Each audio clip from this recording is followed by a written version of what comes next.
Hey guys. Uh, I would say we're back with some more Pokemon Violet, but we're kind of starting a new file because we are continuing on with our home living decks.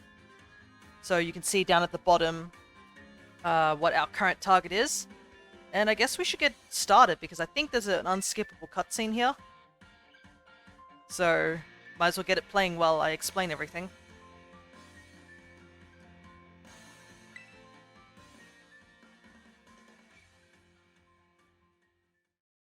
So, yes, our goal here for this home living decks is legitimately only one Pokemon. And that Pokemon is Miraidon, or aka Kuraidon, because we need to get a Miraidon in order to trade for a Kuraidon. So that is the current goal. How fast are we going to go through the main story? As fast as we can. I actually have next to me a guide on how to do the speed run of this game. So I'm going to follow it as well as I can. Obviously, there are parts where I won't be as good. But yeah, that is the idea for this run, is to try and just get through this game as fast as possible, because there's legitimately nothing else that we really need. All Paradox Mons, all that stuff is caught. It's literally Koraidon and the DLC Mons are the only ones that we need to get. So that's another reason we have to go fast, because I believe you need to complete the main story in order to get to the DLC.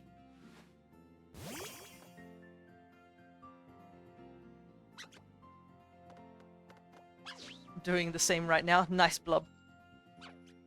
Oh, also I should introduce a certain somebody who is here with us in the chat.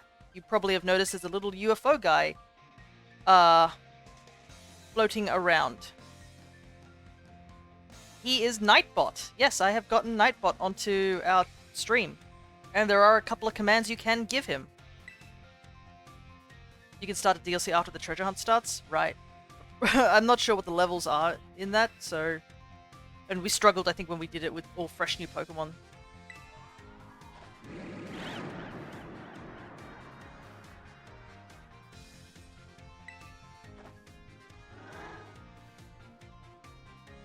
But yeah, I'm going to be trying to follow the guide of the speedrun, because Koraidon is going to be the hardest one to get, because not only do we have to finish the entirety of the main story, we also have to, like,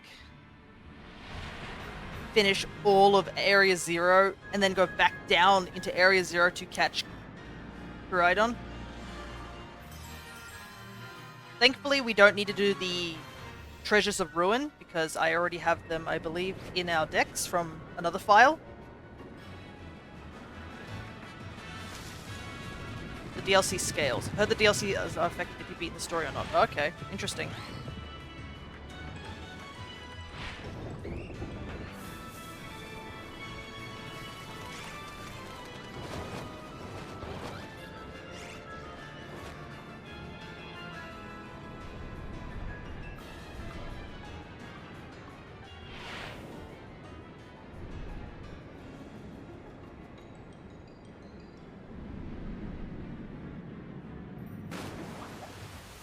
Alrighty.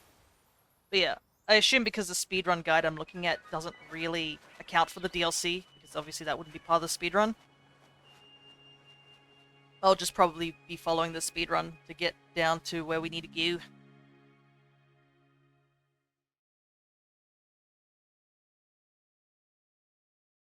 I guess that makes sense that you can go to the DLC, because, I mean, none of the main characters go with you on the DLC, it's just the NPCs.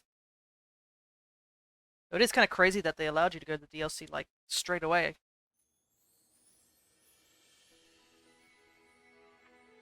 Alrighty. Let's do our best. Yeah, most of the stuff that I would have needed, like the actual Miraidon and whatnots, was essentially gotten when I did the, let's see. Let me just quickly, double do this.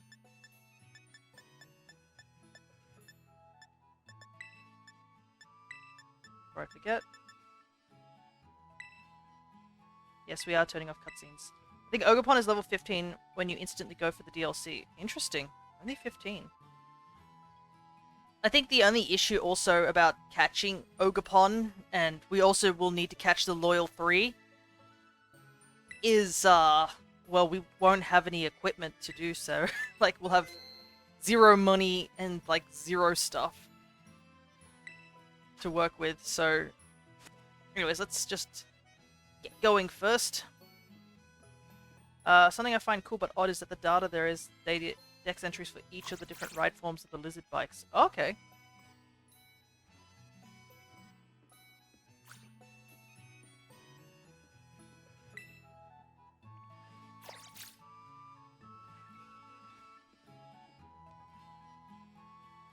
But yeah.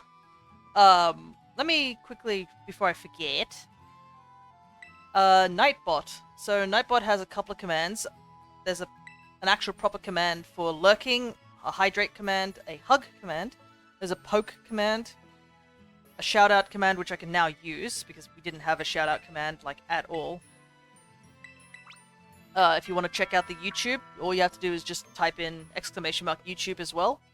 And I also have a command for shinies. So if you write shiny or want shiny, you'll be able to take a look at my take a look at my shiny tracker.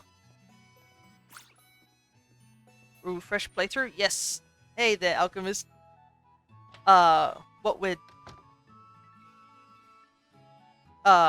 doing right now is trying to get to Miraidon so that we can get a Miraidon. So that's why we're starting with a new fresh file, because I need an actual Miraidon. You can't trade the ride Miraidon. And yes, I have Nightbot as Nightbot's working hard. So yeah, as you can see what the Alchemist did, where it says exclamation shiny, it'll show you what I'm missing. And if I type in this command, this will show you what Pokemon I have available as extras. So if you are looking for specific shiny Pokemon and you might be interested, you can always let me know. Alrighty. Let's get on with this show.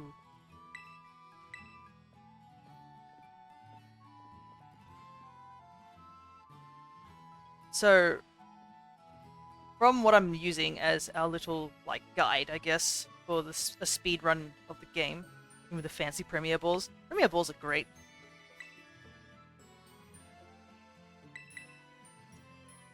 Let's get our goofy stuff on. Never like hats.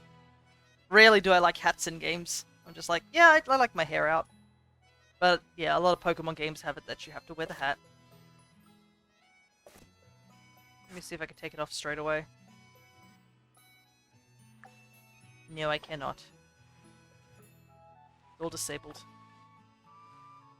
Digimon had that going over Pokemon at least. Rather be forced to wear goggles than hats. Yeah, I want goggles.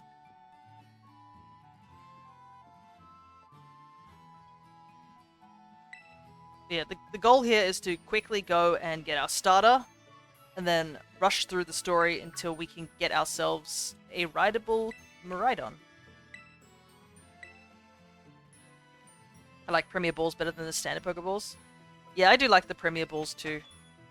In the old games, when you released Pokemon, they would like flash like a red light or something like that. That's what I've always liked.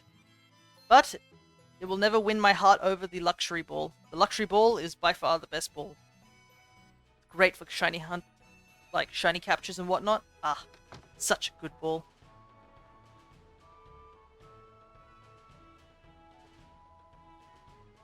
Alrighty.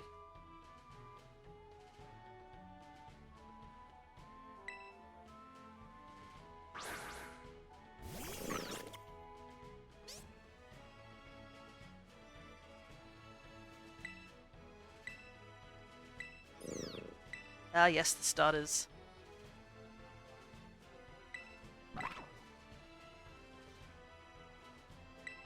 Because this isn't a true speedrun or anything like that, we probably will do a couple of nicknaming and stuff like that.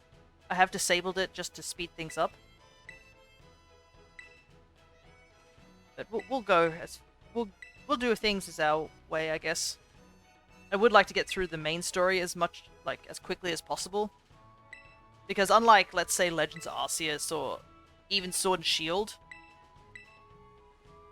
we only really need like one Pokemon in the main game, and we only need like what is it, 4 in the DLC.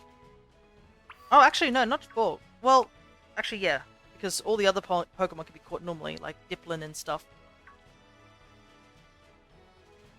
Which I think I already have caught one. I think the only extra mons we need is literally like, what, Sinistcha and Poltichar, or Poltergeist. And yeah, the legendaries. Let me run! There we go. We made it. We made it to the checkpoint to allow us to run. But yeah, if you see any missing cutscenes, it's because I've turned them off. Because they do take up a lot of time, as much as how cool they are. My favorite Pokeball variant is the Friend Ball, and I wish it was easy to get. Yeah, I wish we could get other types of Apricot Balls a lot easier.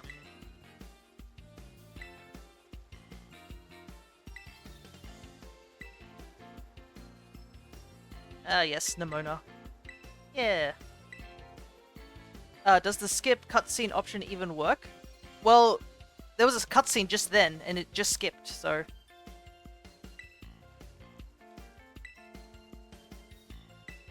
can I ask your thoughts on the whole thing that Pokemon Bank may be completely closing down at some stage? No date given, but official tweets say... Yeah, because apparently the 3DS is, I believe, shutting down a lot of the online support. That's why a lot of people are frantically trying to get Friend Safaris, which is what I've been doing recently. I've been trying to collect all the missing Pokemon I can in Friend Safari, so if I ever want to shiny hunt, better get them now. Barely skipped anything from me. Yeah, a lot of the cutscenes surprisingly aren't called cutscenes. It's really odd. I'm going to call you Nom. There's a cutscene for when they're discussing about the treasure hunt. There's a cutscene where these guys are dancing around and being all mischievous. Yeah, it's kind of odd. There isn't really many cutscenes. But yeah, it does skip a couple, but... Yeah, it's a bit worrying, I guess, with the whole bank closing down, because once bank closes down, it essentially just locks off everything of the 3DS. All generations of the 3DS are just gone. And that includes like the virtual consoles, the DS's, the 3DS games. It's kind of nuts to think that that's what's gonna happen.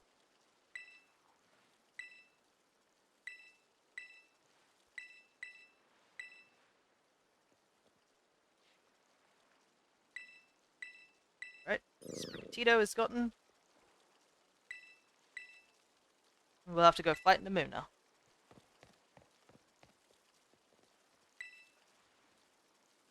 So mad they didn't just future-proof Bank. Yeah, I kind of wish there was some way of, like, Bank having, like, I guess a means to continue on.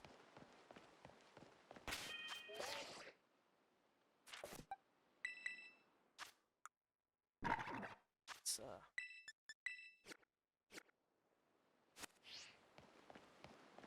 I understand home is a little bit more, I guess, I don't know, it's a lot more accessible, but I feel like they could do a similar thing with Bank. Like, make Bank, I guess, available. Yeah, apps and Nintendo games can chat to one another. You can scan things on the Nintendo app into New Horizons after all. Yeah, they just need to find another workaround for Bank. Because unlike, let's say, a lot of the other stuff for eShop and stuff, Bank is, like, super important if you're doing any sort of transferring up. Like, what was it? Somebody was actually talking about this. If you want to make a Ribbon Master, which is, like, getting a Pokemon from, like, the old games and collecting as many ribbons as you can, all that's going to be totally locked off to you as well, which is crazy. So, if you're interested in making a Pokemon a Ribbon Master, you should go check it out. I think there's a video on YouTube I saw talking about that sort of thing. Super interesting. And I believe the guide even goes on like what's the most amount of ribbons you can get. And it appears to be that the best Pokemon to get as many ribbons as you possibly can is like a very small chunk because it counts Pokemon Colosseum as like, because Colosseum has its own levels of ribbons, including like doing the big Battle Mountain, I believe, that's in those games, as well as Shadow Pokemon get their own ribbon. So there's only like maybe 8 or so Pokemon, I think, that can be Shadow and can like access almost every game that you can get a ribbon in. Things like, I think Scyther and Ralts, off the top of my head, I think can get like every single ribbon that's possible.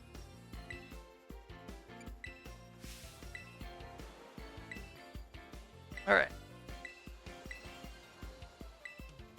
We have beaten Nemona.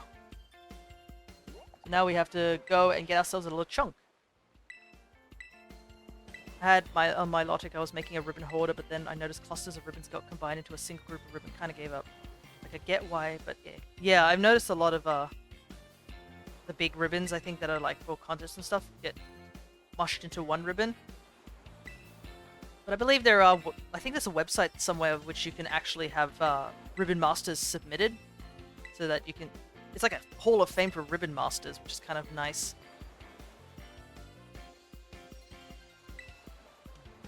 But yeah, I've been thinking about doing it at some point, but it looks like it'll be quite difficult. And unfortunately, I obviously will have to skip the section regarding Pokemon Colosseum because I don't have a GameCube or anything like that.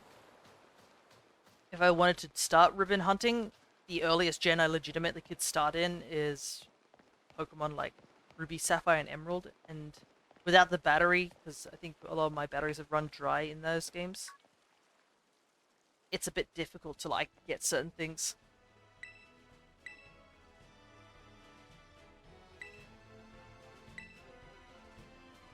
If you have a Wii, I'll be able to help you out with Gale of Darkness. I do have a Wii, I've just put it away. But yeah, I'll have to look into it, because it would definitely be a cool challenge.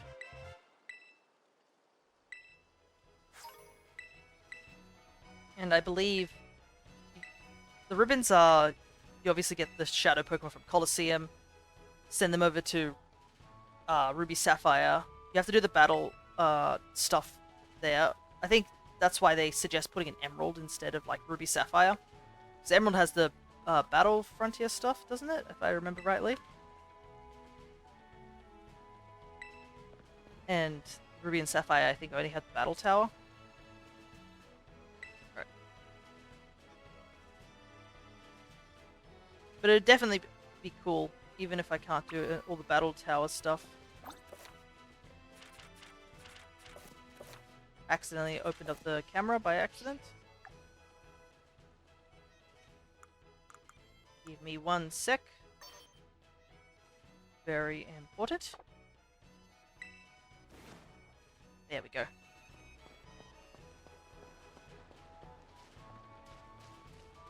I don't know if this Lechonk is like guaranteed capture, but we'll see. I think she gives you a bunch of Pokeballs.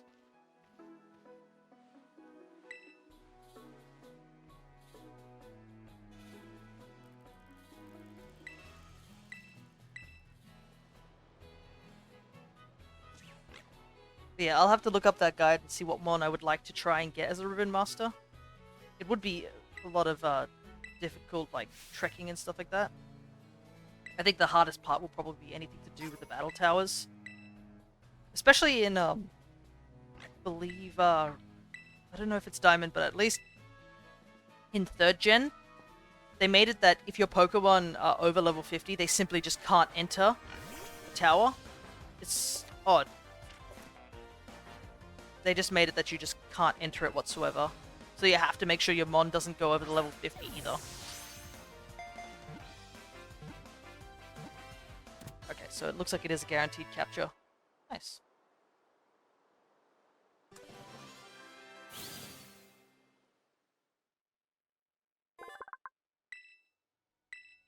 Alright.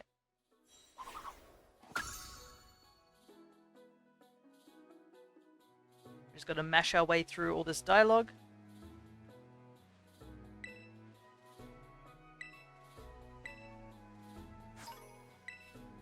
It's kind of nice that they give us Pokeballs so early in the game. Alright. Before we go meet up with Nimona, there's one thing we have to do. Which I believe is up here somewhere. I think. If I'm right. There we go. There's just a rare candy up here that we need to grab. Alright. Now we just proceed up towards the lighthouse until we get to Miraidon.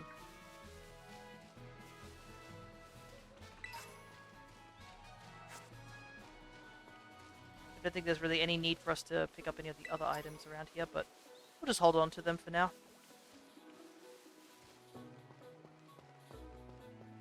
But I think, quietly on the discussion of Gale of Darkness and XD and whatnots, I believe I saw like a,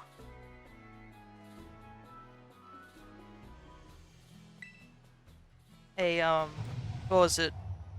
One of those old game shops, and it was something stupidly expensive, and I was just like, yikes.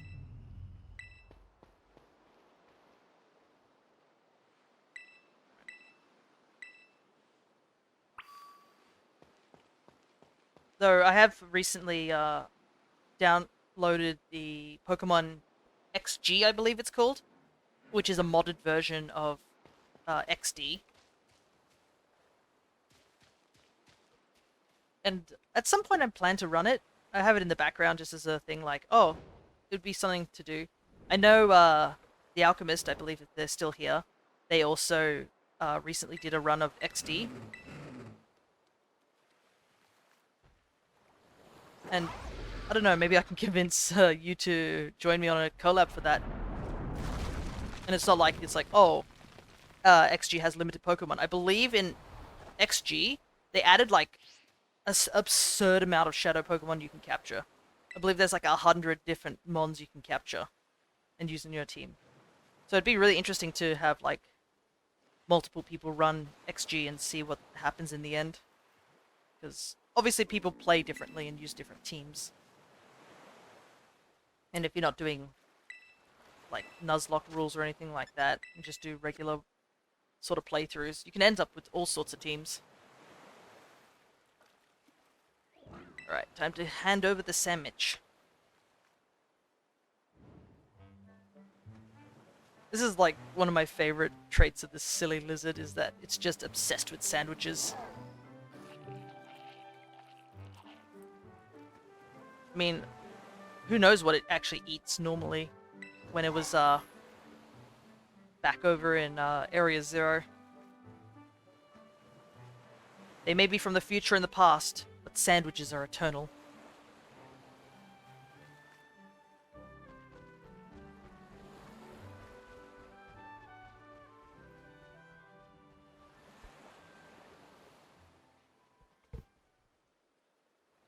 Right.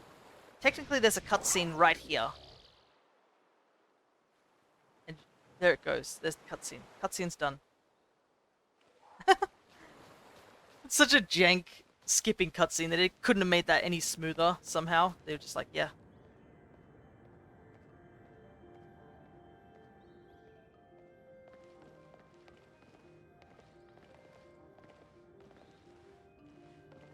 We just gotta follow Miraidon until the top of the cave.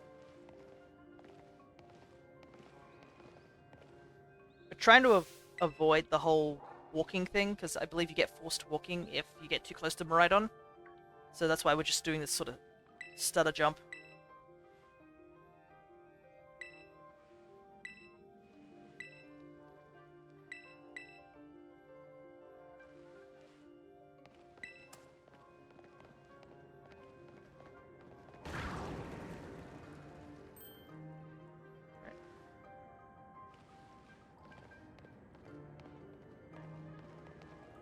I do like how you can see the Houndoom that fights you later. Just chilling up there watching you.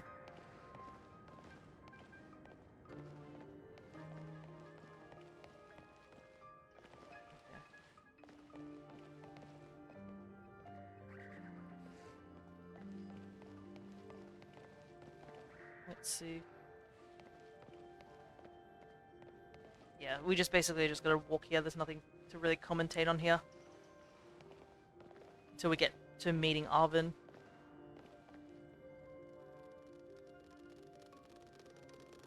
So many of them, just all of a sudden.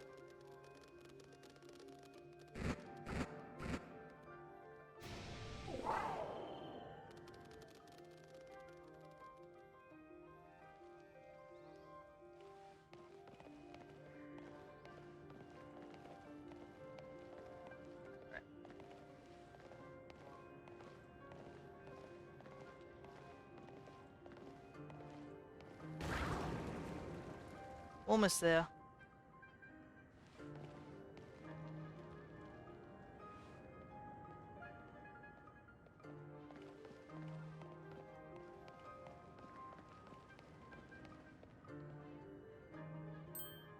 Right. We made it. Now we just gotta mash through this battle. Unfortunately, most of this early game that we're running through will just be us running to each cutscene as quickly as possible.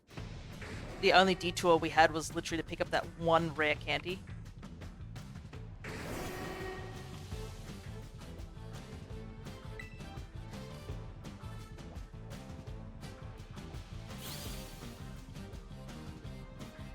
Everything else is literally just dialogue.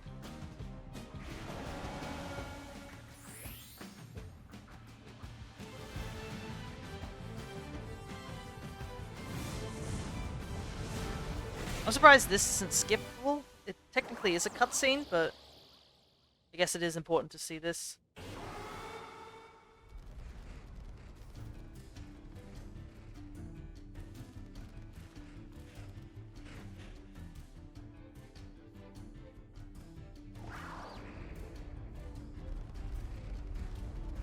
How many hound doors are in this cave? I just realized this is an absurd amount.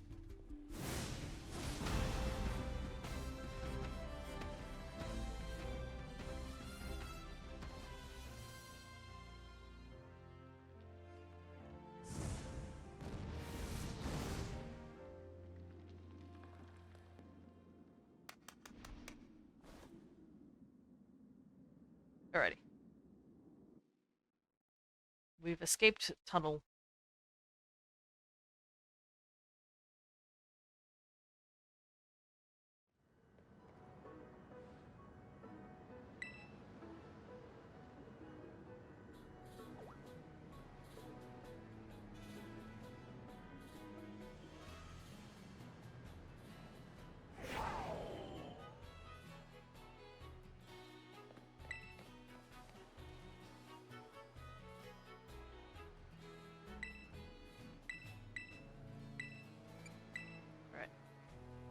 More meshing.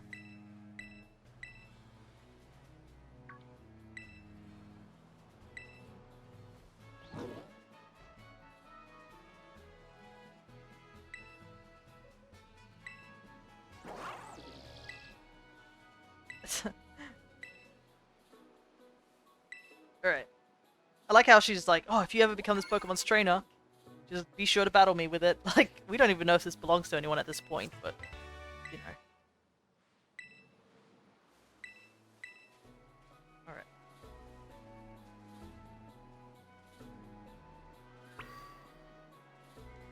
Let us head over to our next battle. Yeah, we are getting quite close with, our little decks getting done. This, I think, is the last game we need to do before we go back and repeat, 2 other games. Obviously being Sword and Shield, and also being, Legends Arceus. Legends Arceus is an interesting thing, because I think for this playthrough of it, we can actually just speed through most of it. We don't technically need to catch any Mons, except for like what's needed to get Enamorus and Shaman.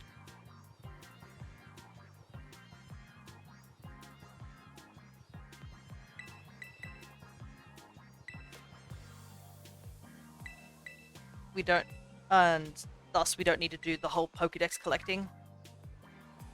But I mean, getting a spare Arceus is also nice because you can trade it for other people who might want an Arceus.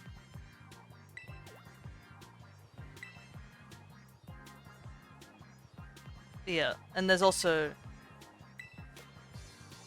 with Sword and Shield is an interesting thing too. Normally for Sword and Shield we would need to do the whole Ultra Beast thing again so we can get another Poipole. But I got a spare one on the internet somewhere on the GTS, so we don't need to worry about that either.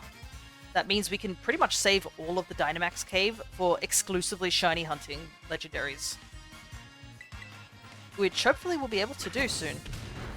That's, I believe our 150 goal was related to shiny Pokemon.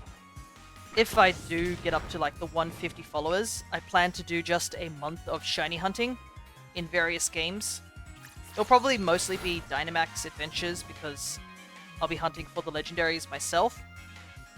And then probably a little bit of Legends Arceus and even, I guess, these Scarlet and Violet. Alright. Squova is done.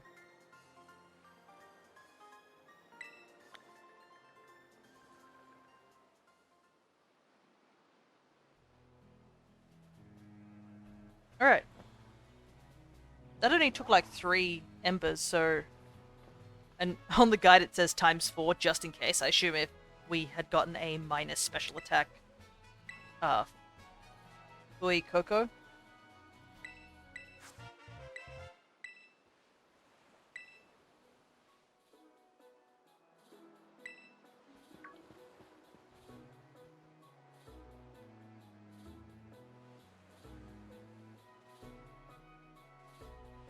It's kind of funny how, like, or cold shoulder Arvin is, like, at this point. Because once you start doing his quest for the Titan thing, he warms up to you so quickly. But, like, this entire first part is just, like, he is super, like, cold to us. He's like, here you go, take the ball, don't ever talk to me again, I don't want to see the Miraidon or Koraidon ever again. I mean, once you do actually go to those parts of the story, it actually makes sense. But, like, if you have no idea what the story is, you're just like, damn, this guy's cold.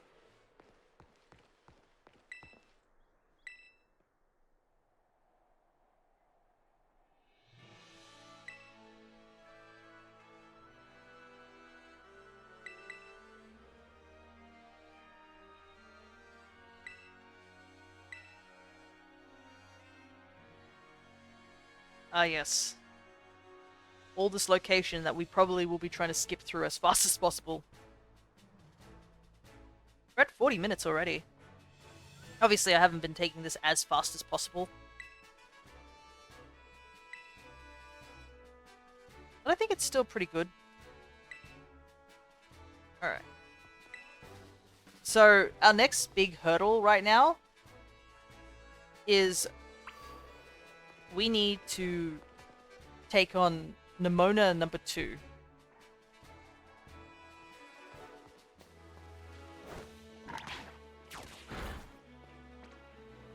And how we're going to do that is we're going to quickly level up our mons real quick.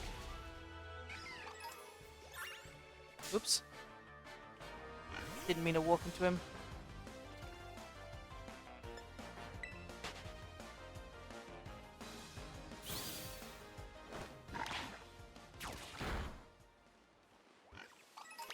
So we're just going to do the let's go thing to try and get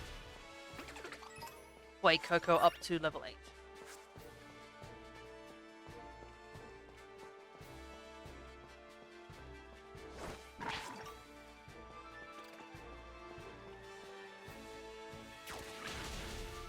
Side up there, but I think we actually would.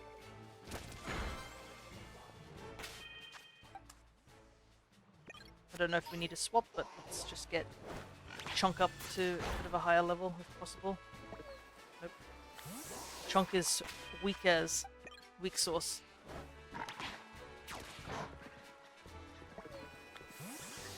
Psyduck is not an option for us. So have to avoid Psyduck for a little while.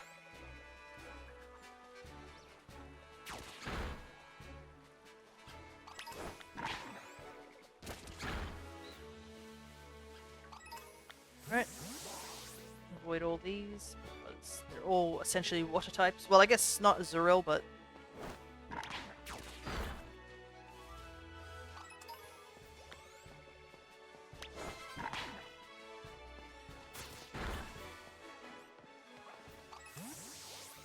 Alright, nice.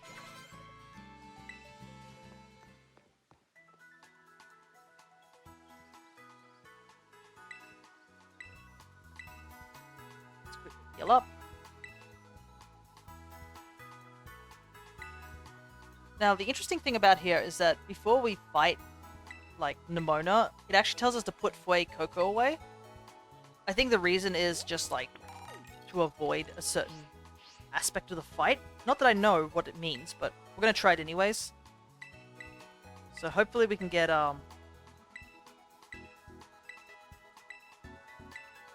what is it? We can get Lechonk up to a decent level.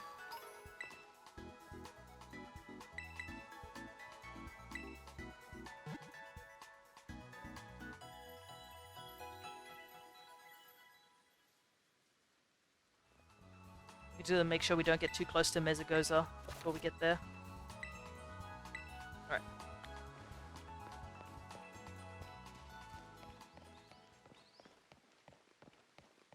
Just gotta run because we don't have a bike. It's crazy how slow running feels once you, like, get Miraidon. Once you get the bike lizards, you just never want to walk ever.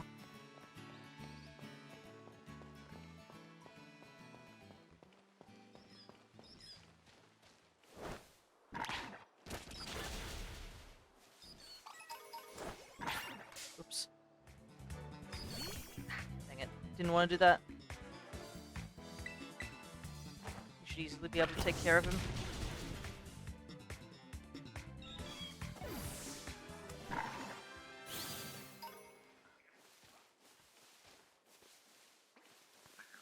Should be good.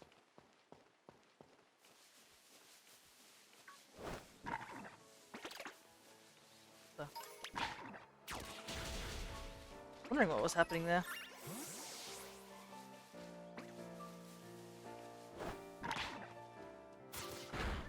Your little chunk should be able to take on some mons, right? Avoid the squirrels. Come on, Lechonk! Can you seriously not fight anything here?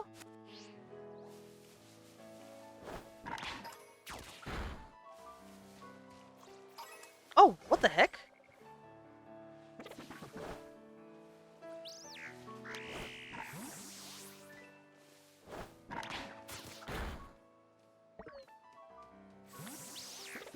Why is this mon? Why is it also levitating?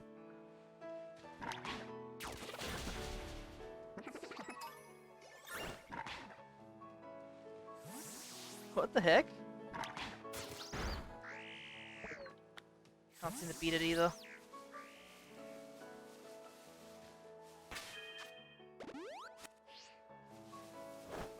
That's weird. I didn't know that Oricorio could be found in this area.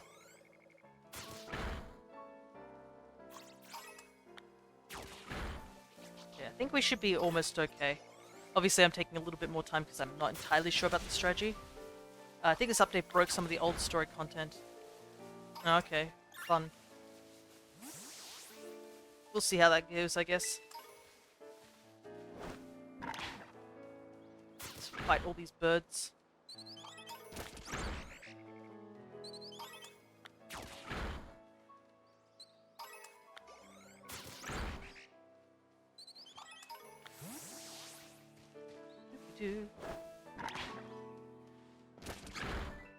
Yeah, I didn't know Oricorio could be found on this. One of the Team Star fight outro animations just got stuck for me. Weird. Okay. Now, let's see if I can get to this Pokemon Center without having to trigger Nemona's fight.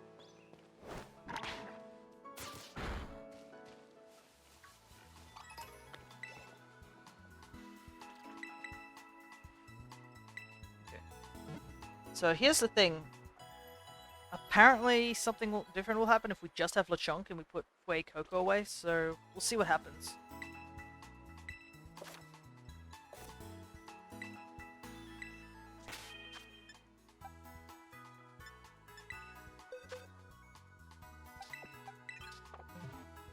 I am gonna save just in case.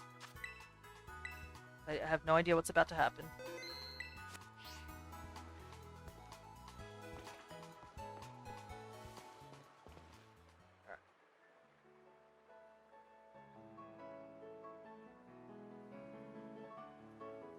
I hope these doors are light. Imagine if you just didn't have the strength to open these doors. Like, you just locked out of Mezagoza.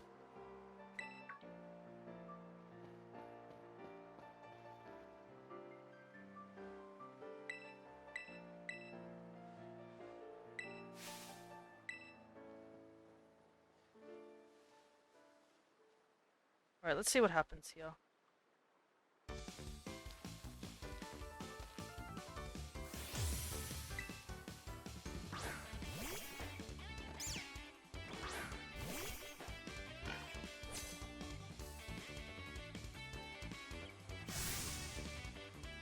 Nope, she still has 2 Pokemon by the looks of it, I think.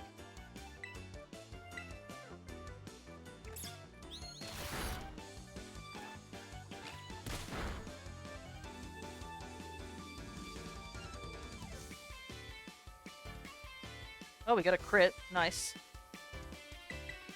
But I'm pretty sure that Sprigatito just destroys us.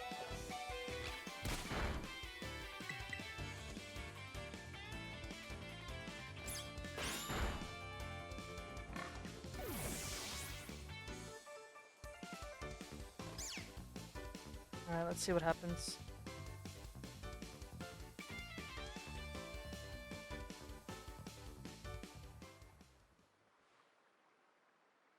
Alright.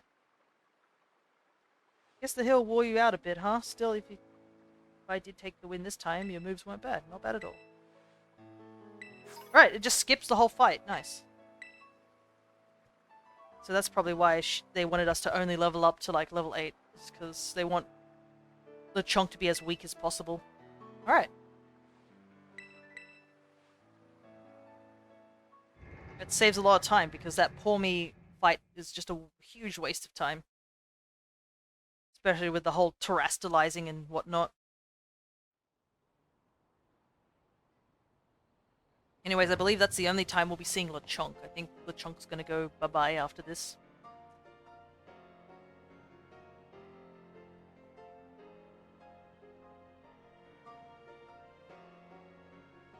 But yeah, it's pretty interesting, this whole speedrun thing. Obviously, there will be some things I can't do. If there's anything involving glitches, I probably won't be doing those because, I mean, I've never done that before in this game. So it's probably best not to do anything silly. Alright.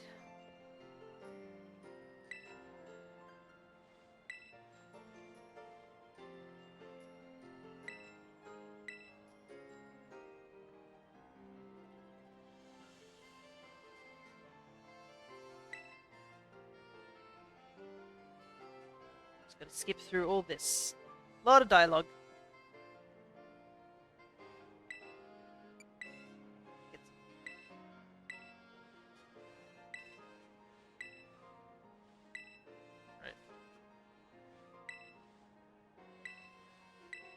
I like how they said, oh, you can spice up your uniform, but, like, we can't change out of our actual uniforms. We have to stay in these uniforms, which is a little sad. I kind of wish we could, like, what Sword and Shield had, but I guess it's more understandable since we're students. It'd be really weird for us to show up not in our uniform. Right. Well, we're a little more stronger than we were supposed to be for Coco. That's okay. We just need to be able to beat the 2 Team Star Mons we're about to fight. And us being stronger, I guess, does help. You guys ready for Press A to Ember Simulator? Because that's what's going to be happening for a little while. Actually, I never checked the nature of our Fue Coco. What nature did we get? Oh, we did get minus special attack and up speed, like, worst nature we could possibly get. Because I don't think Way Coco's line is known for its speed, so we legitimately got the worst nature for it.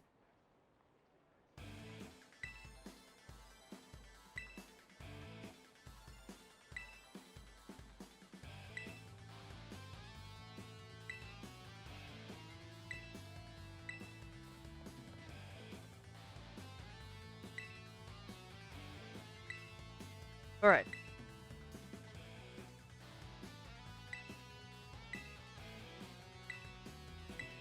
Let's deal with these guys.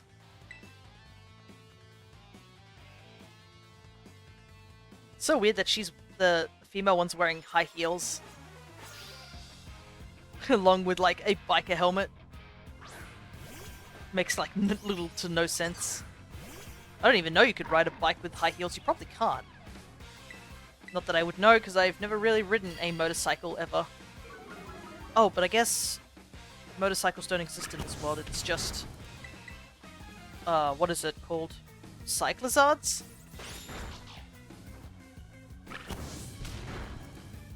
Probably best not to have anything sharp while riding your Cyclizard. You must be considerate of the bike lizards. Alright. One done. And we got so much more money than us losing it to Nimona.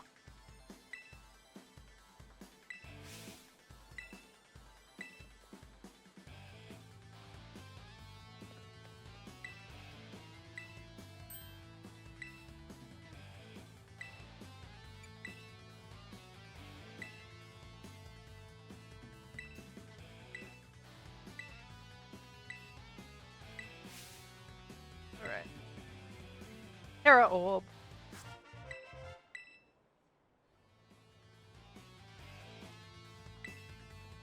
Still, regardless of what people think about the silly crowns, terastallizing is still probably my favorite mechanic.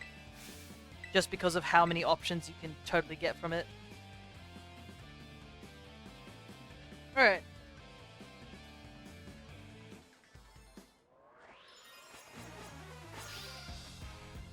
Yeah, let's hope that we don't get stuck like Blub was mentioning just a moment ago with the outros. Yep. Terra. Which we're not going to use. I mean, we could. It probably would make our damage a little bit faster, but, you know, cutscene. Now that I think about it, we don't really fight many Team Star members just, like, out like this. Because all of Team Star stuff is, like, those, where you run around and stuff like that. What's the word? The Let's Go battles instead. So you don't get to really see many of these type of battles. I think there's only like 5 or so, actually, now that I think about it. Luckily worked after restarting and redoing the battle. Yeah, I think, now that I remember it, I think that happened to us during Dragon Quest XI. We did a fight in that game, and for some reason the outro cutscene didn't play properly, so it thought we didn't do the fight and reinitiated the fight, but there was no enemy to reinitiate the fight with. So we just got soft-locked into looking at an empty tree for like, I think a couple of minutes before I was like, yeah, we're gonna have to just restart and do that fight again.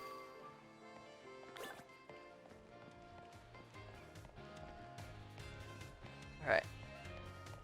Cutscene time.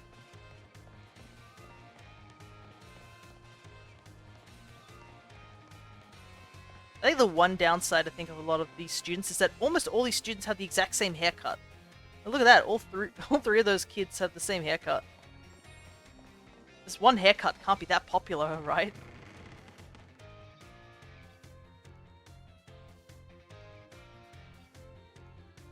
Alrighty.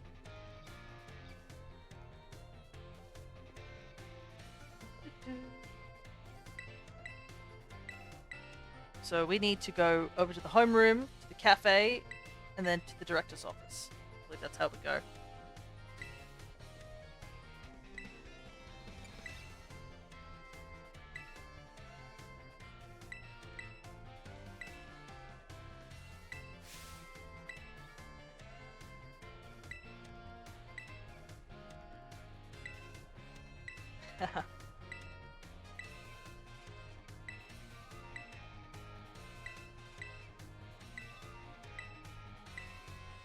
Miss Nimona, I understand that you like to battle things, but please don't just throw hands with every single student that you see. Even if they are the bad guys. Well, technically the bad guys.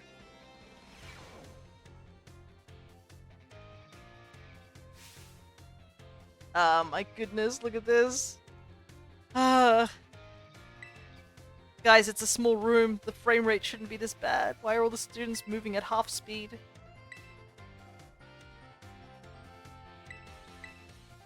Problem is that we're almost to, like, the second DLC. Once the second DLC, like, arrives, I'm not sure how much, like, of this game is going to be updated after that.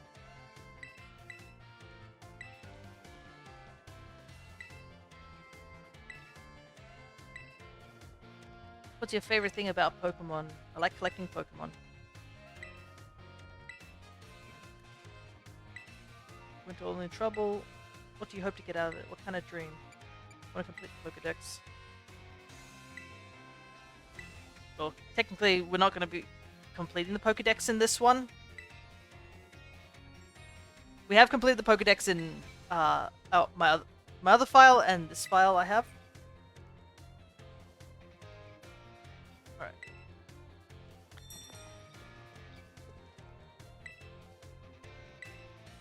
Let's see. Let's head to the staff room first. We gotta go see Miss Geeta. I still can't believe what happened with Miss Geeta, or just Geeta in general. Because I remember when she first came out, a lot of people liked her design and was just like, oh wow, she looks like she the champion, that's pretty cool. But then when you fought Geeta, it was a really disappointing champion battle. I think the biggest reason is just because her team's good. It's just in the wrong order. Like, she has... I think, what did she have? She has, like, a Glamora as her ace, but she uses it last. So, it doesn't even get to use Toxic Debris.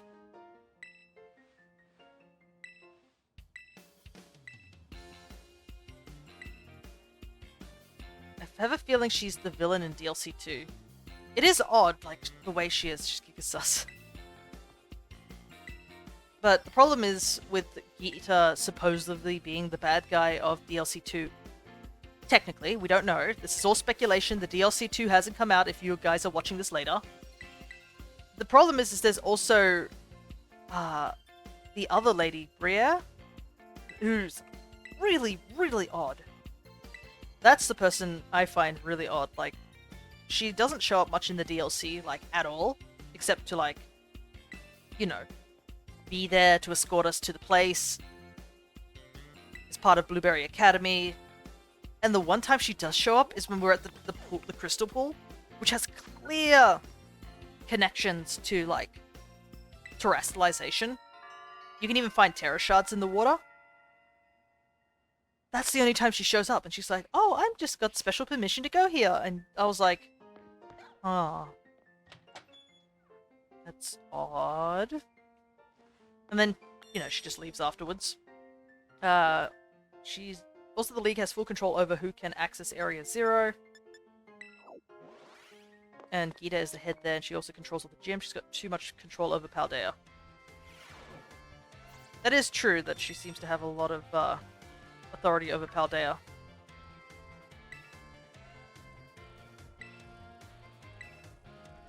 Yeah, it's kind of interesting here. The moment we talk to Arven here, he's like, oh, we're buddies now, sort of thing. No need to tell me your name, Thea, right? Yeah. So he's suddenly a lot more calmer and cooler with us. Maybe he just doesn't like Nimona, lol. But I guess that makes sense. I don't think Arven's the type to I don't know. Nimona's very, very forward in her way of thinking. And Arven is definitely not much of a battler, at least at this point. It's only once he starts, like, going after the Titans that he starts to become a battler and actually get a team. Which, by the way, if Geeta has a bad team, Arven has an amazing team. It's not you know, nothing special in terms of combat or anything like that. But the fact that every single team member he gets for each of the Titans, they're all food inspired. If you look at them, and yeah, his team is the friends we made along the way. That's why Arven's best boy in this game.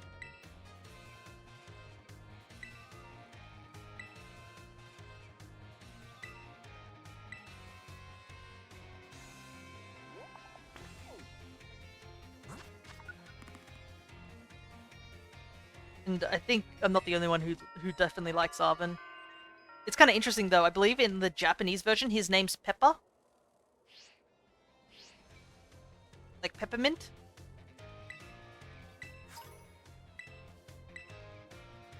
But I think yeah, his name is like some food-based one as well in the Japanese. I'll have to double check that.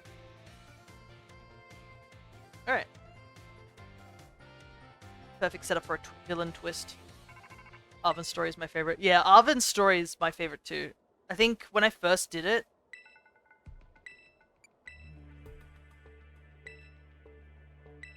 I think when I first played this game, which you guys can easily check on the YouTube,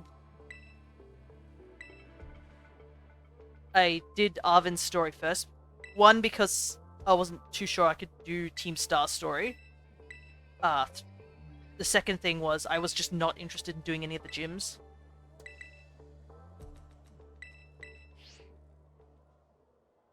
Because, I mean, like, we do gyms in every single other game, so, like, you know, why?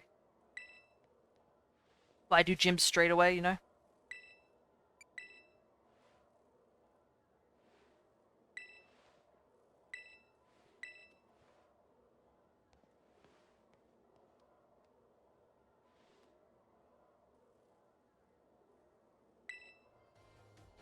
Alright. We're almost there, guys. We're almost out of school. It's a lot to get done.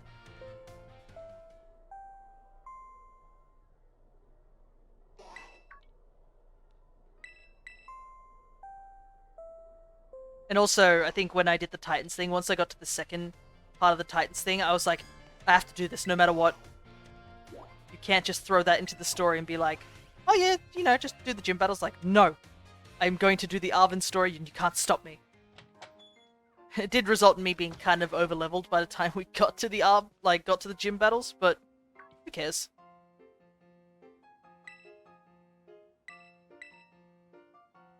Alrighty.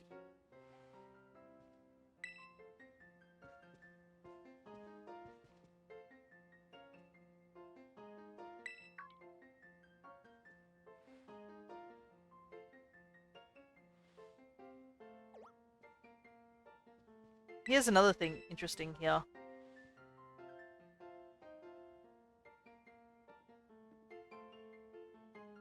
I kind of feel bad for Claver, because I assume at this point he thinks the professor who's down there, either Sada or Turo in this case, is alive at this point in the story. Also, I remember a lot of people being like, oh, this guy, the professors are so janky in their movement, it's kind of weird. When you know the twist of the story, it just makes it so much, like, crazier. They're like, oh, it's just bad animation because, you know, the game's not that great, but actually it's not.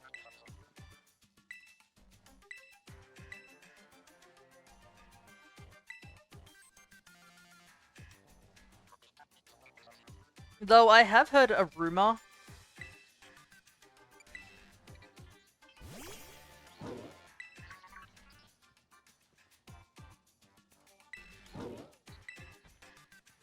about something regarding like DLC 2. There's obviously rumors flying around left and right regarding DLC 2 because one, DLC 1 story is to be continued,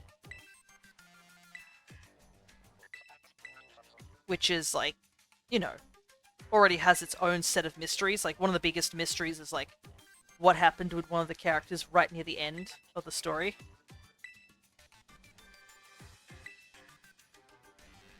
Also, man, the Wi-Fi in this area is super good. Can you imagine we're just connecting all the way to Area 0 with our phone?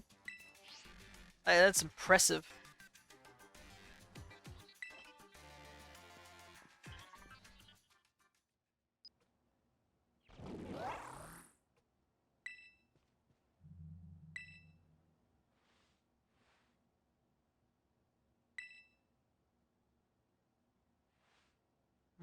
Also, it looks like Clavet actually did know about what Turo's or Sada's plan was. The whole bringing Pokemon to from the future or from the past. Yeah, the biggest rumor, one of the big rumors I've heard is that in terms of the story, whatever professor is obviously in the Area Zero, the other professor is said to have left them.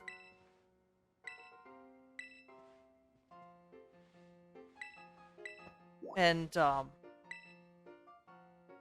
think I don't think it was like anything like serious. They didn't die or anything like that. It's just that they ended up, I assume, divorcing or something like that, or just leaving. One of the two. But yeah, I've heard a rumor that apparently one of the other professors shows up in the DLC too. Because I mean, they're technically still alive. But yeah, that would add a whole nother layer of things if that was the case. The other rumor is the Peach Pokemon rumor.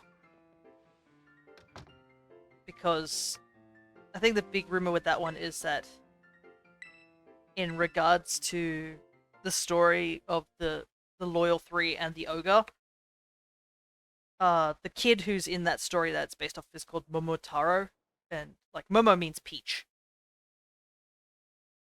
So, and the Loyal 3 are all known as the retainer Pokemon, so clearly they have a master of some sort.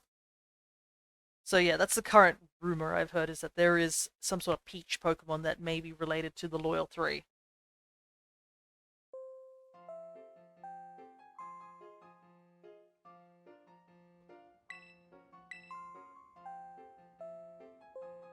Alrighty.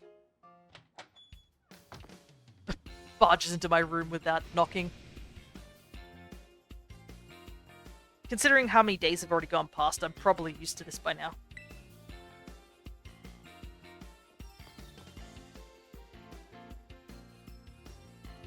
Nimona is extra extroverted. Alright, so there's supposedly a cutscene here. That's going to get totally skipped. It's like 5 minutes long or something like that, so it's a good thing we get it skipped.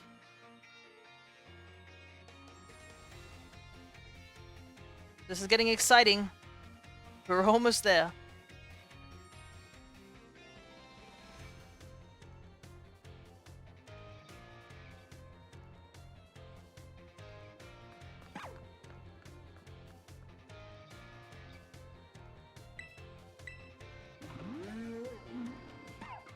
Man, I still want to get a shiny Cyclizard, except it was just impossible to do because of how fast Cyclizard runs around.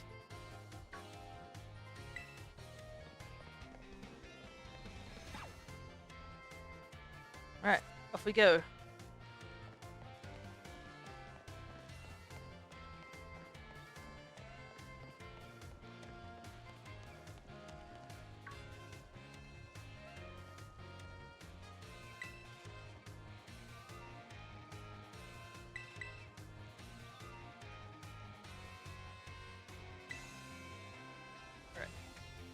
So, there is something we're going to have to do, is that we have to get our main party member.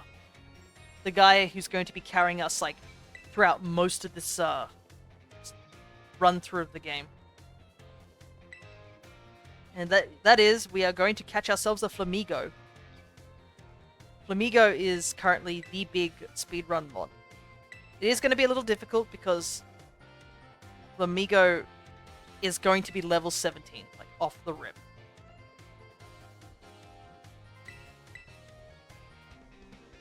So we kind of have to get a little bit prepared to grab ourselves the Flamigo.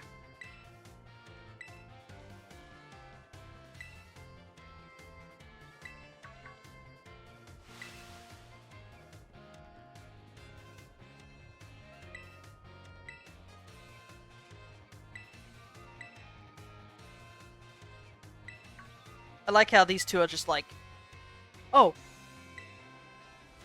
Mia's gonna be doing this with me. It's like, guys, I can do both at once. I'm pretty good at multitasking. Maybe.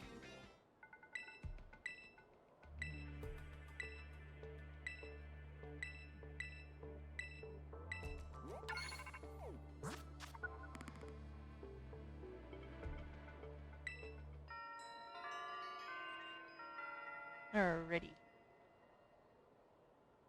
Now we have all three.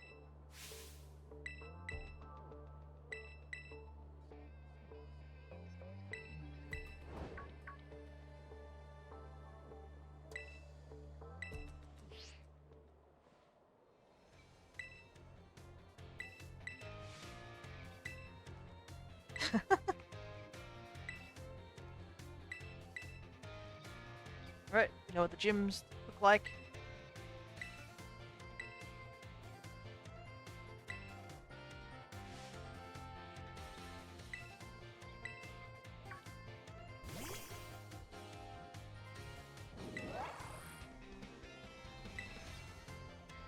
The code word sandwich.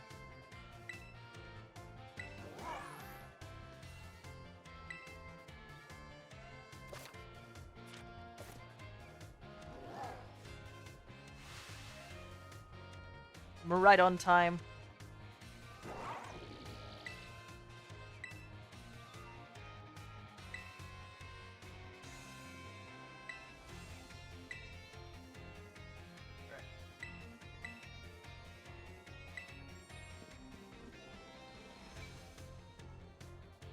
Come on, go, go, go.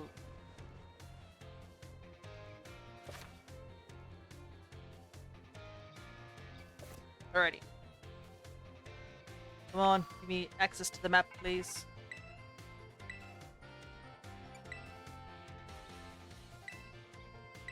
Oh, wow. Yeah, they legitimately tell us we can go straight to the DLC. Which is kind of crazy if you think about it, like, this early in the story. We've only just enrolled to the school and somehow we get drawn to the lucky draw to go to Kitakami. Alright. Let's head to Messagosa East.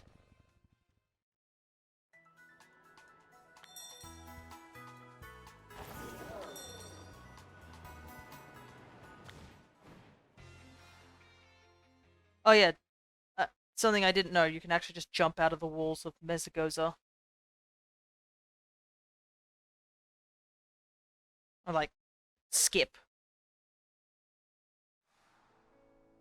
Skip the entire cutscene with Arvin. Just kind of nuts. Let's turn off the rotation of the map.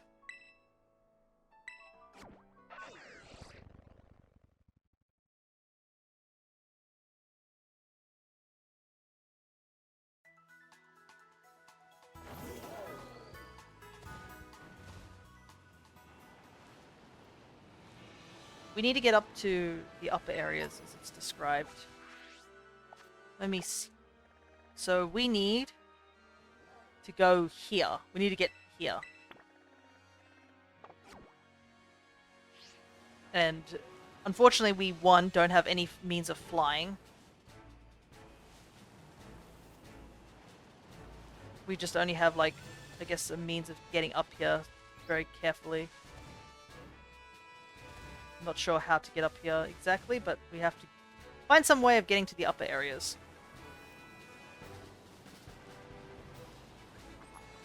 Let me take a look and see where we can go. There might be a way up this way.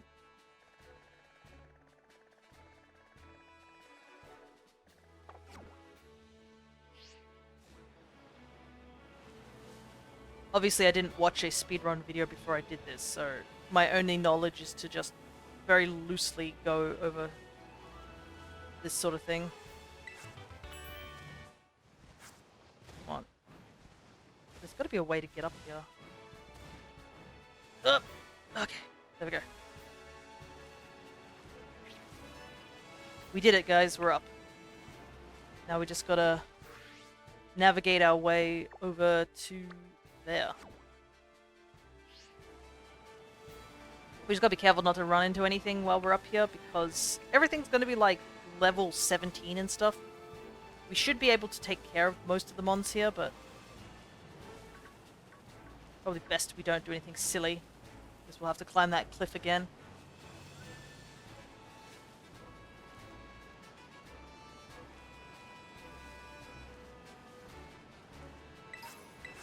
There's a quick ball that we need.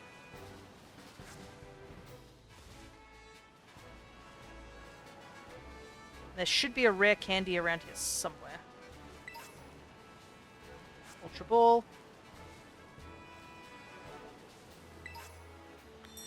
Luxury Ball.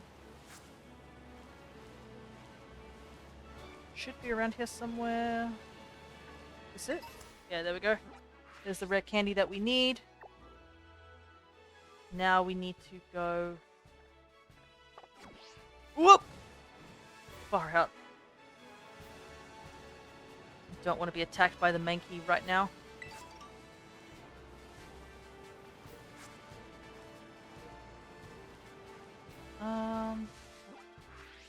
Unfortunately, the picture that I have is a little on the small side, so I can't clearly see where I need to go. We do need to head over to down there anyways. See if I can see where the rare candy is. Is it here? EXP. EXP candy, which is still good.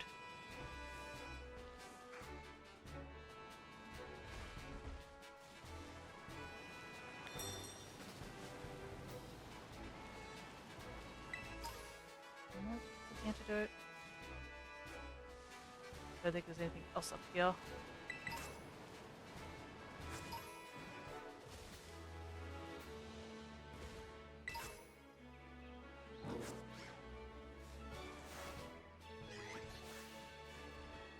Oh, I should have probably saved before I did this.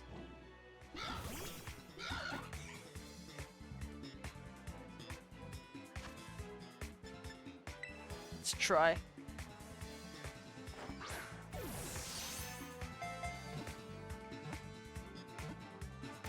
Oh well. No worries, we got him. Okay. We got the Flamigo. This boy's gonna be doing most of the work for us. Okay. I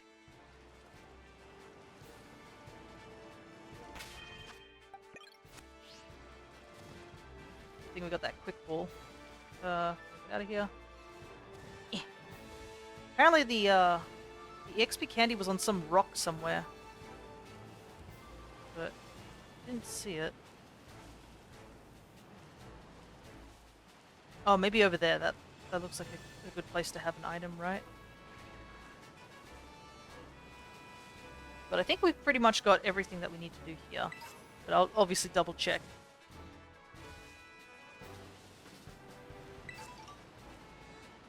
This doesn't look like it. Nope. Maybe it's that tree in the middle of this marsh. Let's go take a look-see.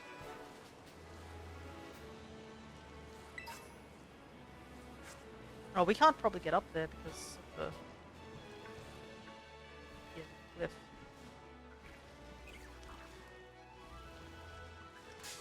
Dang it. Kind of wish I could zoom in on this this document thing, but I can't. Also, I guess if anybody's in the still in the chat, if you guys are interested in naming the Flamigo, because I mean he is going to be, is it he or she? Yeah, he's going to be part of most of our battles from now on. So if anyone would like to give him a nickname, that's totally cool.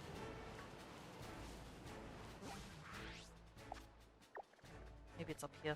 Maybe it's this tree right here. See if we can go that way.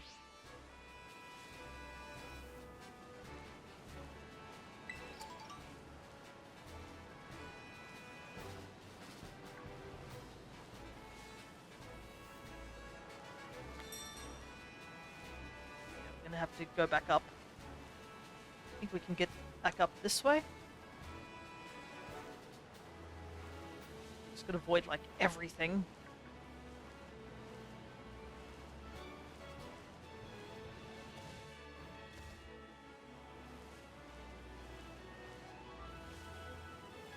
Put that rock there. See an item there, so that's probably it. It's probably the other rare candy that we need. Okay, we got the rare candy we need. We need to head down to the beach that's just here. Because there is an an EXP candy down there that we need to grab real quick. Man, I wish I could dash, but we can't.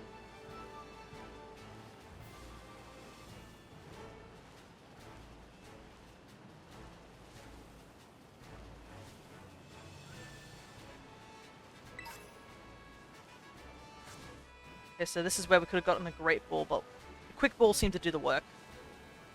Just having extra Pokeballs, obviously, is beneficial just in case.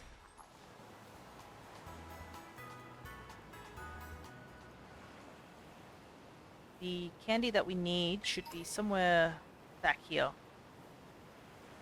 to avoid all the spawns. Right. Okay.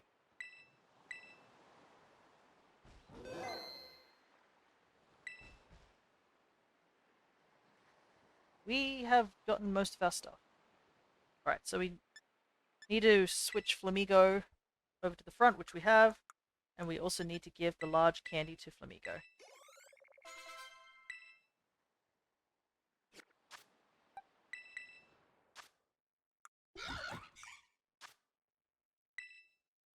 And we need to teach it low kick. Because I turned off learning moves just to speed up things. Don't need focus energy.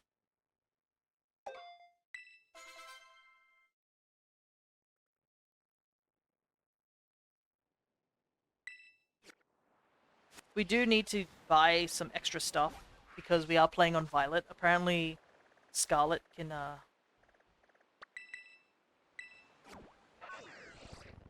do a little bit more than we can. Alright.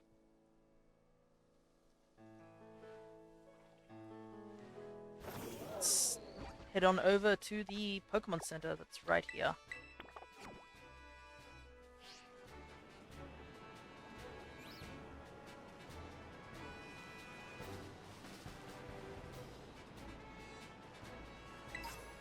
The reason we need to buy some extra stuff is simply because there's a slight difference in the Mons we'll be fighting in this game in Violet than Scarlet. A lot of people, when they do the speedrun of this game, they choose Scarlet simply because I believe this is faster in a way, I guess. Let's take a look.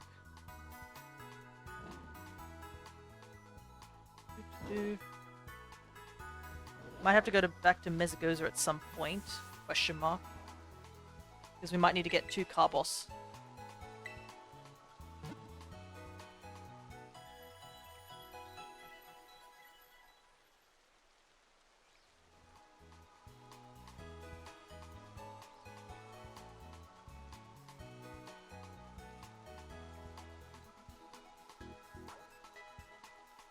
We'll see. I am doing this sort of just like not knowing what to do.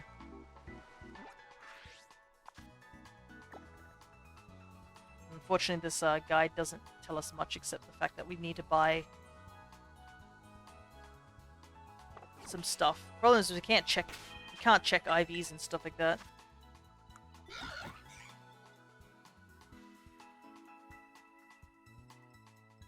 Are you kidding me? I just noticed that we also got a bad pretty bad nature on this guy as well. Like, what do we even need special attack for? We are rolling pretty badly with this.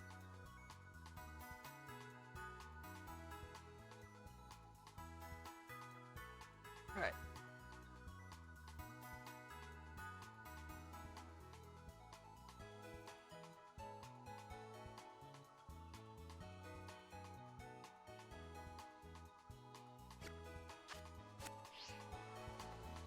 I'm gonna head back to Mesagoza and see if we can buy vitamins at this point. I'm kind of curious. Where would vitamins be in? It would be in the Chansey place, wouldn't it? Chansey supply. Thank goodness we can literally just fly to any location in Mesagoza.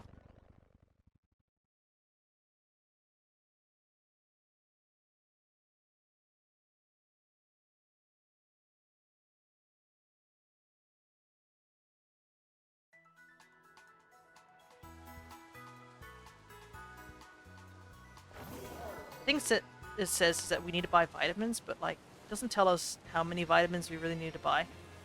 So I'm just gonna buy like 2 carbos so that we're just a bit faster. That's pretty much it. If we can. We've got to find out if we can even buy vitamins at this point. No, we cannot. No! Oh, I hate this part about the shops for some reason. If your camera's like facing a certain way, it just spins you around for some reason. Right.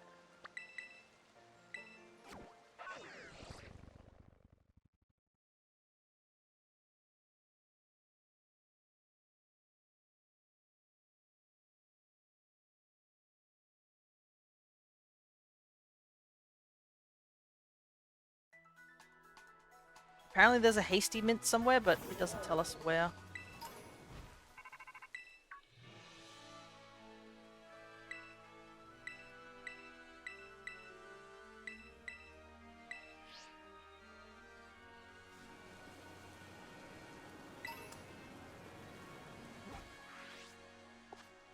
Where's he at?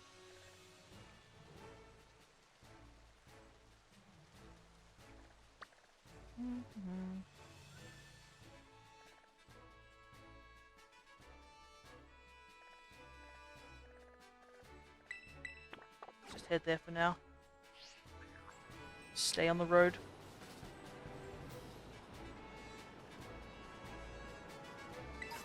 Oh, okay, so the hasty mint is literally just right there. Right.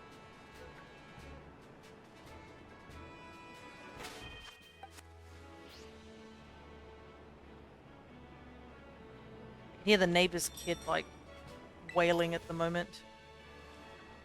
It's always fun.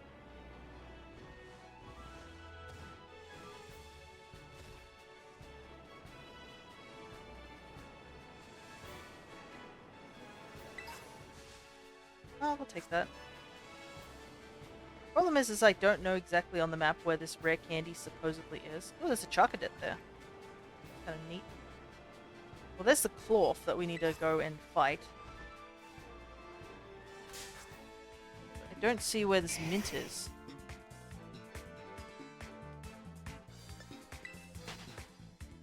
Nobody fight my punching bag. My punching... was it a boxing glove? Boxing glove flamingo. This one? Nope. Ah.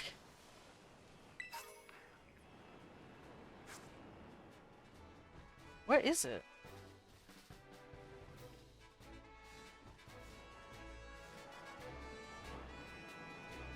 These pictures are so small and so confusing. It probably doesn't help that everything looks the same.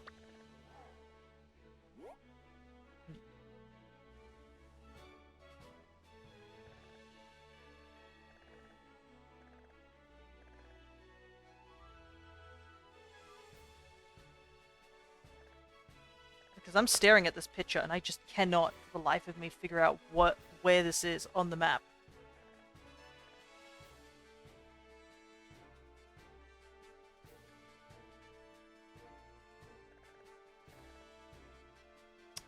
I need this rare candy too.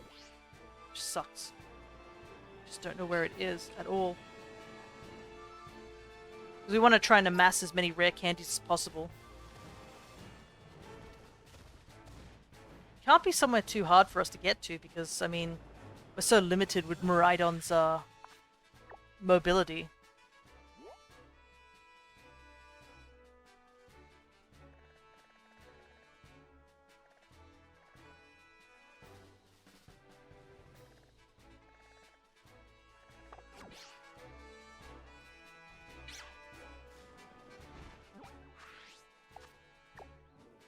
Sorry, this isn't terribly interesting as I'm trying to, like, figure out where I'm supposed to be.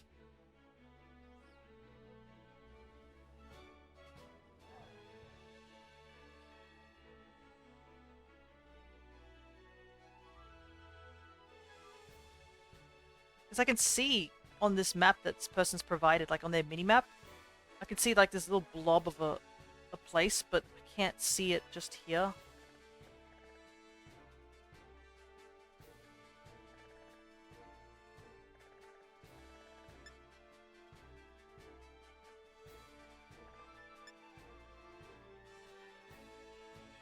If I spin the map around, does that help? Whee!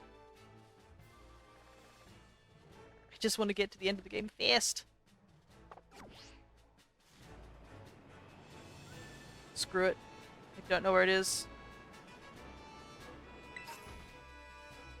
Just attack this cloth.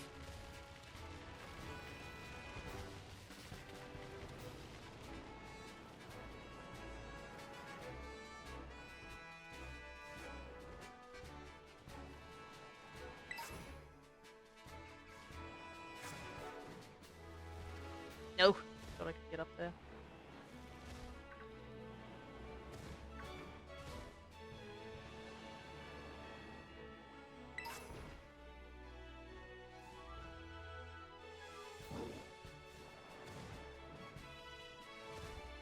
All the items, I guess.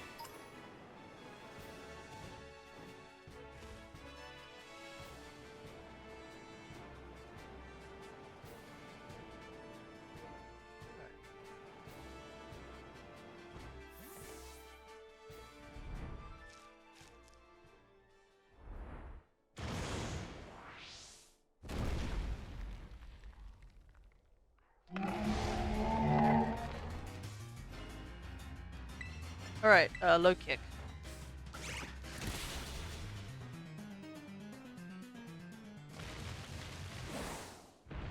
Woo, we did it.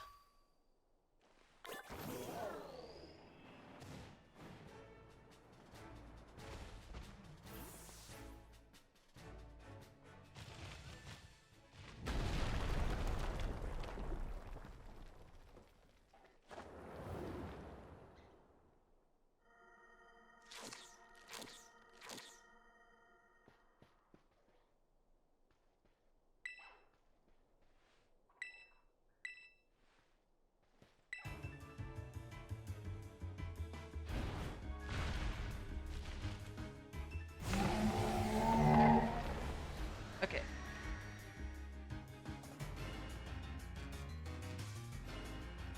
Now we just, I guess we just low kick, right? Ah, but it has that weak shell armor, so that's a bit concerning. We'll see how it goes, though. There's Anger Shell, I totally forgot about it. I should have probably hit it with a weaker attack first. Kinda need Shoulder to pull through, then.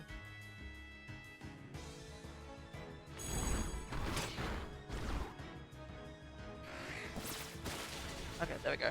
No worries. All good, all good.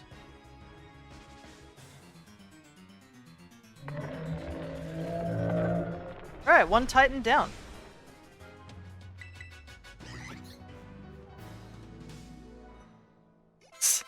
Truly the angle of all time. You can't even see its face. It's just like beak, beak, beak. Alright, let's skip through the story here.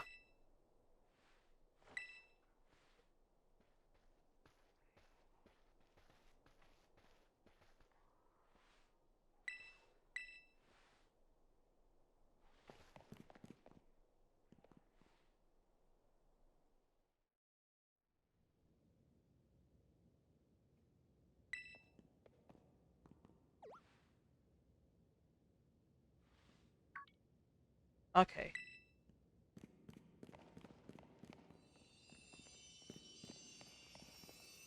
I think I can see it on this other person's map of what they did for the rare candy.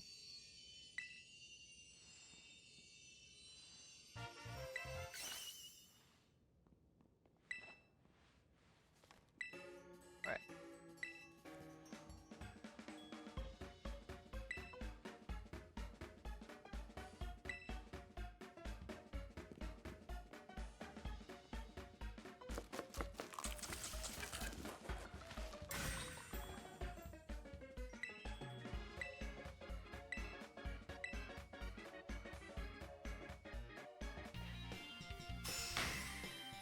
Heck yeah.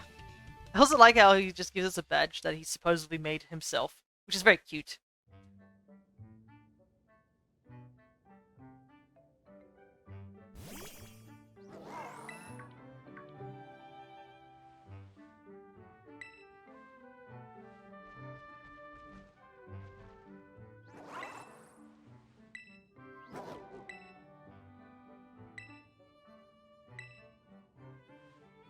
Like how it just goes brr at Arvin.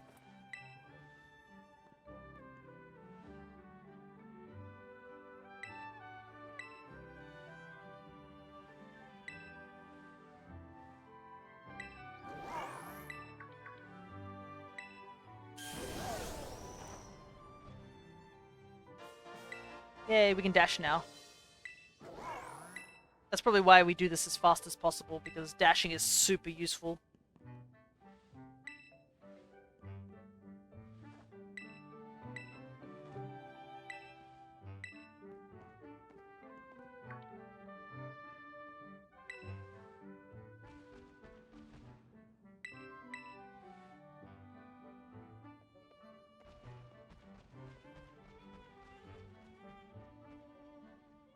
Alrighty. Let's see if I can get back and find that one rare candy.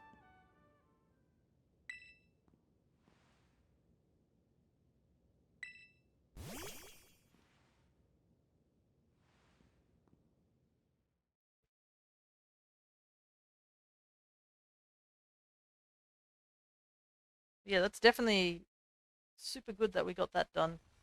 Hopefully we'll be able to power through most of the stuff now that we actually have the mon that we need.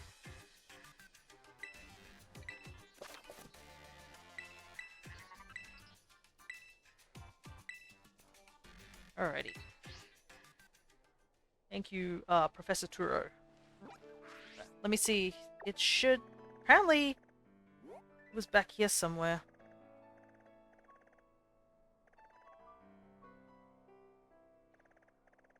This is like around here somewhere.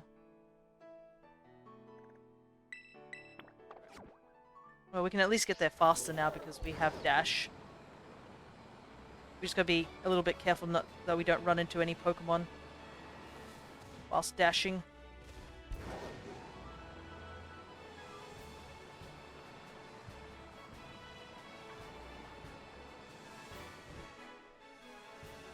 Apparently the rare candy was over here somewhere. There it is. Apparently I didn't see it there.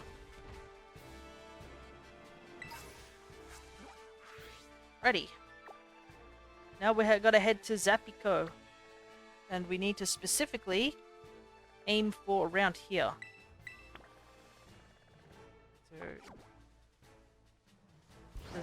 as you can guess, there's another rare candy there. That's pretty much the entirety of this run, is us trying to get as fast level ups as possible.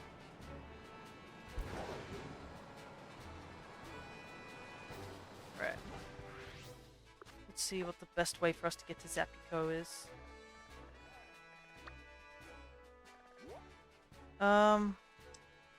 Problem is that we can't really climb the cliffs up here.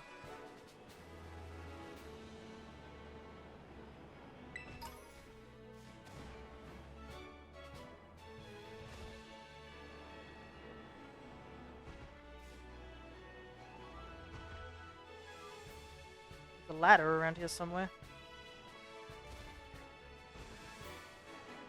Guess we'll take this ladder. See if it takes us up high enough.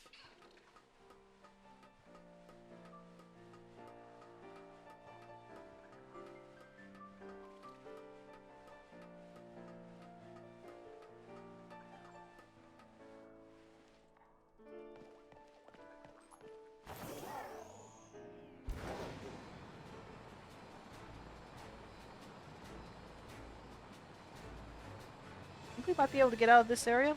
Let's see.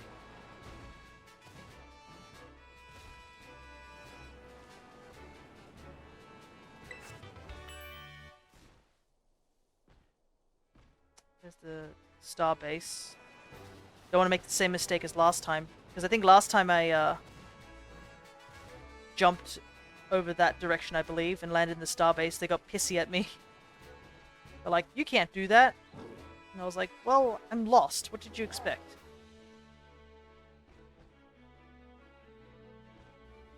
Fortunately, I don't think there's a way for us to get up this way.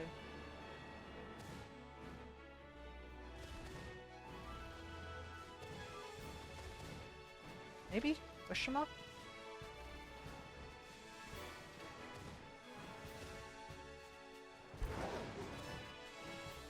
No. It's not an option.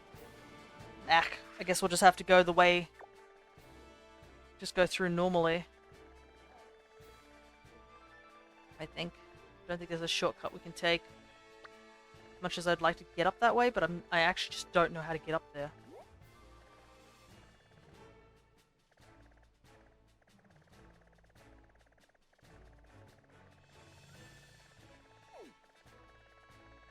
The closest Pokemon Center is back here. We'll just go back this way.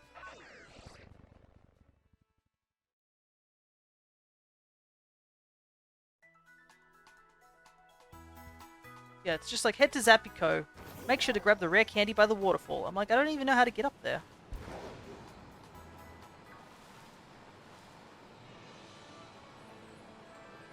If I could, I would.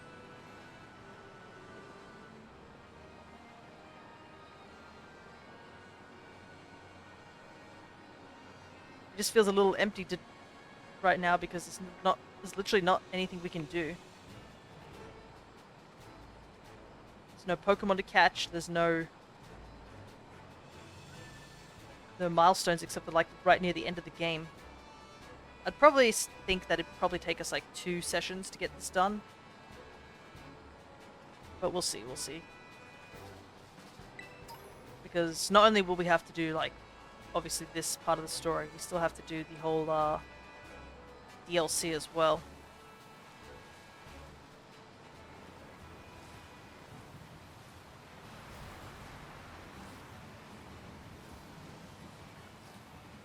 Just going to ignore this entire area.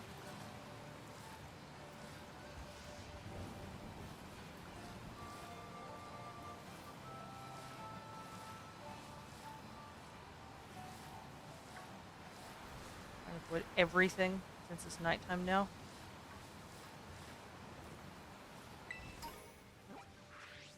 Is there any way for us to get past without going through Team Star? Surely there is.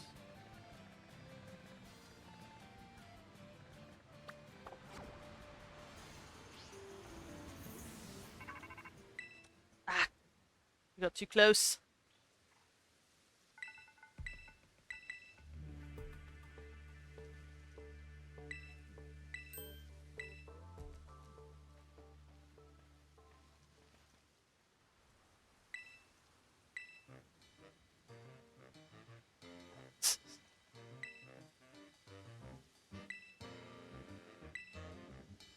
Feels good to beat up Nemona again. Oh, you doing the Nemona part.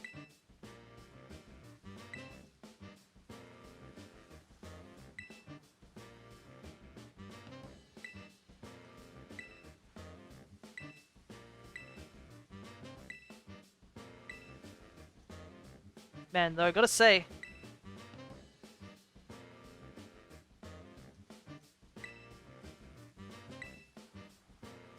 It's a shame we only get to see Clive very shortly. He doesn't get to stick around as much. We should see more Clive later, hopefully. Alright. Here's another issue about, like, all the Team Star stuff. We legitimately can't do any of the Team Star stuff right now because we don't have 3 Pokemon.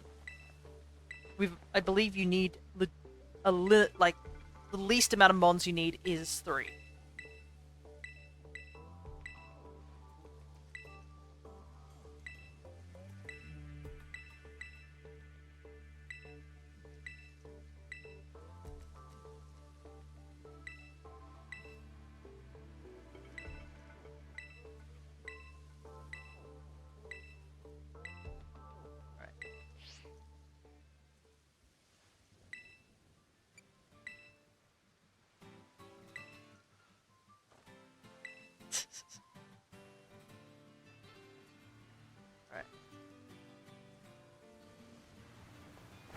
Can't really do that right now. Oh, by the way, it's because it's raining. Because of thunderstorm. I'm at the laggy psychic gym. Nice. Alright. Yeah, we just gotta follow the road and ignore. Oh, we can't because they're blocking the road. Yeah. Can I jump? Whoop!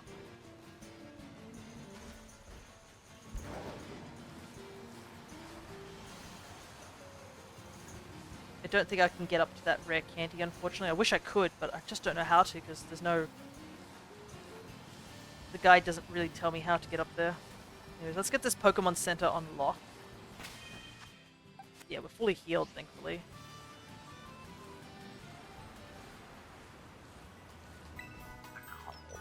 Let's gimme Ghoul because we can.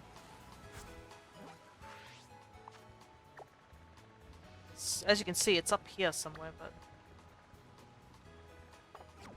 Don't know how to get up there.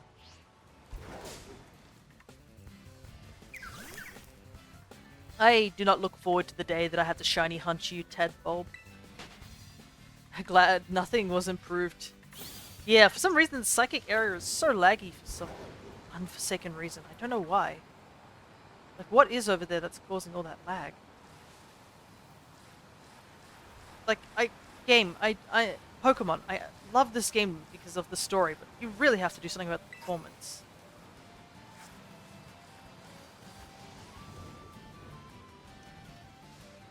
Can I get up here?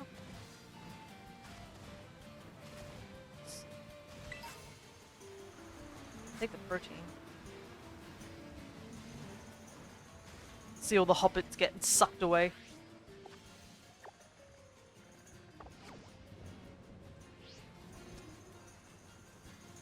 Yeah, I don't think I can get up further this way. Oh no, maybe. It's... Nope, it's too steep.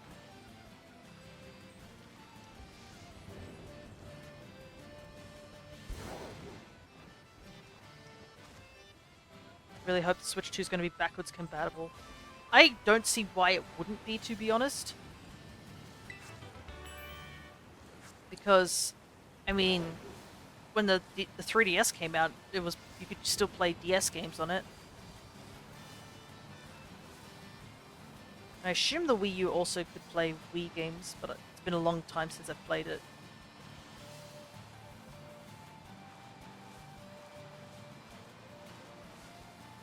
It's just casually a cave up there. Don't even know how to get up there. Like, the rare candy is literally on the upper floor here. Oops.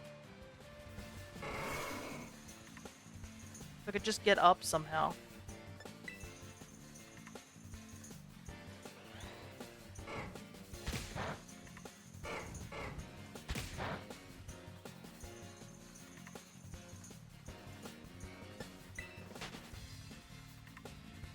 Anyways, let's just head to Zapico.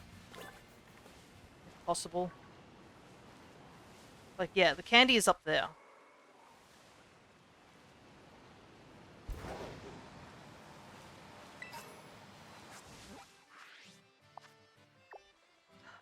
We legit could get to Zapico if we just could shortcut up there. I don't know how to! Ah, it's so frustrating. It's right there, right next to us. We could easily get up there somehow. Just don't know how to get up there. How do speedrunners do it? How do they get up there? I could just pause the video and just watch a video or something like that. Because if we don't know how to get there normally, we're gonna be forced to like go all the way around, which is a pain. Let me see if I can find something on it. Hope you guys don't mind me just looking away for a second.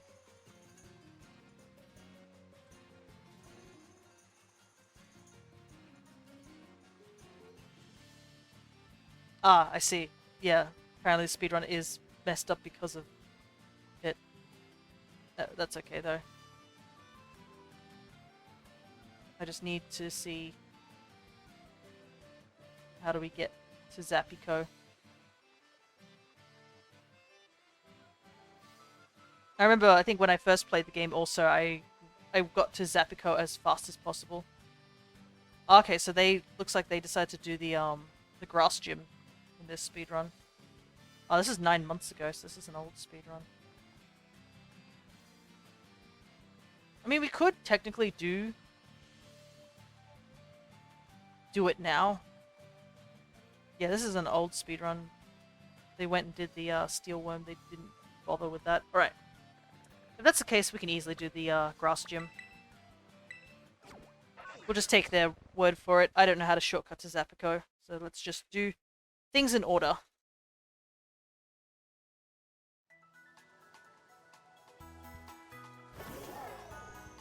For my first playthrough, I rushed through Medali for the gold. Oh yeah, for the amulet coin. Hey Void, good to see ya. We're running through a new file of Pokemon Violet so that we can go and get ourselves a Miraidon to trade for Kuraidon.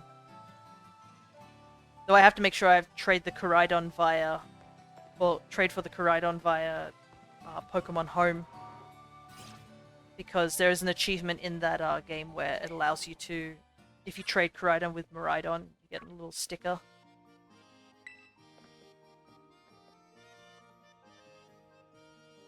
Interesting. How's that going? We've taken out one Titan so far. So we're about to do the grass gym at the moment. Because there is a speedrun thing that I was looking up and it was like, yeah, just get to Zapico. And I was like, I don't know how to get to Zapico. From, like, where I was at. Could you help me get that sticker at some point? No worries. Also, since some new people have joined up into the chat, you probably see a little UFO Tamagotchi flying around down at the bottom. He is Nightbot, so there are some commands that you can check out and use. I believe if you type in !commands with an S, it should show you where all the commands are.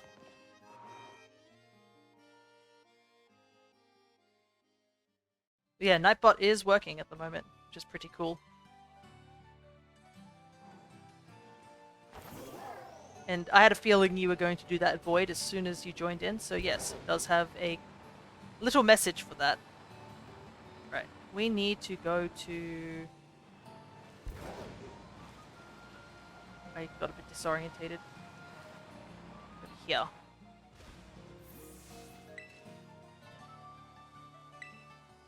But yeah, there are a couple of commands that you can do. Alright.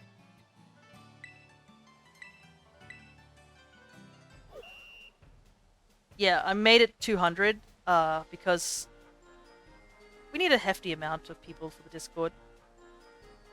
And the 150 goal is that if we reach 150 followers, I will be doing a month of shiny hunting.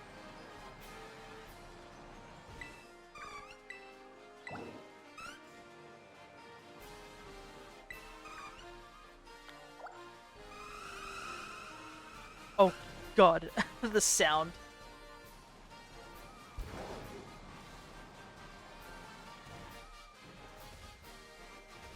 Yeah.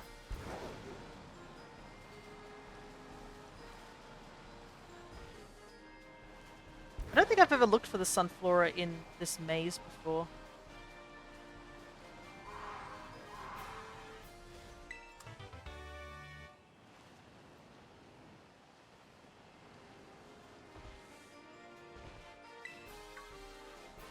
There is one in here.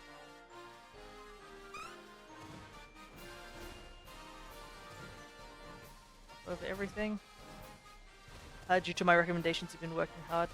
Full month of shiny hunting, non-stop, no sleep. No, not that hardcore.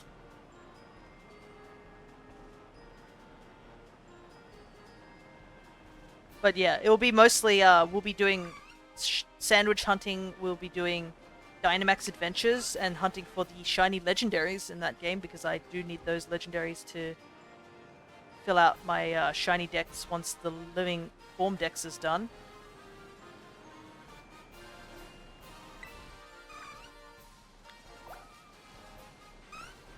Got 5 so far.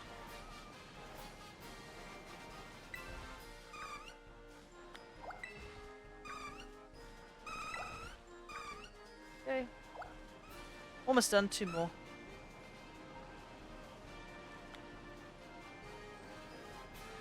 Don't know if there's any over here. There's one over here though. Apparently just at the vending machine.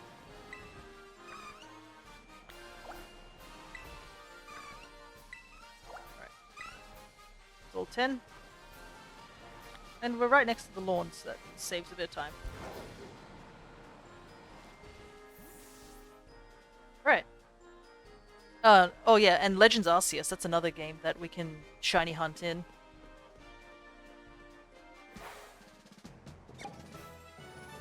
Right.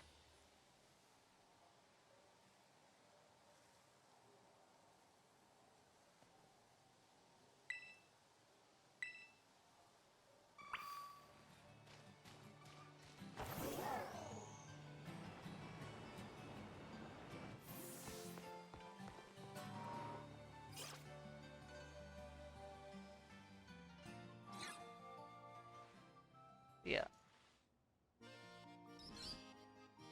This version of the guide is like, that I'm looking up in words, is to try and go and get yourself a particular, like get all these candies all the way up to the snowy mountains, which is kind of nuts to get up there without any means of like climbing and stuff. Obviously it would make things a lot faster, but I'm not that good, unfortunately.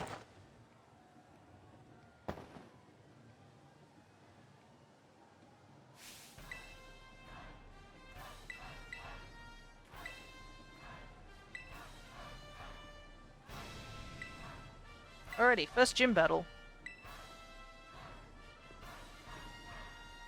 We'll probably follow the video guide because it's a little easier. Yeah, it looks like straight after Brassius we're going to go fight Orthworm.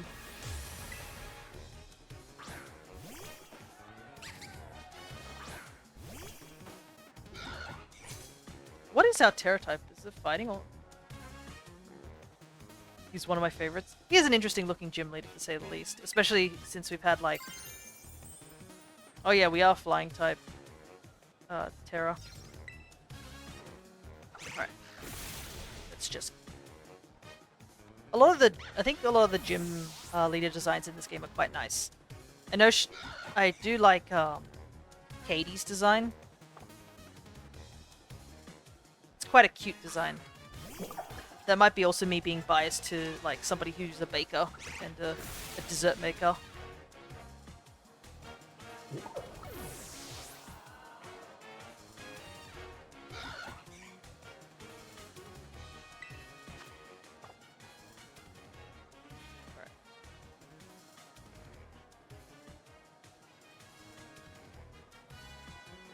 Just have to deal with Sudowoodo. Sudowoodo is so deceptive of a mon. Especially if you fight this game at the beginning of just having Sturdy. There's just no way to one-shot this guy because he has Sturdy.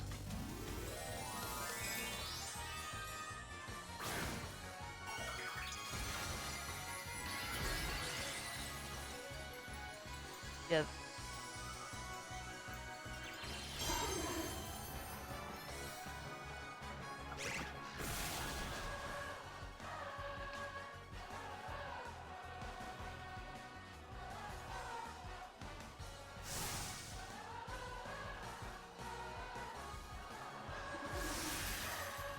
Ready? It might be faster than us, but I think we should be okay.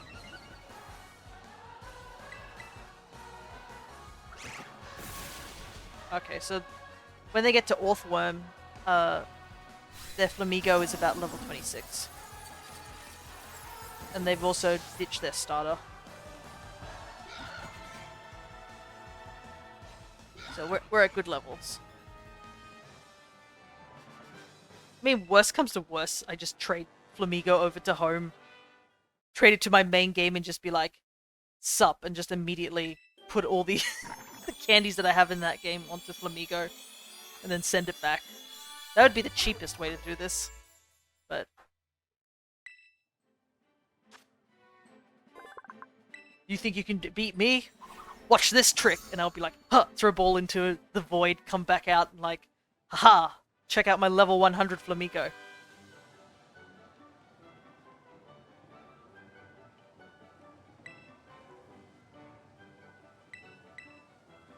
Alrighty. I wonder how he gets the spikes in his hair, I gotta say.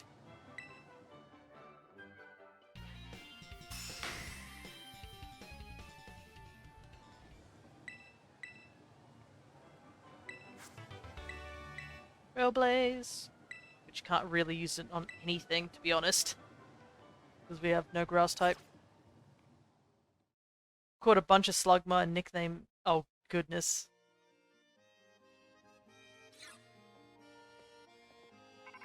Oh.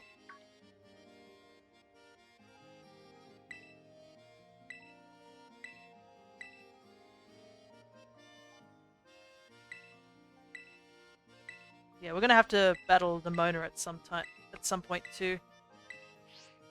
I got 2 shinies from that. Yeah, Wonder Trade, I think it's at least a little better now after the DLC, but like, I think there's still bots out there just throwing out random level 100 mons, shiny mons, perfect IVs and stuff with website names. I think I mentioned when I did the...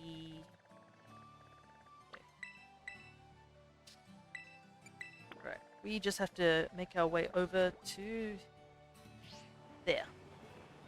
The Scarlet Violet Reddit constantly has posts about hacked mons on home. Yeah. When I did the Fennekin egg hatching, I got almost a whole box of like hacked mons. Which, I mean, I may be shiny hunting mons and whatnots, but I am not genned mons. I want to try and keep all my mons as like hack free as possible.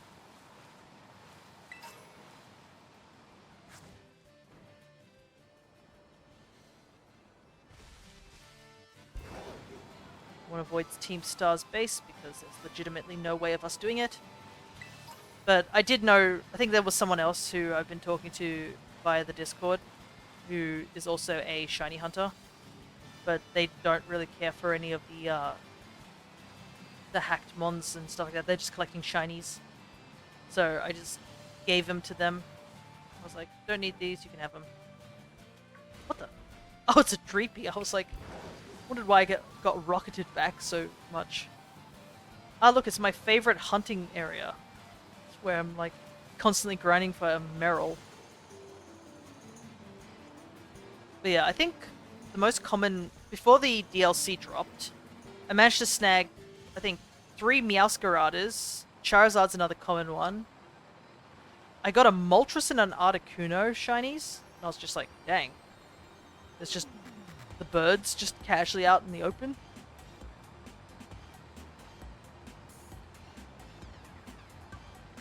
I'm trying to remember, there was a couple of starters I got where they're just like the baby mons, like a Rowlet and Charmander. But yeah, and a Quaxley, but you don't ever really see Skeledirge or Quackquavel as shinies. It's always Meowscarada, because I think for the longest time Meowscarada was like the mon to go for due to competitive. Though from what I've heard, it's dropped quite considerably in the competitive scene now that the DLC has been released.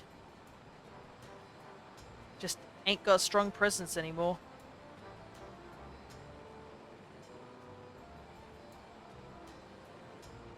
But yeah, I'm gonna have to be using Wonder Trade at some point.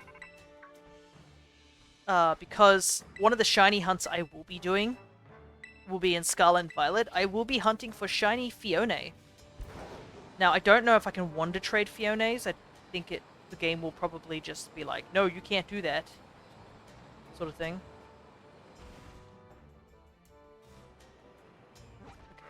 Steel Titan is... It's here somewhere. Because it's a mythical, technically. All these clusters of mons. But I think egg hunting is a little easier in this game, and I don't know if you can... I think it's definitely would be better than Brilliant Diamond and Shining Pearl. Especially since, one, I don't have the shiny charm in that game. And the bike in that game is horrendous to use. I went back to it at some point to try and do some egg breeding for something, and I was like, oh my god, the bike is so jank in that game. Yeah, and eggs are very slow. And the pseudo method is like the only thing that works in that game. For the shiny charm, which I don't know how they messed that up so badly. BDSP is a horrible game. I know, it's sad that it's not a great game. I wished it was. Like, it could have been something good.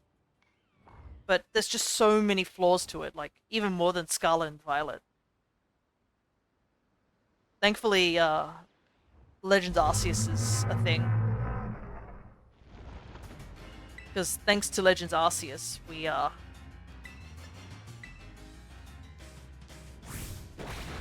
we can just get most of the Pokemon that are in those games. At the same engine as Sword and Shield, yeah, it uses Unity, which is kind of funny because now that we have the whole debacle about Unity trying to upcharge and stuff like that, and a lot of people are going to be moving away from Unity due to the lack of trust. Oh, that was weird. Amigo was just asleep.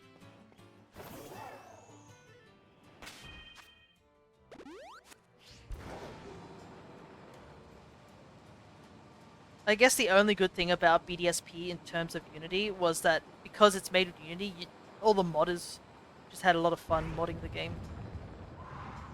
I know there's a mod that exists where somebody modded it to make it that Arceus became Kirby, and you basically could just play as an actual working Kirby.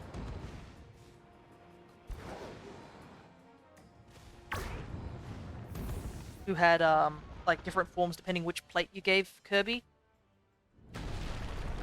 And there's a lot of good. There's like a mod that actually just improves the game in all sorts of capacities of like, oh, Pokemon that follow you faster. They are proper sizes, all those type of things. So that's the one good thing about BDSP. But other than that, if we're gonna do any sort of Masuda methoding, it would definitely be here in this game. I know some people complain about the Masuda method in this game being slower, because you can't get more than a certain amount of eggs at a time, and you can't hatch them while you're, like, working. But I prefer it this way, because I can just have the game running on the side while I actually get something else done.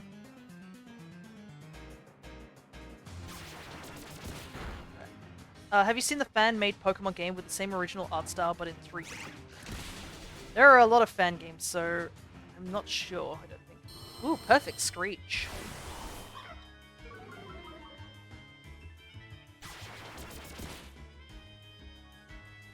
That's what we like to see.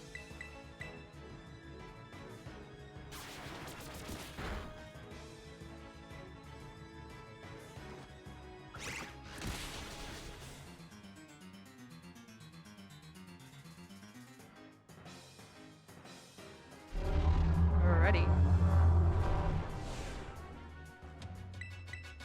And we're done.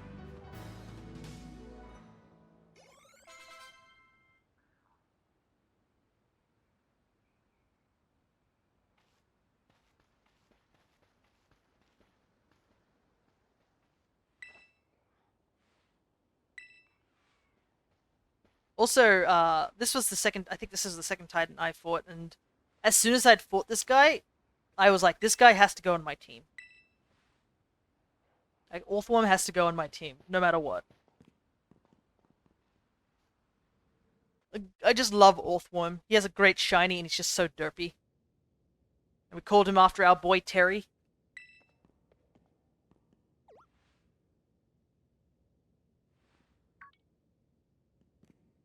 And if I remember rightly, by pure accident, we also got it to have a mark, I believe. Alrighty. Salty Herba. Pretty sure this is the one I've used very, very frequently.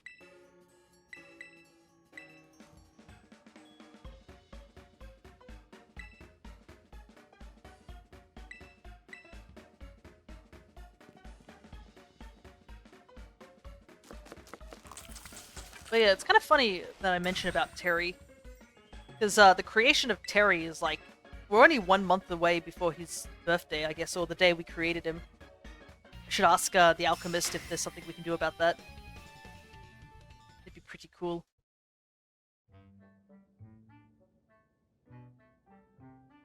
Also, this is the part of the game where I was like, we're hunting for Titans no matter what. Like, this was the mark.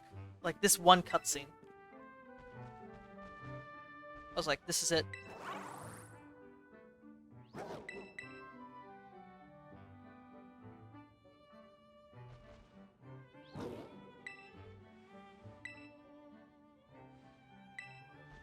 And it is nice that Arvin is very, very slowly warming up to Miraidon.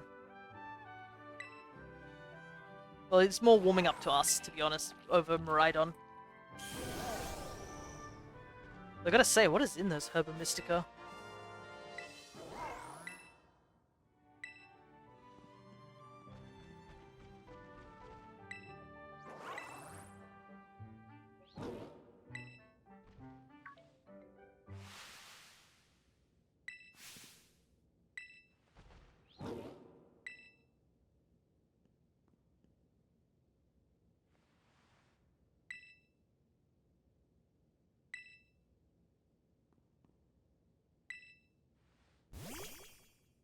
Ah, yes. They knew that we couldn't resist the sick dog story.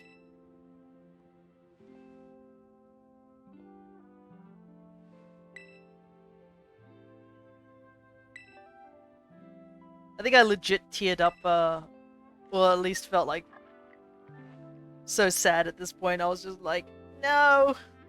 There's a dog and he's hurt! Why?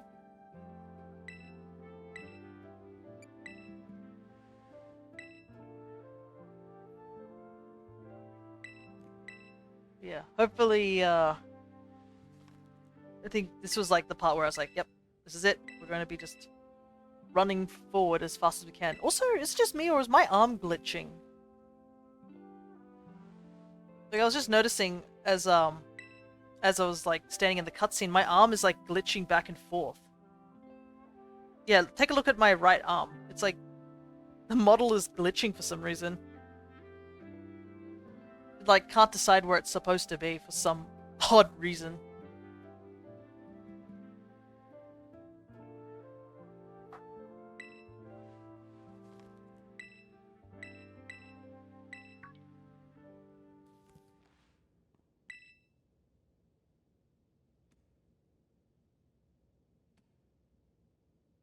Yeah, I didn't think Game Freak incorporated death at the very least. I don't think they would have showed it.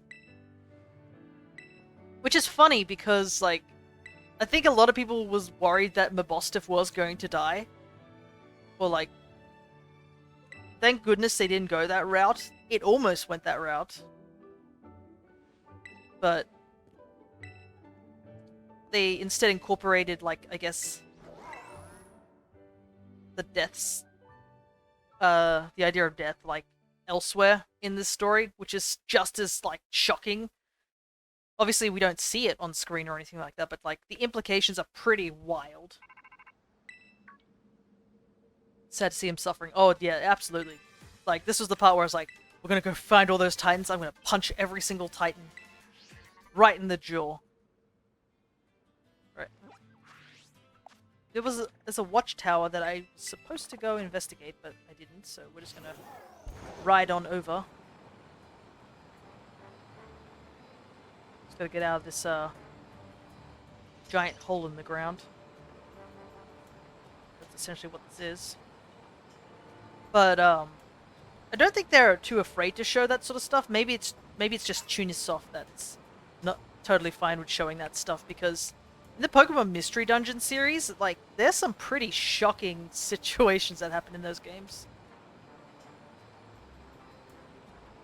Like, just the implication of a lot of the endings are pretty dark, especially in the second game, Explorers of Time and Darkness. Oop, don't want to fight you.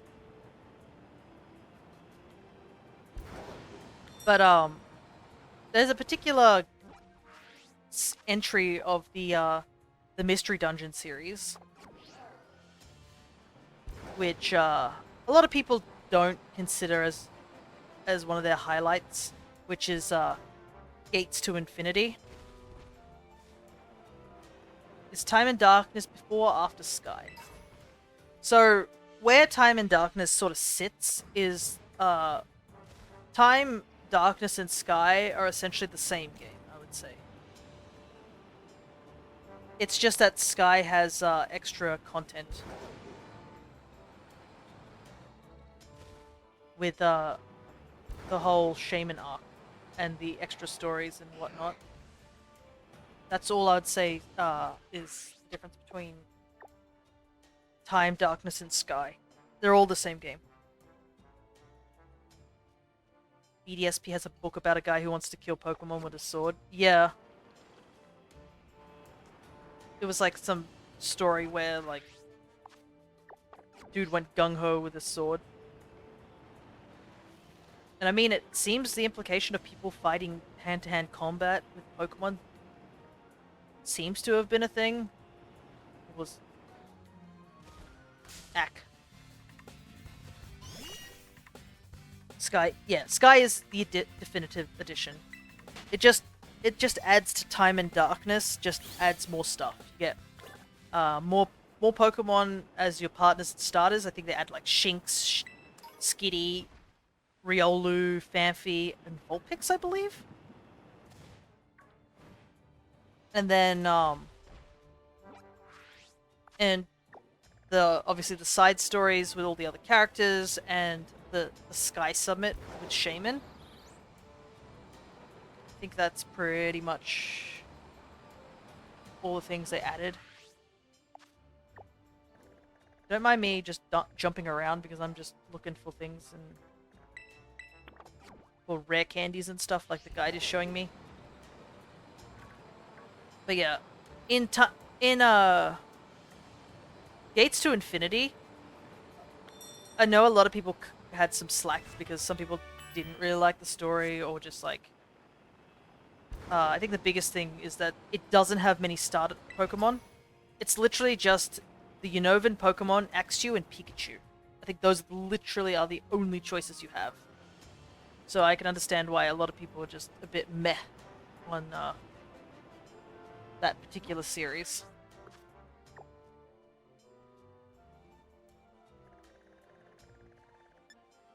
Where do I need to go? I need to head over this direction.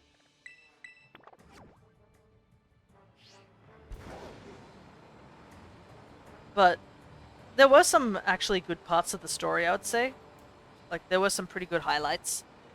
But I will not deny that there were some pretty dark moments in that one. Like, there's a whole cutscene in that game, which I was just like, damn, they put this in this game? Like, that is, like, crazy. Because these are sort of advertised that kids can play these games. Maybe one day I should stream some of the Mystery Dungeon games. I think I played a randomizer of Sky on the channel like a long time ago.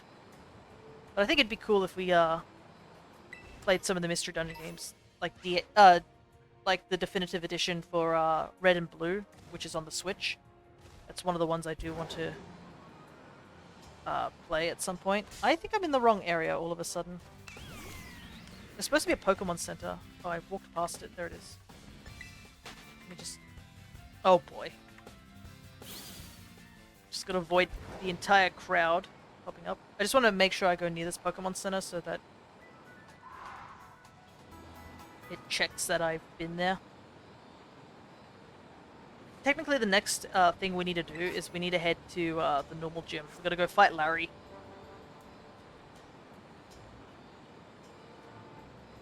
I think Team Star stuff is literally just going to be stuff we're going to do right at the end. And just try and steamroll them. I think that's the plan, the game plan.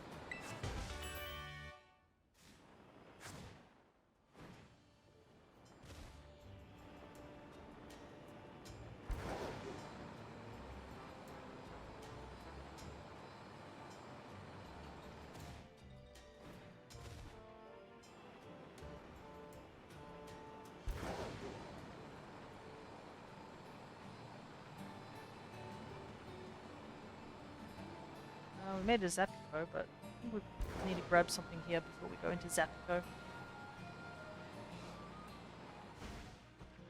Just don't know where it is. Oh wait, we're in the total wrong area. It's over here. It's up on that ridge up here. I think we could jump up there now that we have improved jump. We'll see. Yeah, we can easily clear this. Hmm? I am in the right area, right? I see. We gotta try and backwards jump our way up if possible.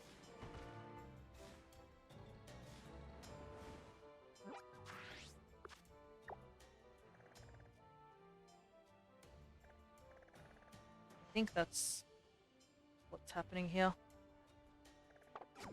Could I possibly get this way? Let me try.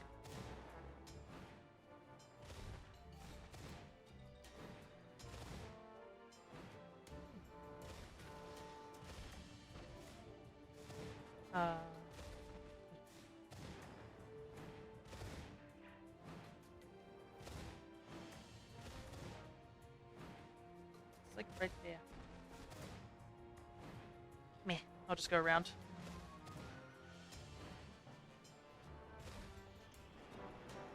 What makes me laugh is one of them is a scientist, so you'd think that he'd have some common sense that taking away water would be a bad idea. What's this about? I think I've missed some dialogue somewhere.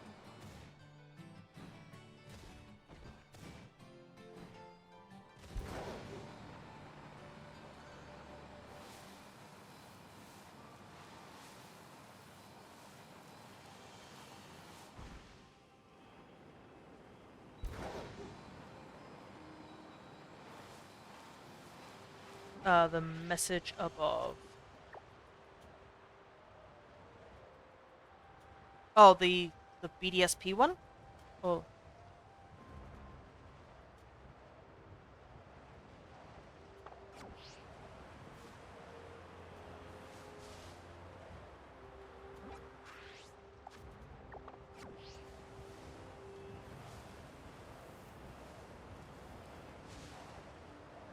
There should be pick-upable somewhere around here.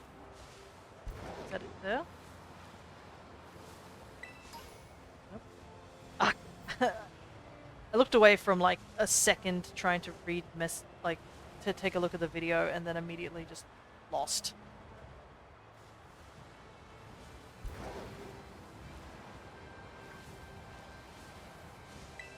Okay, here we go. Wait, is it going through?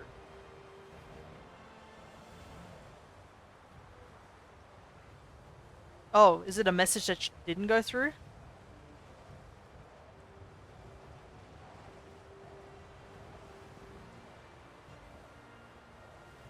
Maybe it didn't? I don't know. It would have alerted me if it hadn't.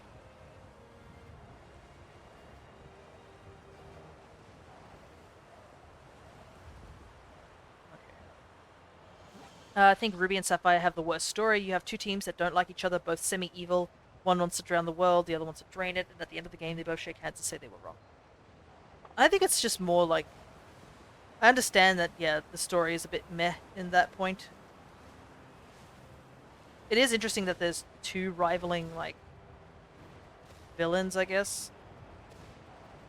But at least, I guess the one good thing you could say is that they actually, accepted they were wrong. A lot of the bad guys don't even accept that they're wrong. They're like, no, what I did was right. I mean, we have Cyrus who just wanted to, recreate the world in some sort of manner. Acrobat. This is very important. But, like, I totally understand that, yeah, they didn't have the brightest idea. Like, one's like, oh, let's just get rid of all the water, and the other one's like, I'm gonna wrestle Kyogre. You know, that sort of thing. I think Omega Ruby and Alpha Sapphire's designs also just make it a lot funnier. Because Archie definitely looks like some dude who would definitely just wrestle, like, fist fight Kyogre. Go up that way. Probably put a marker there. They're both idiots having a petty disagreement, pretty much. At least it's a little better than Lysander's idea, where he was like, I'm just gonna create genocide. Which I never understood. I think when I went back to X and Y, I was like, wait a second. So your ultimate plan is just to wipe everyone off the face of the planet? And Team Flare are just casually going to be the only ones that, like, you're just going to casually let live, sort of thing.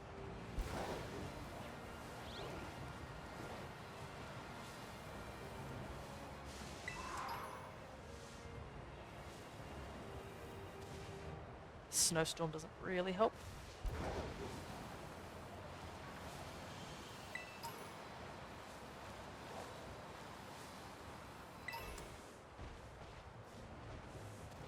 Jump down here.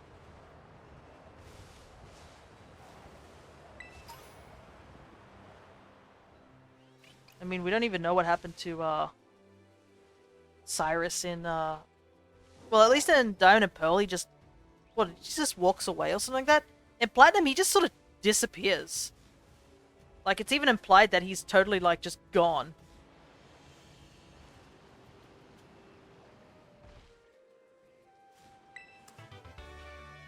I don't drop down that far, I don't think. Like, it's kind of nuts. It's sort of implied that he just decided to stay in the distortion world, just like, yeah, there's no other reason I should be here, sort of thing.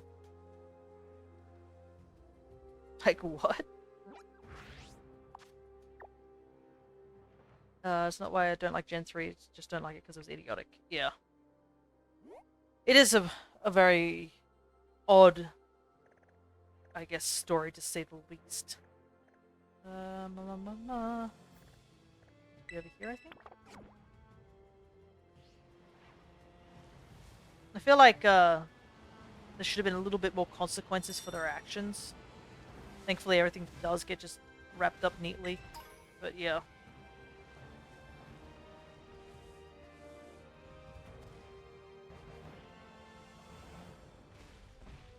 What about Legends Arceus' story? So what is this emote? Legends Arceus' story is also, I guess, an interesting thing there too. Because, unfortunately, we don't actually have a continuation of what happens after Legends Arceus. Like, does the protagonist get to go home? Are they just trapped in Hisui?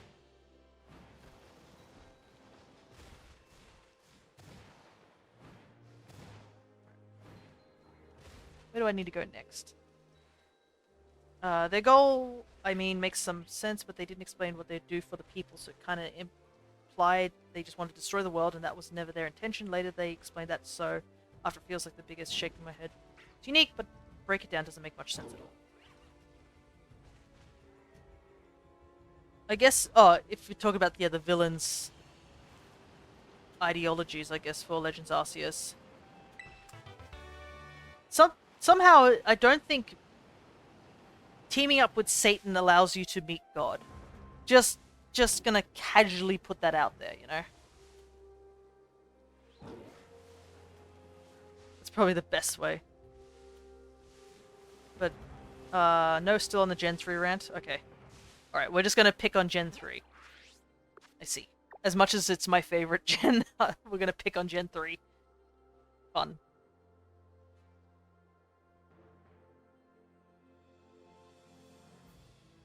Gen...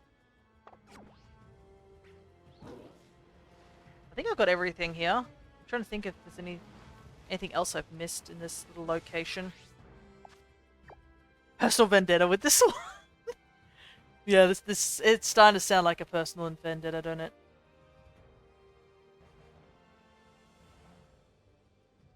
Alright. I think we should just head up the mountain by the looks of it. Let's head over this way.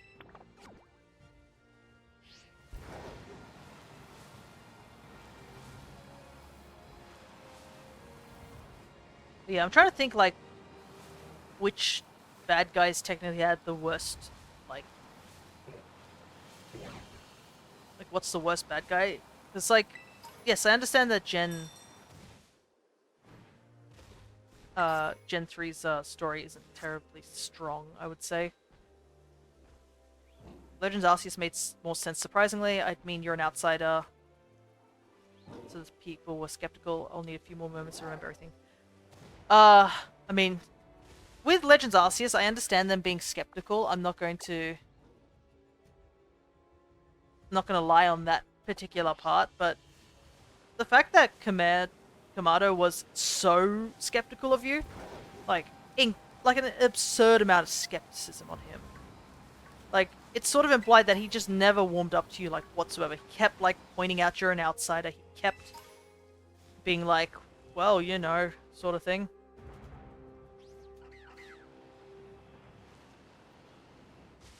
And then the moment, very moment, something, like, he's even telling you to help out with all these thingamashiggies, and then the moment that something goes wrong, he flips on you so fast. Like, completely absurdly flips on you so fast.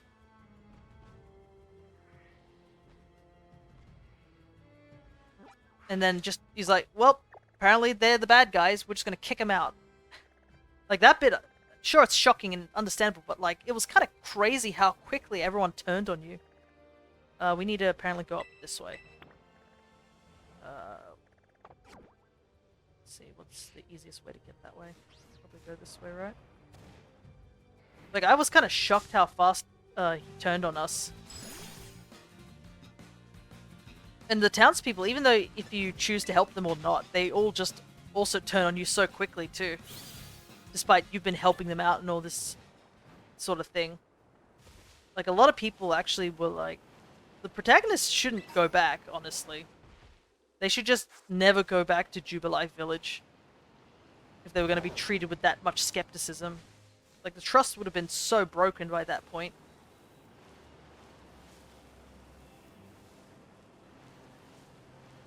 Alright. We'll go this way.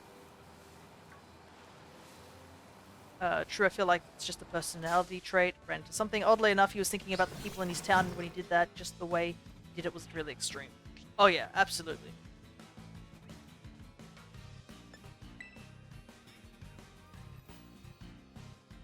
Kinda sucks that we ran into this Pokemon, didn't want to. Because I'm pretty sure that it is stronger than us. BRB, no worries. We gotta try not run into anything. Everything is way too strong up here. You're just here to try and grab some candy.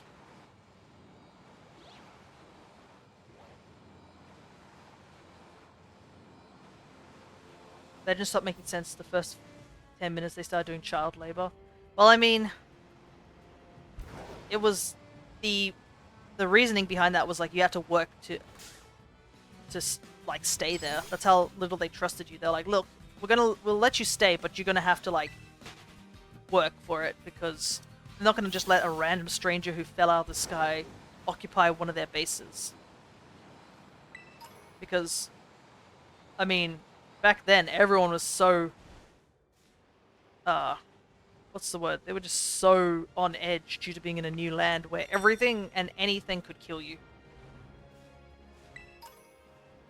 Like, that was their big issue, was that they were just, like, so terrified.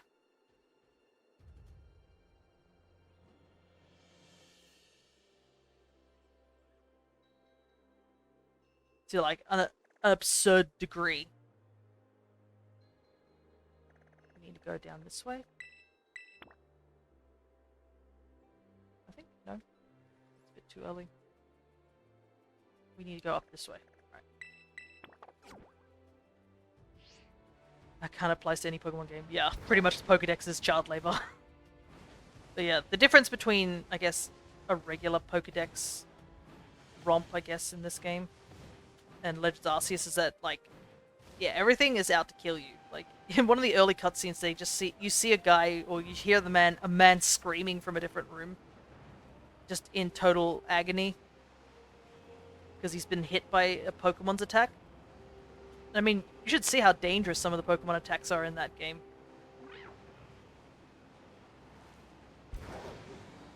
It's kind of understandable.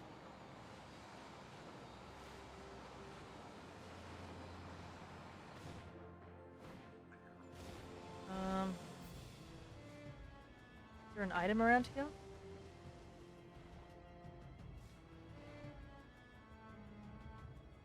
Apparently there's supposed to be some sort of candy around here, but I didn't see it.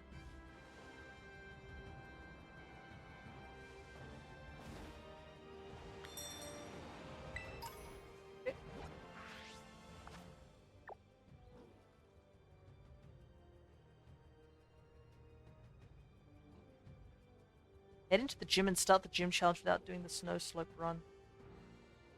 What on earth?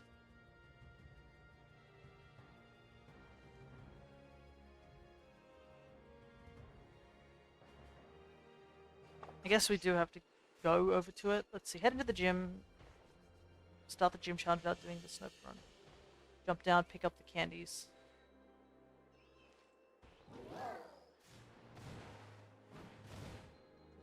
Well, I guess we've got to get back up there. Or we can try and attempt this. Oh, it seems odd. This is like the old run.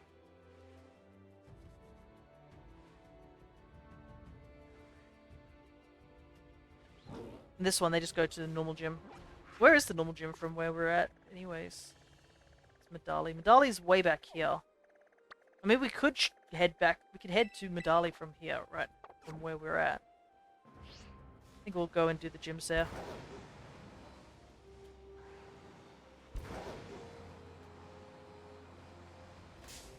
And plus, I guess the benefit of doing Medali is that we don't have to worry about looking around for all the treasury stuff. Holy heck, that thing's level 49. Oh, far out.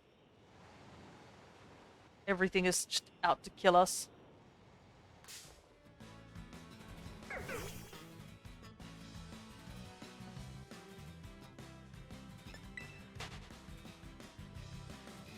Apparently at this point we're supposed to have 25 medium candy, which I don't think we do. Yeah, we've only got 12. Yikes.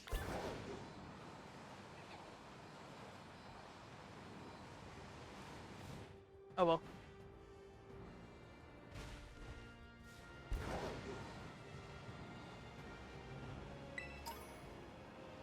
Started snowing now, almost like we're on a mountain covered in snow. Well, you know.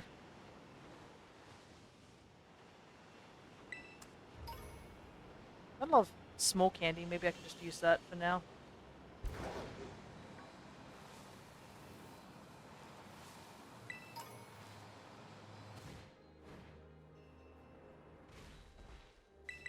Thankfully there's no fall damage in this game.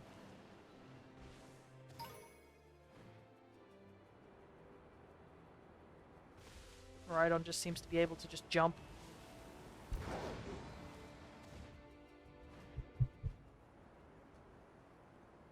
Alright.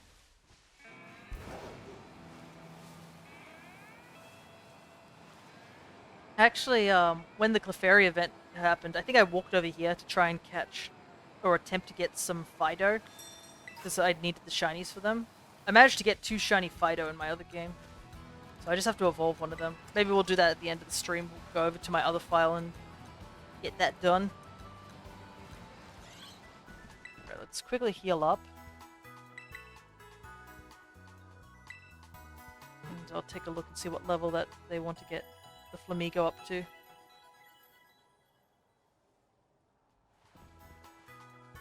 Wow, with all the stuff they collect, they just go straight to level 70. That's kind of nuts. I don't think we'll be at that sort of level, but let's see how much.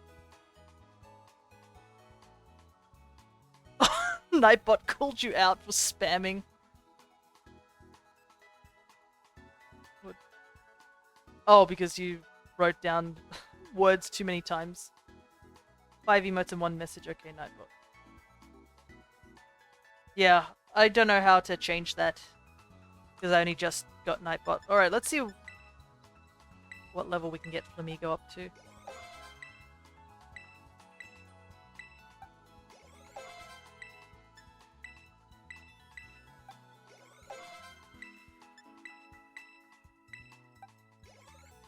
Yeah, it's definitely not level 70, but it's... Level 50 should be okay, right?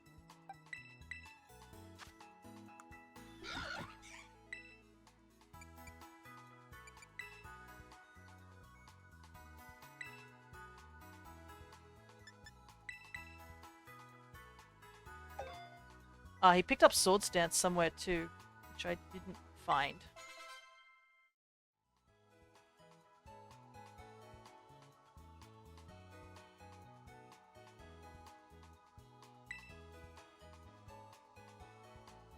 stupid Clefairy event. It took me a full box of shiny Clefairy to get a marked shiny.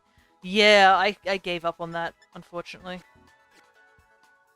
I just wasn't able to get the marked Clefairy. I got one regular marked Clefairy, and that Clefairy, like,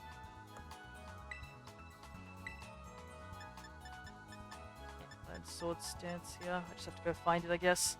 That Clefairy didn't even have the right mark, which was just so aggravating. I was just like, are you kidding me? Like, not only did I not find the Clefairy that I needed, but, like, it didn't even have the right mark. I ended up with, like, 6 Clefairies, and I was like, yeah, that's enough. Like,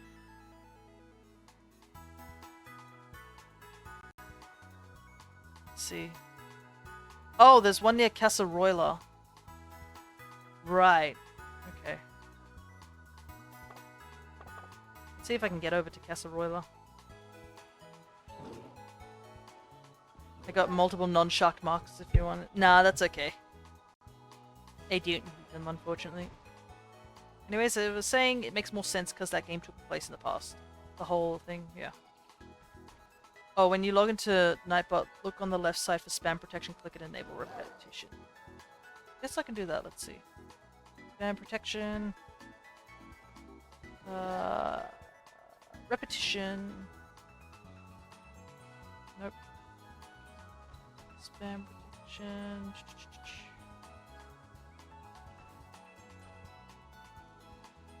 Oh, it just says it's disabled at the moment. So, while it's at this... Okay, it's enabled at the moment, so...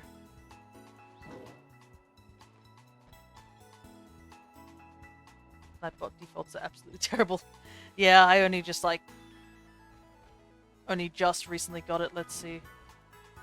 Doop-a-doo. Yeah. I think it's enabled now, at the moment. Just taking a short break. Ooh!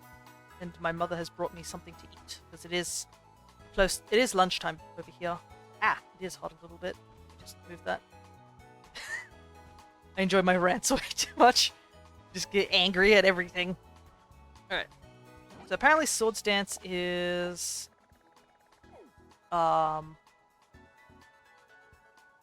right here-ish. Somewhere up here. I think we should be able to get there, so... Let's go over there, and why not? Does the V in Void stand for Vendetta? Maybe it does. Who knows?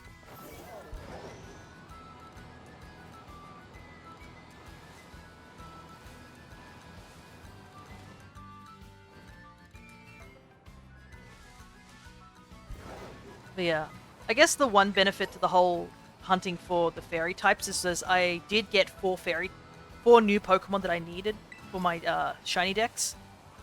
Though one of them was a very odd-looking fairy.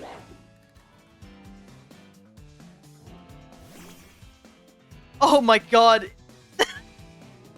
Just got timed out. I didn't say it was ready yet. I just hit a name. Void, what are you doing?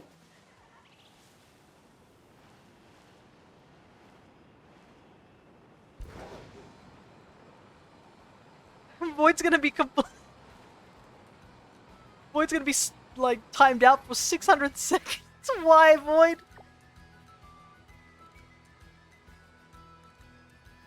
I had it disabled earlier.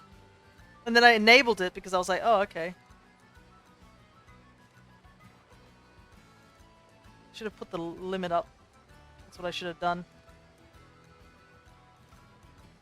Well, there goes Void, I guess. Excessive symbols. Disabled that as well. Excessive emotes.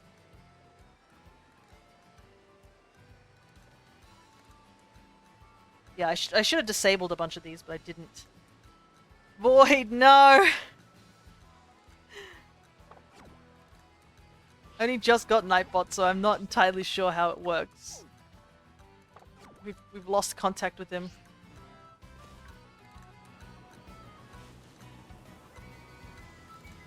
I don't know what type of rant is going to happen once Void gets back. I am a little scared for it.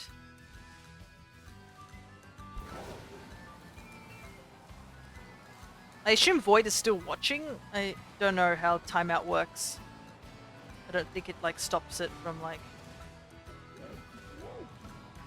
them from like watching. It just stops them from typing. It says 40 messages were deleted. Oh, so all the messages from Void are gone as well.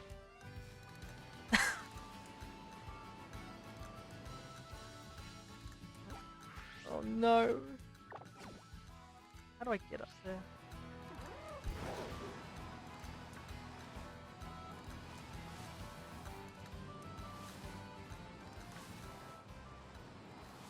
Problem is I don't know what like kind of level of timeout that, well not timeout, like how many messages they had sent before the timeout happened. I think yeah, should be somewhere down there on the grass area.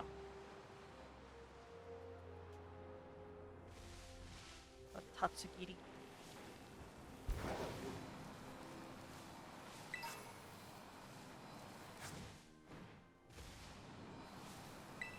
Could be around here somewhere.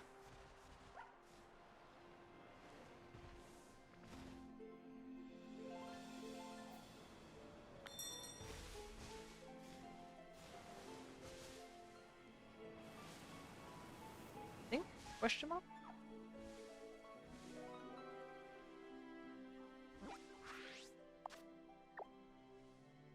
I kind of wish they zoomed in a little bit more with their these guides.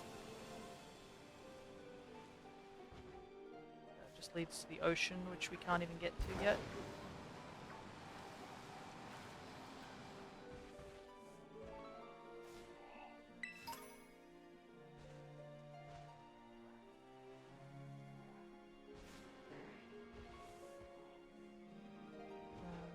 Maybe down here? This looks like it. There we go. We got sword stance. Alrighty. I think that's what we needed, and then we can head back to Medali.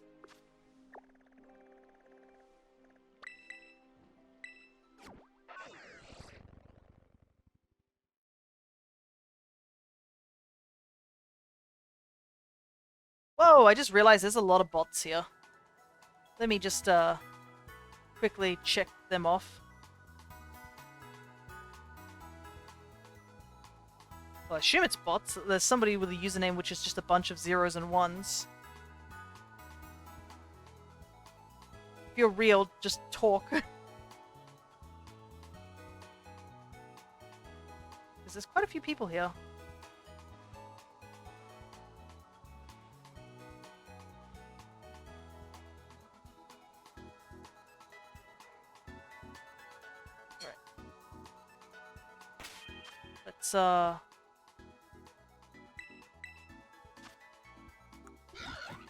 Let's do some rearranging of moves real quick here.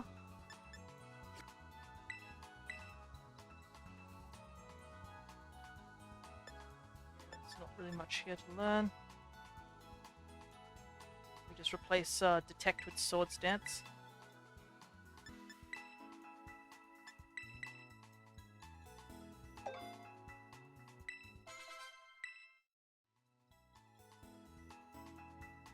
And I guess we just do the Medali gym. We're not level 70, unfortunately, but I think we should be able to still do it. Where's the gym building is the question. It's like right near the edge of town, I think.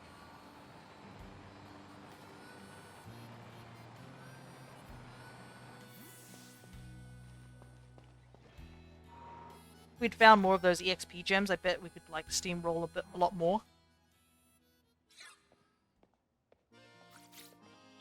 But we'll try and do our best.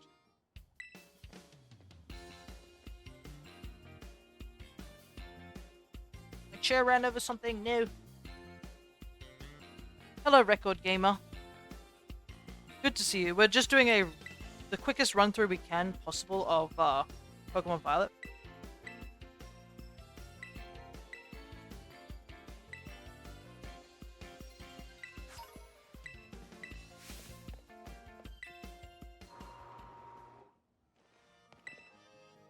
we're trying to get, as you can see at the bottom of the screen, we're trying to get Miraidon.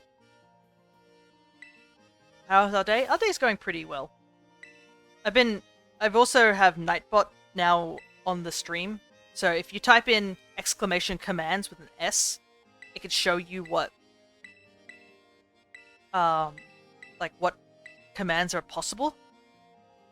Though, unfortunately, be careful with spamming emotes or words, because right now I have to fix up the I guess the mod ability that Nightbot has. We had one of our users accidentally get timed out because they were spamming emotes,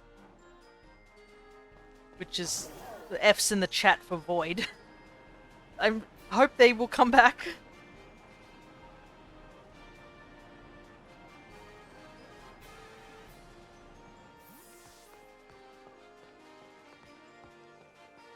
Void, please don't leave us forever.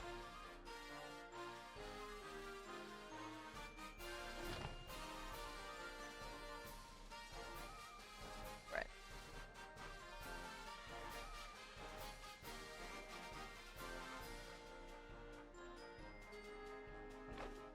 Alright, let's take a look-see. Yeah, these guides are all over the place. I don't know who to follow anymore.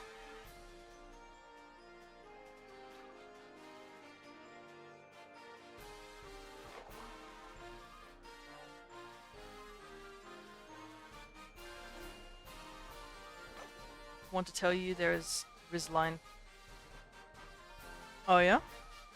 Oh, there's something else that's happening that happened this weekend. Ain't it there was PAX on, wasn't it?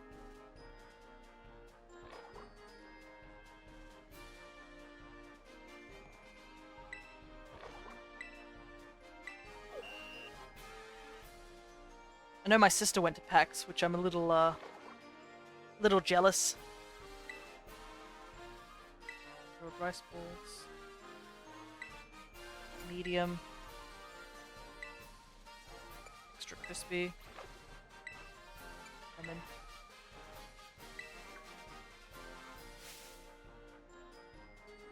My dad said to follow my dreams, so I followed you.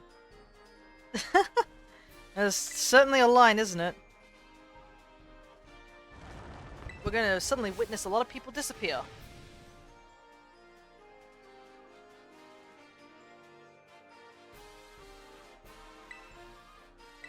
Alright. Guess we should now fight Larry.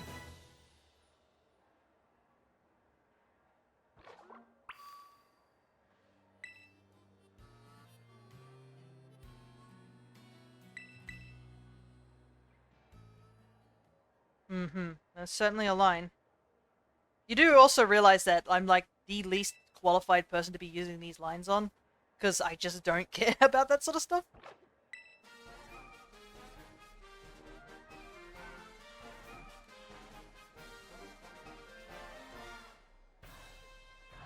There he is. Hi Void, welcome back.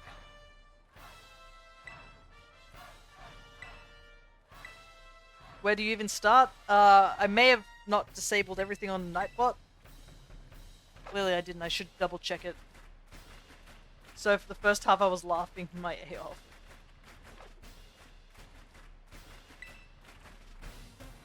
Yeah, I'm sorry Void that you got Thanos snapped out of the comments section. But I'm glad you stuck around regardless.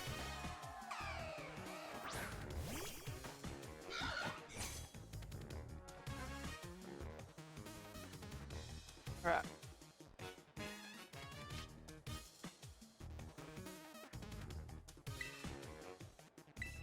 Is this just Oko? Okay.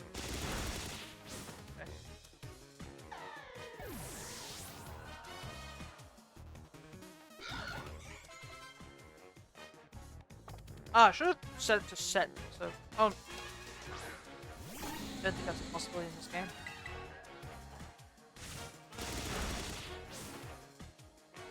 I should friend you on Discord so we can bypass this. Okay, so we aren't strong enough to Oko everything, unfortunately.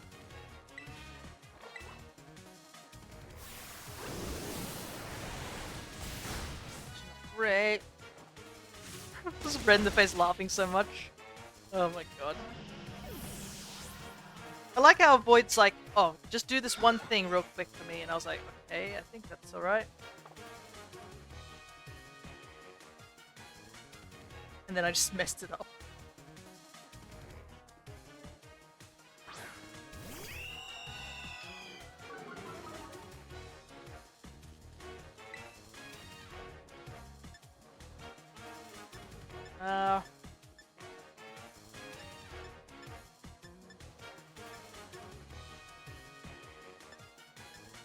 What do I want to do? Try double kick. Because I'm paralyzed, unfortunately. I think I can still live Staraptor, but yeah. When it happened, I nearly fell off my chair.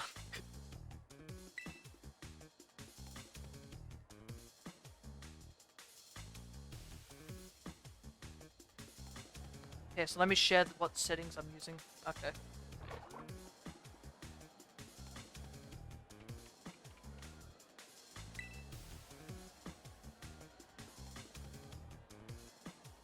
Larry's a good character. He's obviously a favorite for a lot of favorite gym leader for a lot of people. I still have, I think, one of my favorite headcanons is that Larry's an isekai protagonist. He's just from the real world. He ended up getting isekai'd over to the Pokemon world. And he just chooses to do taxes instead of actually going on an adventure.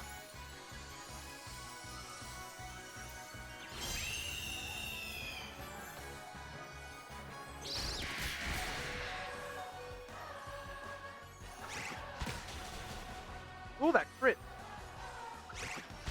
Alright. We did it. Alright, this is the last one I'm going to do, actually, because... Actually, maybe a few more, but here we go. My mum's belt. Okay, yeah. We're not going to read that one.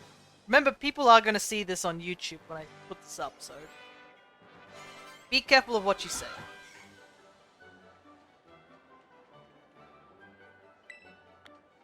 I'm not sure if that crit was necessary, but I think it definitely helped right there.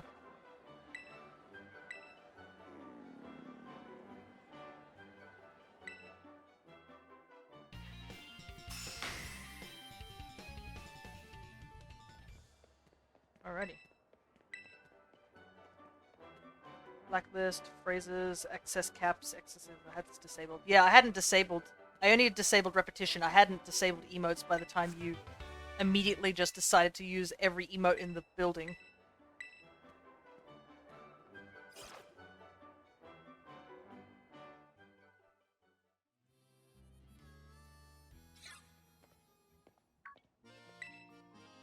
So I was like, oh, I saw the excess of, like, words. And I was like, okay, I just disabled that. And the moment I disabled that, I was like reading through the rest of the other ones. And that is when you decided to use excess emotes and get yourself timed out, my guy. I think I have links of... I don't know if I should put links allowed, to be honest. I think I will hold on to them for now, but yeah. I think you guys can access the links if you use the commands that I have put on Nightbot. But yeah, access symbols is now disabled. I hadn't disabled it when you decided to do that.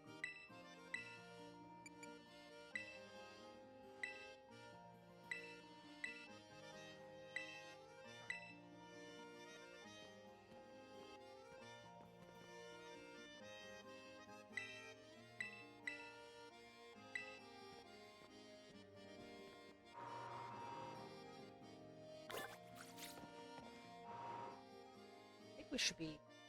I can't remember if Nimona fights us here. I don't think she does. At this point, I've given up on the speedrun strats. I'm just going... We're just going to go do whatever we can now. Yeah, Lynx is a moral decision. Yeah, it depends on who shows up, like... Because I know there are sometimes that there'll be bots that, you know, send links to, like, incredibly suspicious stuff. But yeah, that also would probably prevent other people from clicking those shady links. I think I am going to disable it now that I think about it a little bit more.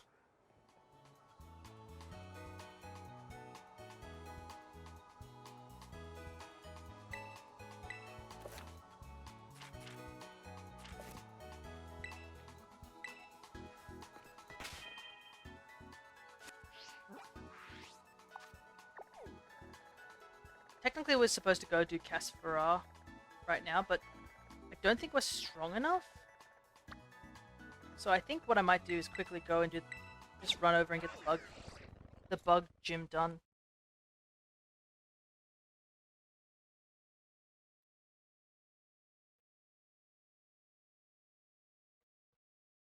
I didn't collect all the candy that I needed because I don't know where it all is. So I guess we're just gonna have to just level up by actually doing stuff. You want reputation enabled. It allows you to be repetitive. Oh, okay. Gotcha. It's just excess that you want. Oh, gotcha.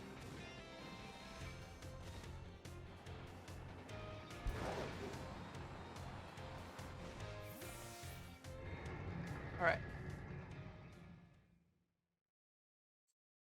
I have the blacklist words and phrases it's enabled at the moment.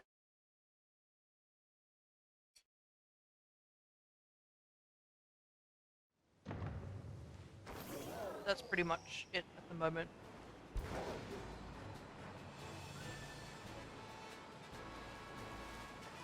Right. What are we at? We're at 3 hours. Yeah, I'm gonna have to pick up the pace. At least our Flamigo is now level 50, so we should be able to handle most things that the game throws at us. Obviously, we could have gone and looked for some more candy, but... Oh, actually, now that I think about it, was it you, Void, who wanted me to... You wanted a shiny Clefairy? I'm trying to remember. Somebody in the Discord was mentioning that they would like a shiny... Or, like, in one of the previous streams.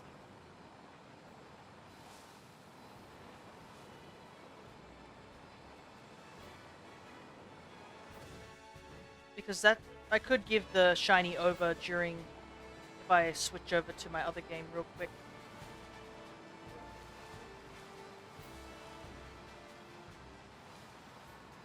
But, yeah, I'm not sure. Is it cheating if I switch over to my other game and level up Flamigo to level 70?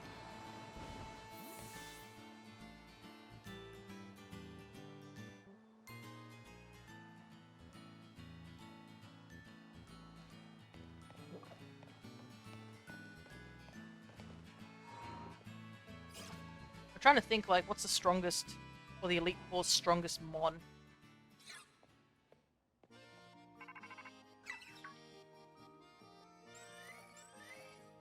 Me, how's the gym? Yeah, rules were made to be broken.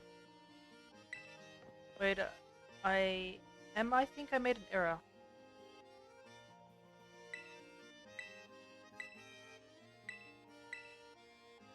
Alright, guess we have to fight Nimona right now.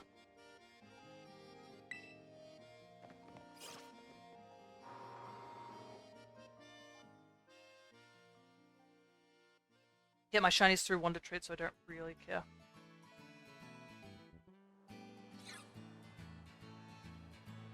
I'm just taking a couple of mouthfuls of food.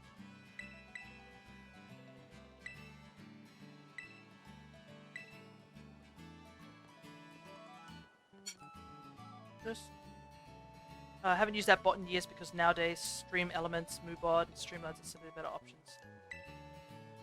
Yeah, I think I took a suggestion from like The Alchemist about using Nightbot because it's a very simplistic one and doesn't. We just wanted to get into the very easy bits and bobs of it. What level is Rough?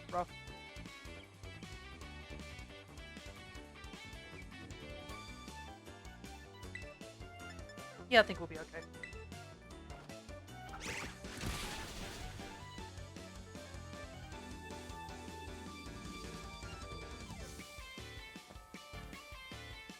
You can customize it, you just gotta know how. Yeah. I think there are some more commands I was interested in using it. Nightbot used to be the bot like 7 years ago, but it fell off hard in terms of usability. Yeah, like I noticed, I wondered if Nightbot could, you could change Nightbot's name or anything like that. Because I know, I think Cress has a different bot which the name can be changed. By the way, what was your repetition setting when I got muted? I think I disabled it. Oh, I had it disabled beforehand. It's currently enabled, if you're asking. But please don't attempt to try it again. I kind of need you not to get timed out or banned.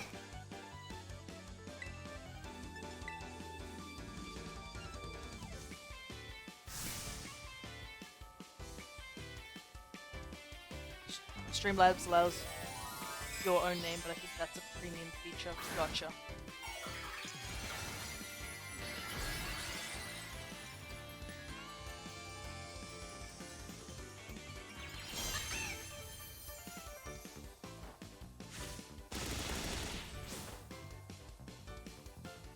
Wow, another crit. We're getting crits left and right.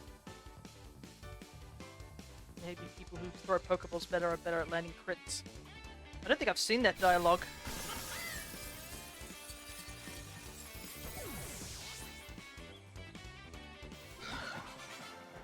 Well, I need to know if that's the issue. You can go in Nightbot and unmute or unban people. Oh, okay.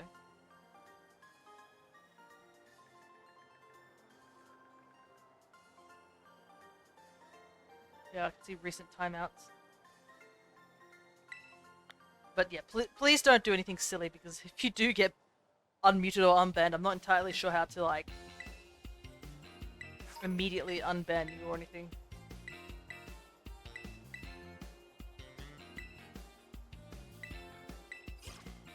Right. Let's get this gym done.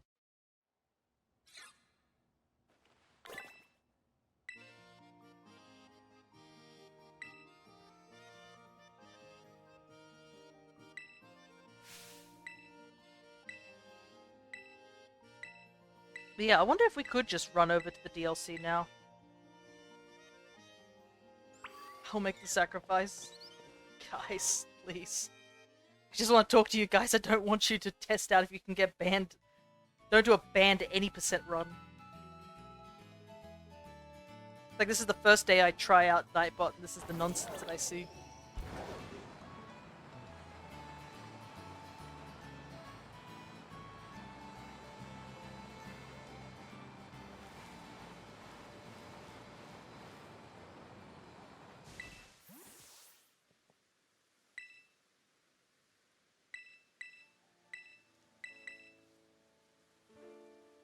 Well, I think I did push up the limit of emotes to something like super absurd.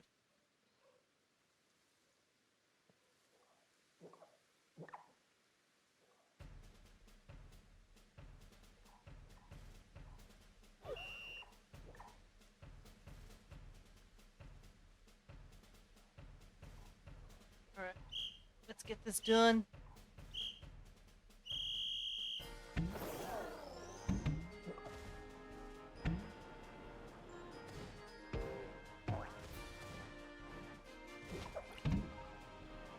Oh, far out. I just pushed it back over the fence.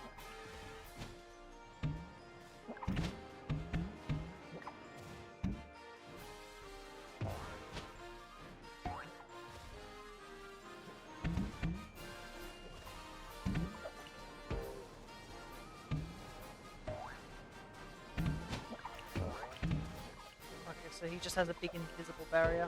Alright, let's just fight him. Okay, I'm glad that it's working for you guys. I think everything's working fine. But please, I'd like communication, not by just you guys spamming emotes. Yeah, keep it enabled, that was the issue. No worries.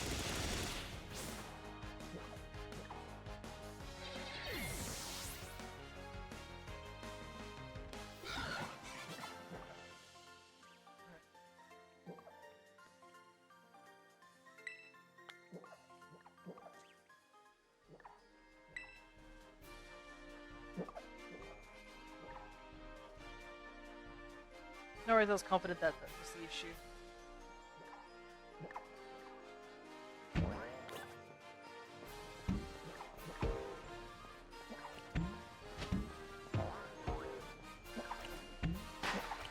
Alrighty, there we go. Somehow it feels easier than last time I did this. I don't know why.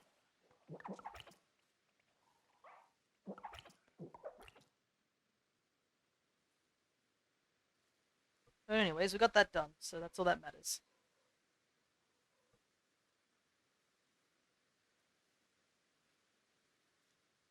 You can communicate without emotes, but add pizzazz.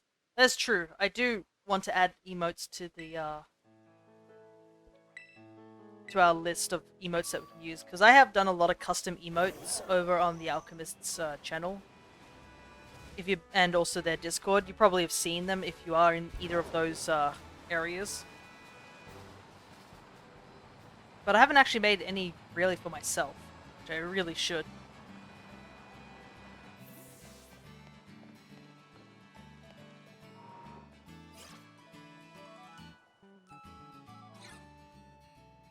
Alrighty. Let's quickly just mash until they let us. Would you like me to make you some? That's totally fine. Because I have planned to be, like, I'm planning on doing a lot of emote stuff. I just have to set up a stream for art stuff, and I have that almost set up. There's just a couple of little tidbits I need to get done first before I can do that. I was supposed to do an art stream ages ago, but I keep putting it off like the introvert I am. That's all.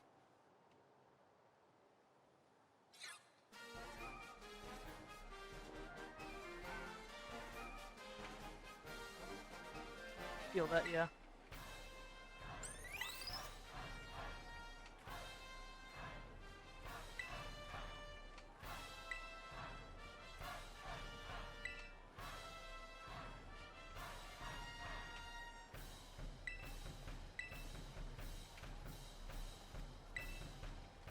Alright.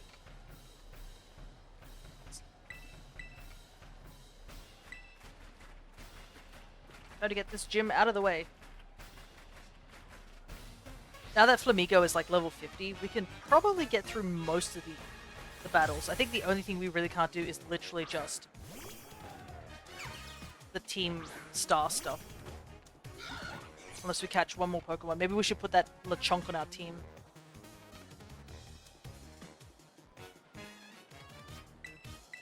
Because I'm not sure what it says for which guides. Oh, it actually tells us to catch a Holucha at some point.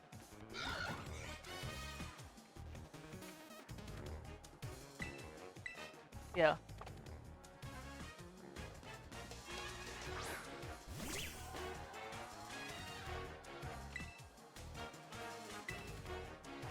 I think Katie's my favorite leader in this game. I do like Katie's design as well.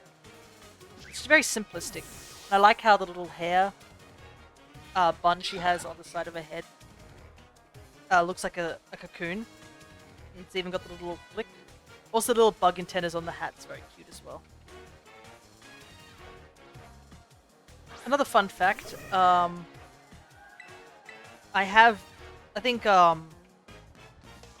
bought a packet of Scarlet and Violet cards because I wanted to get the smaller Eraser that was in it. And yeah, I ended up getting a full art, a trainer art of Katie. I was like, oh, okay. Kinda neat.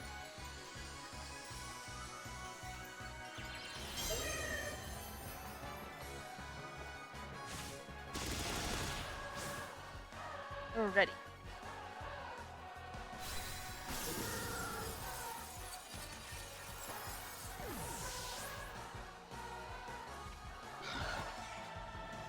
we go. Simple and adorable. Yeah, it's...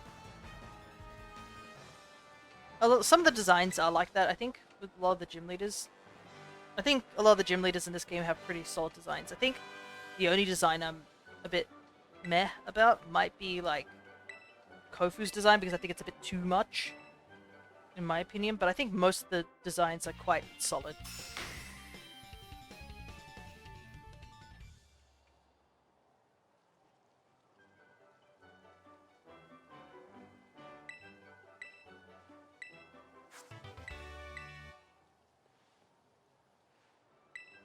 I'm trying to think what other designs there are.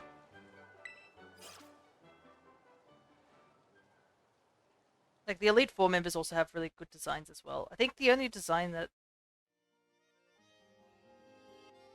I'm liking the Trick or Treat card set. Oh yeah, there is a set they're doing for that, right.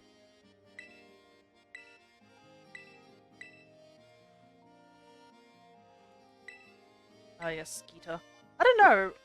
I'm meh about Geeta's design. I think the hair is supposed to look a bit like Lamora's, but I'm just a bit meh with her design. I think it's more because there's just so many great designs in this game. It's very hard to, like, you know, narrow down what the best designs are.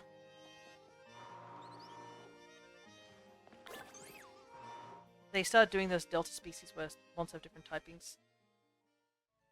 She's the worst.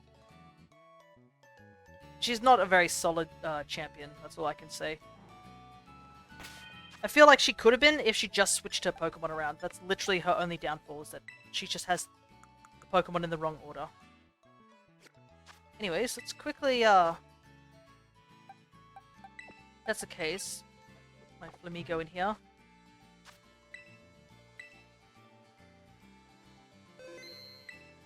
Where are we up to? 3 hours time. Oh, there's also the DLC we can do as well, can't we now? Go over to Pokemon Home real quick. Let me just double check I'm not in Home on my phone because, like, it has a hissy fit if I am. She feels like a filler arc side character that was accidentally there when no one asked her to be. I think a big reason also is that the Geeta fight definitely gets, like, overshadowed by the Nemona fight that literally comes after it. Because with Geeta, you only see her, like, from time to time. Like, I don't think she's as involved in the story as a lot of the other champions are. I think all the other champions do show up a lot more frequently. So obviously, going over the champions, you've got, like, first gen, it's your rival. Simple, plain. You want to beat him because he is your rival. Which I think that's what makes Nemona's battle a lot stronger too, is the fact that you fight her as a rival.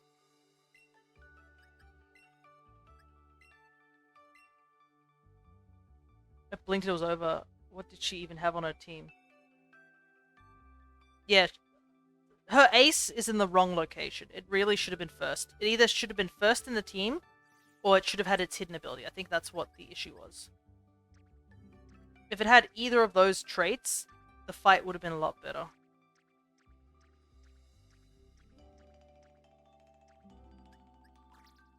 Here you go.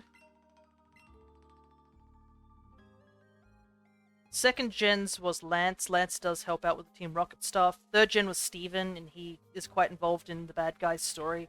Cynthia is also quite involved in the story. I think a bit more in Platinum than Diamond and Pearl, but she is involved a bit. Gen 5's champion's a bit of an odd one, because in Black and White, the champion in that game sort of plays a very back role in the story. And it's more that he's there just to be beaten by N.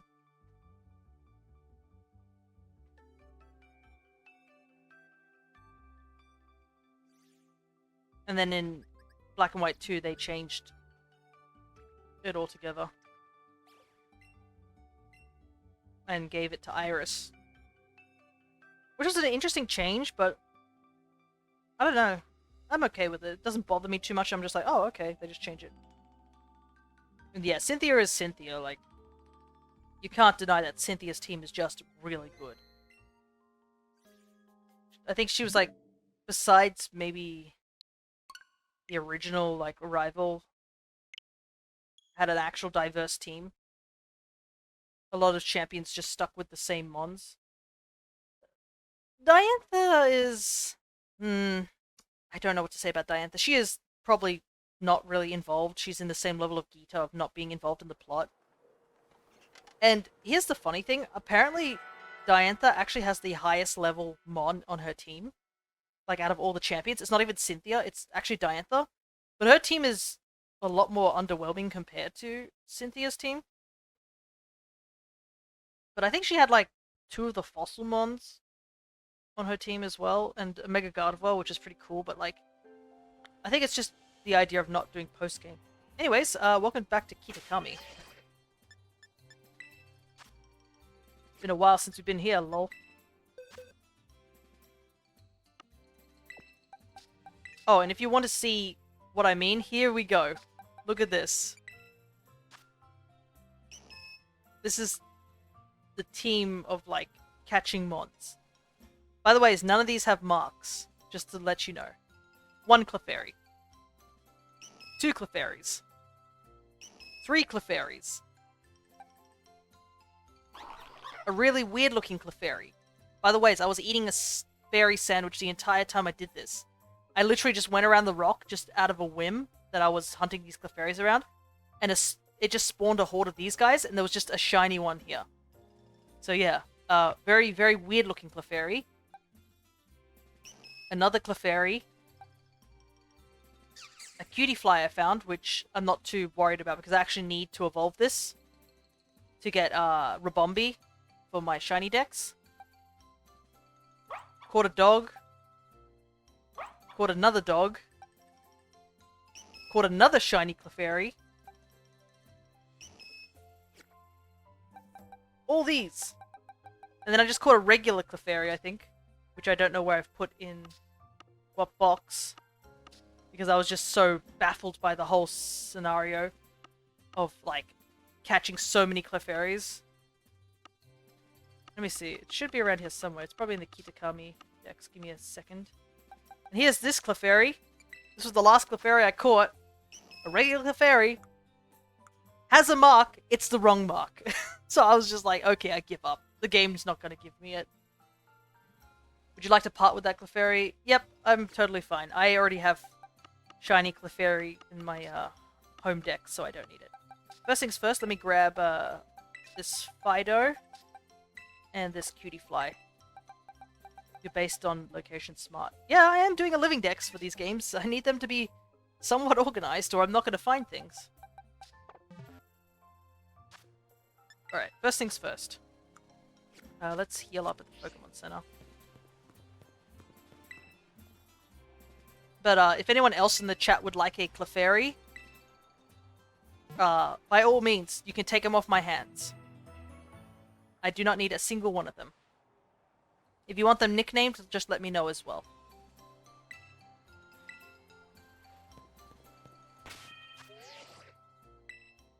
Alright, let me just,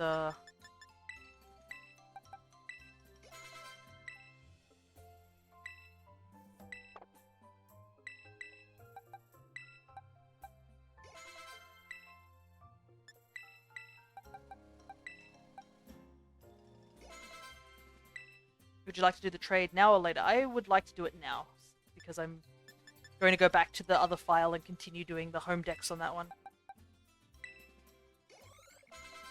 First things first, let's evolve these 2 shinies.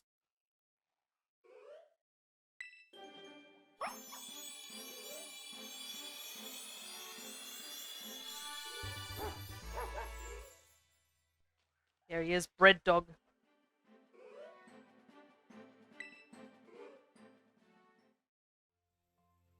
And then... yeah, I do like Daxbon. It's a very cute mon. Also, I still can't believe I managed to see this thing. Because of how small it is. I was like squinting at the screen. I was like, that one looks like slightly different. I was keeping an eye out on it. But I can't believe I ended up finding it.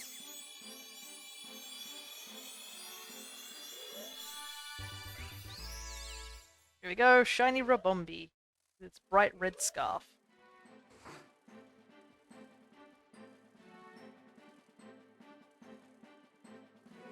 Kind of funny how Rabombi goes to a little smiley face mouth after having the little pinpoint mouth it has as a cutie fly.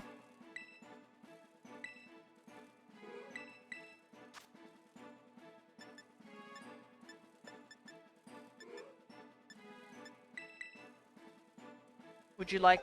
I don't really mind. Just whatever you don't like, don't need. I'm not fussed because we have completed the living decks for Kitakami and such in this file. I think last episode when we were doing this, we did finish all of Kitakami's living decks. So most likely, whatever Pokemon you do give me, it's probably just going to be sent over to the Wonder Trade. I'm only asking if you plan to do Masuda method. Ooh, that is true. Feebas probably would be the one I would take. I don't need Scyther or Zero, it's just Feebas.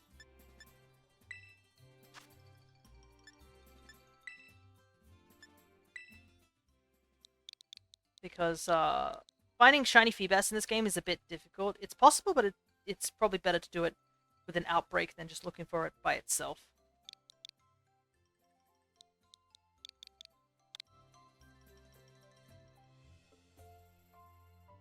Alrighty.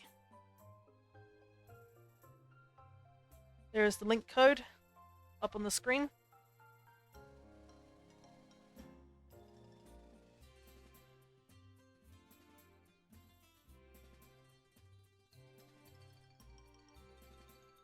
Just let me know when you are ready.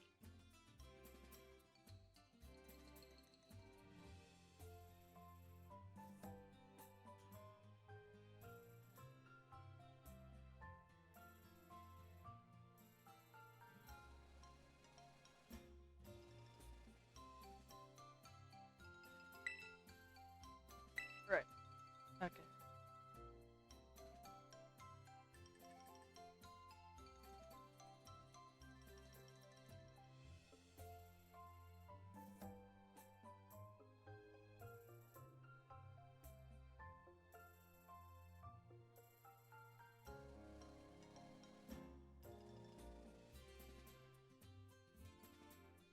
It is not picking you up. Make sure you're online as well. Because I know that can trip some people up that if they're not online.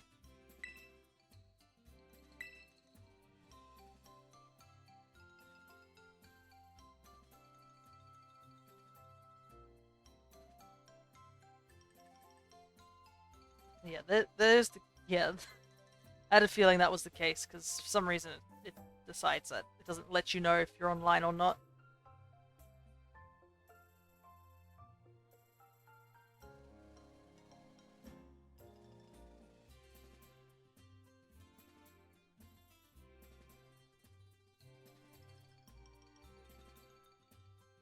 Try again.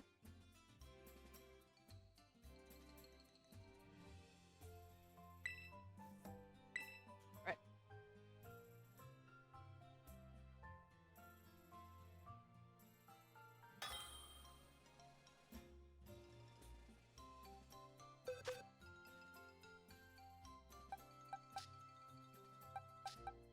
Now we'll just trade this one. Yeah, I'll probably hold on to this Feebas just... Sorry about that. No worries. It happens from time to time. I'll probably hold on to this Feebas just for now. Hopefully we can get an outbreak for Feebas, but that will be in a while's time. I probably won't be doing any excessive shiny hunting until we're done with the Living Home decks. We might do a little bit of shiny hunting, because as you probably saw, Hisui and Decidueye is around, and I did miss out last week, well, yesterday's raid for that, so I'll be doing it when it comes back.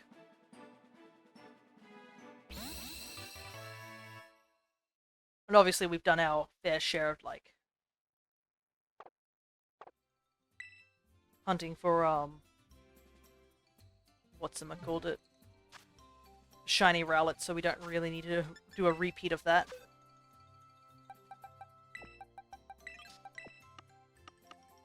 Let's just put Feebas in here. Get all these Mons back here. I'm gonna have to transfer the other shinies over to home at some point. No worries about... I have plenty of these Clefairies, I don't need them. Alright. Back to home.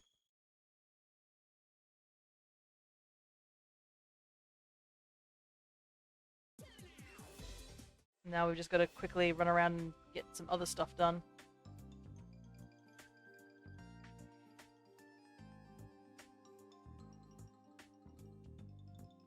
Yeah, it also says that we have to find close combat somewhere.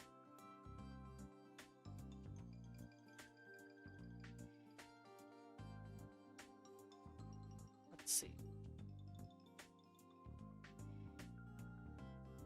Yeah, we beat Larry. Head over to Casfara. I think that's our next one.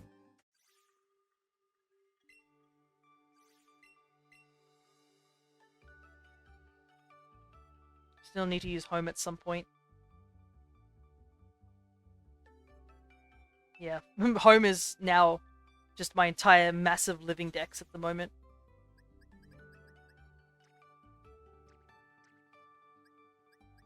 Alright, there's the Flamigo. I'll have to transfer you four over to my living shiny dex at some point. But yeah, if you guys are curious to see how much progress I've made for this living shiny dex, just ask Nightbot !shiny, and he will give you a link telling you what my shiny dex is like, if you are curious. I also have another link, which is want shiny, and that will give you a link to a dex of all the Pokemon I have as extras and are willing to trade, if any of you guys are interested in that too. And I can trade it in other games. I would obviously prefer to trade it via home, because they're all in home at the moment. No, not trade. It's !shiny and want shiny.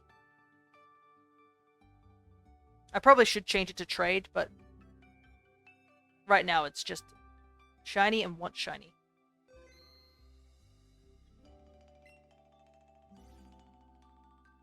So if you just do shiny, it just tells you what I'm looking for. And if you do want shiny, it shows what I have as extras and don't need. So I can type that one up right here. Give me 1 second. So there you go. Those two links will show you what's up for offer and what I'm needing, if you guys are curious.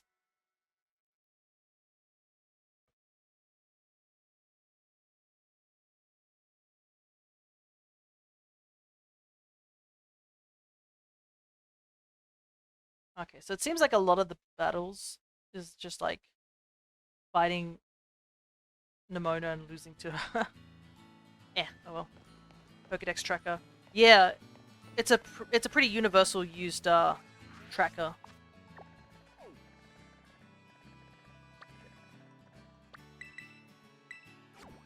And you can also, I think, if you press a button up at the top, it hides the Pokemon that I've already got. So it makes it easier to see which Pokemon I still need, which is super useful.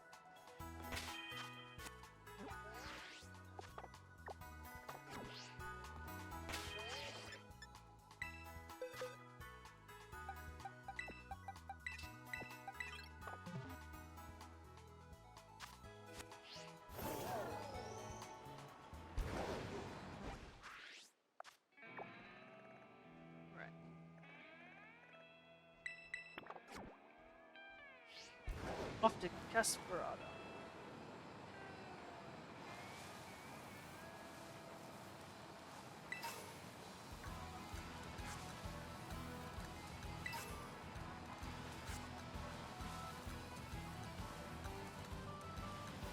And I think also you can put your friends, your Switch and 3DS account at the top of whatever your account is.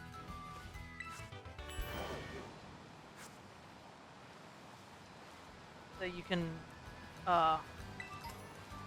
take a look and see what people's friends' codes are and such.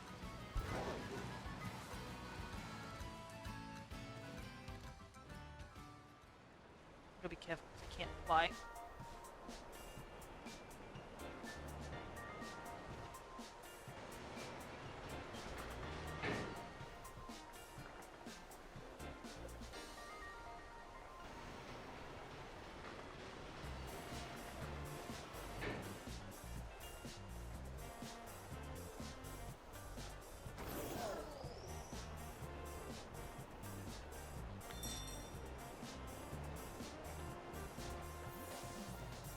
Now my butt's all sandy.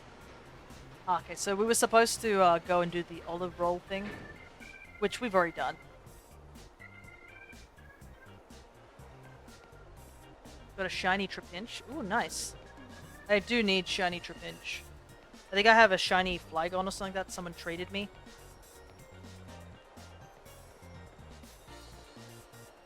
You don't have shiny Eevee? I think I do have... I should have shiny Eevee. Unless I've accidentally clicked off it. Because I'm pretty sure I have shiny Eevee. I have plenty of those. Let me double check. No, I have shiny Eevee. Oh, if you mean do I have a spare shiny Eevee, then I don't think I do. If you're looking to the other one.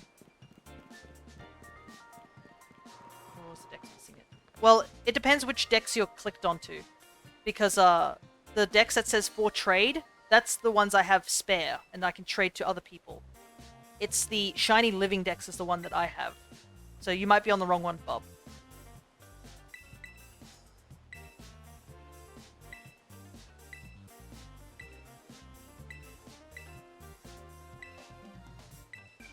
No, it's shiny living dex. Weird, because it on my dex, from what I'm looking at, I can see that it's clicked, that I have it. Unless the link's old, but I'm pretty sure it should have Eevee marked off.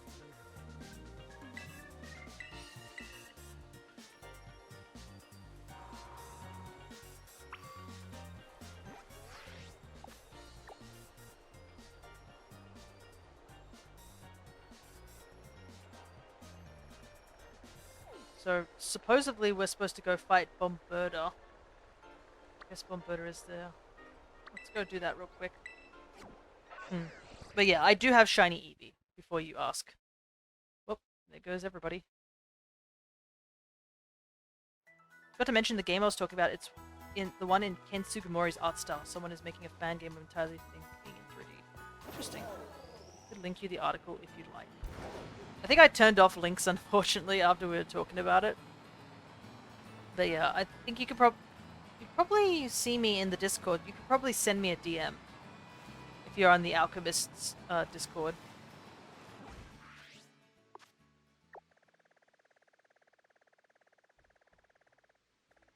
But yeah, I guess to answer the question about the Eevee thing, I have every single evolution.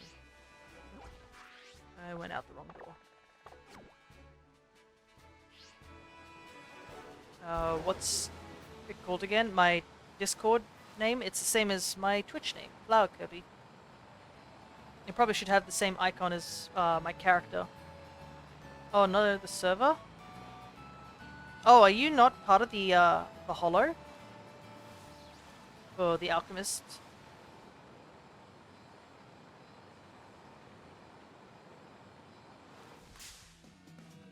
I may have left on accident? Okay, well... I'm not entirely sure how you sign up back to the server, so you might have to take a look into that.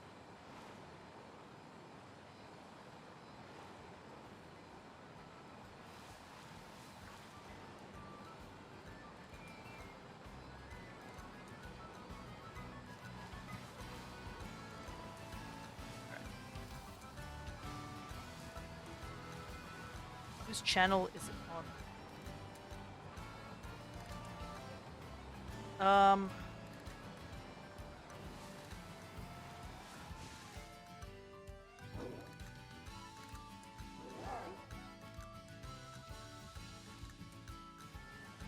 I might need a bit of clarification of what you mean by channel.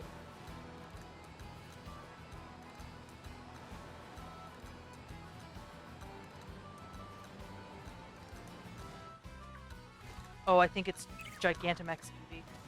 Okay, right, yeah. I do have a bunch of the shiny mons, I just haven't Gigantamaxed them yet. That's what I'm planning to do at some point. Side doesn't say it. I think that all the Gigantamax forms are down at the bottom. That's what it is.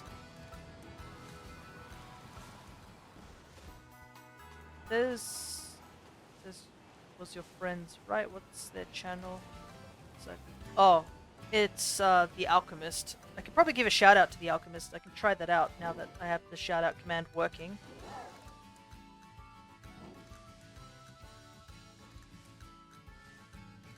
Should work, right?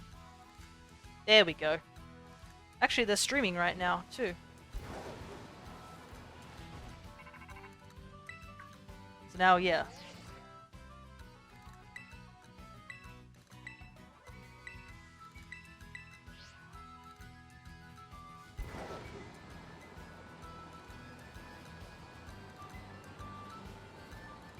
But yeah, I think I have to go get those max mushrooms. And for some reason, I think the max mushrooms only show up if you do Dynamax battles, not Dynamax adventures. So I'm gonna have to, like, do a couple of those to try and get them. But I'll probably do it when I have most of the mons.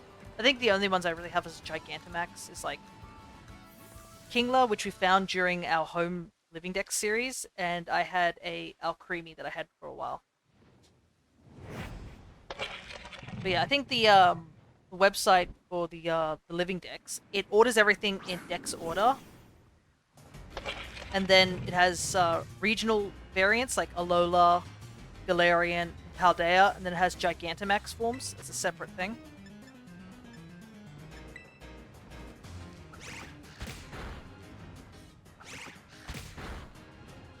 Yeah, it's at the bottom, yeah.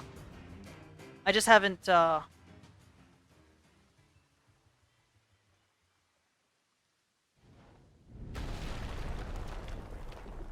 Gigantamaxed the shiny Eevee, that's all.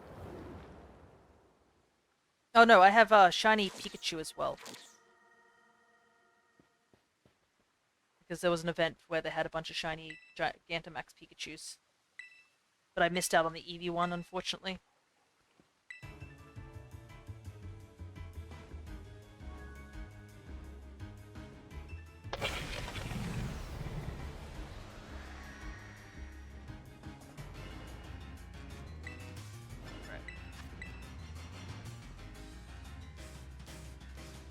Is the Giga Eevee gift shiny locked? I believe yes it is. The gift Eevee and Pikachu you get for connecting with Let's Play Let's Go Pikachu and Eevee, I think it is shiny locked. You have to get the Flamigo is not listening to us right now. Too strong. Have to be a bit careful. Guess we've got to do gyms.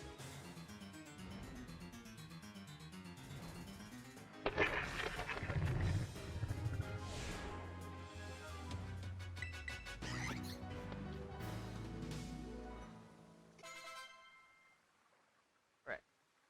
Time to mash through this cutscene. But yeah, after this we have to go and deal with the Iron Treads. I think I got wiped by Iron Treads last time I came here. But yeah, we got to do some gyms. We're a bit too strong in our efforts to go fast. We just happen to be too strong now.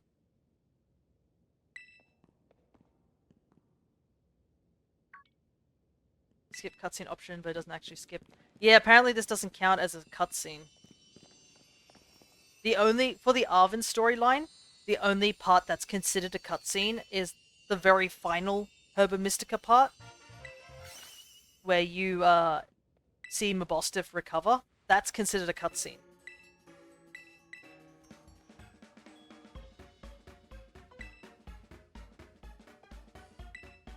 Which is really odd. This gives me Kingdom Hearts 1 PSD. Oh, do they have unskippable cutscenes in those games too?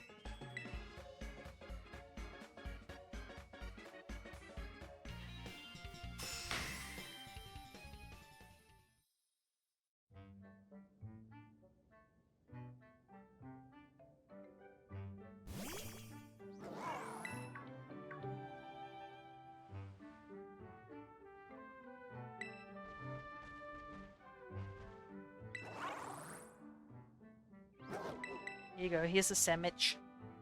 Maybe this is why there's no skipping cutscene. This is very important that we give Miraidon the sandwich. It's very important gameplay. We have to give Miraidon the sandwich.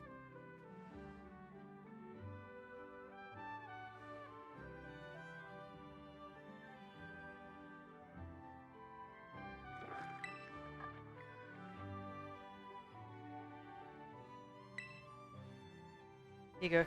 Sandwich.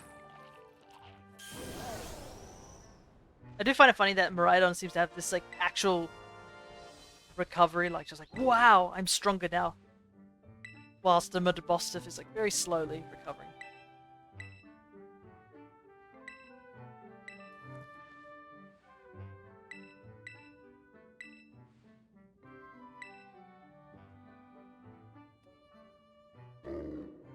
But yeah. Who was it? Is it, AJ or something like that? Who mentioned that they had, yeah, shiny Tripinch. Is there anything you're interested in, AJ? In return for the shiny Tripinch? Also, I thought I left, but I just couldn't find the server, lol. Okay, well, at least you've found it.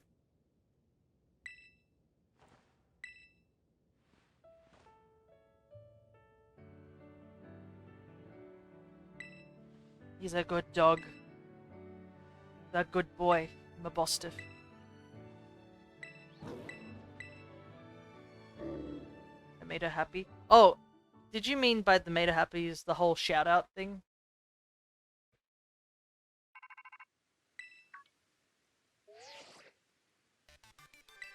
Yeah. I can just trade it, I'm not after anything in particular. Well, I think I do have some spare mons over in home. Are you able to trade it via home? Right now, AJ?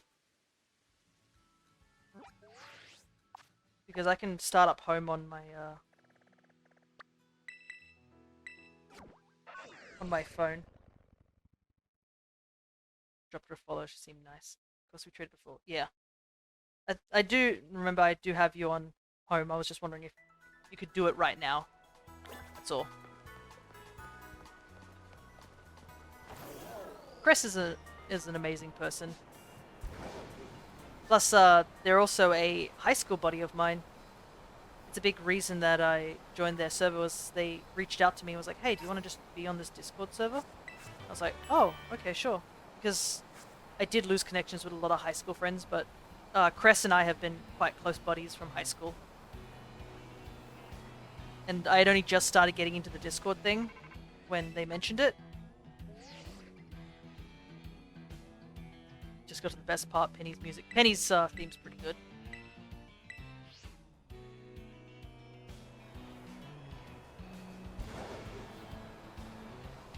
Can't see. Sandstorm. Sandstorm is like the worst weather to shiny hunt in, especially in this area. I had the misfortune of almost losing a mon to Sandstorm. I think I was, I found a shiny Lavesta. And it started taking chip damage from the sand. I was like, no! Thankfully, I was able to capture it. Just took a little while.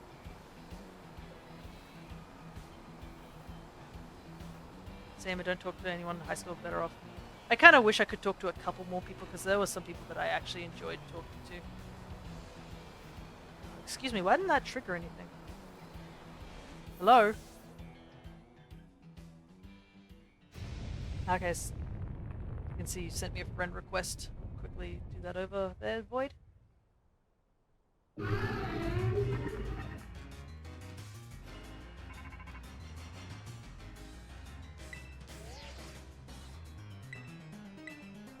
leave it at that. Alright, let's deal with this Iron Tread, which definitely walloped me last time I came here. Are the ones marked as caught Pokemon for trade? In the, yeah, in the trade section for trade, yeah, the Pokemon that are marked caught are the ones that I have for trade. So if you're interested in any of those mons, you just let me know. I don't mind just giving them away as well, but I would prefer to see if I can get a shiny in return, so that, because I need to continue that dex.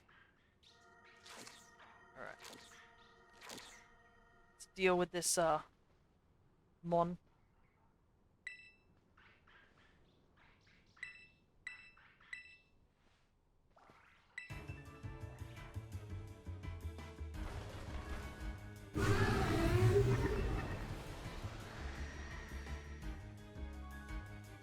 So I will say some of the mons that are for trade, I got them from other people, I guess. So some of the trade mons I can't guarantee if they're genned or not. I think I do have a little section that has like the not genned section. I think there's only like maybe 6 mons that were genned, but I know that they're just, you know, I think it's like a Combuskin, a Croconaw, that sort of stuff. Yeah, this is the hardest part of the fight.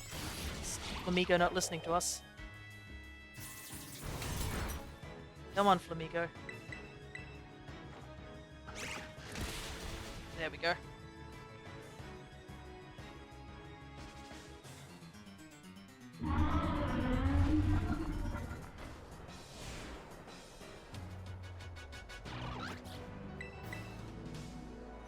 Yeah, AJ, are you good to trade in home at the moment?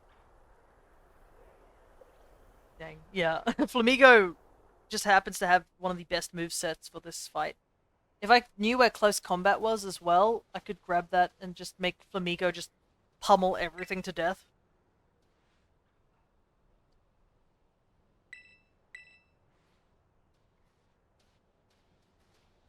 But yeah, we really need to get doing some gyms so that Flamigo will actually listen to us. Oh, I've sent you the friend invite. Hey Jay, I had home opened up real quick.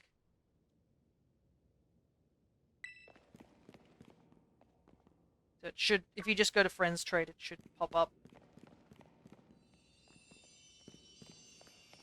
Here we go.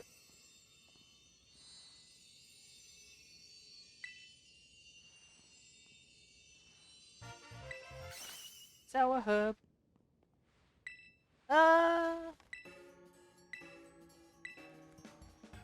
Let's see. I do want to give you a shiny in return. To be fair. Yeah, I have so many woofers, you can have one. It should be good enough.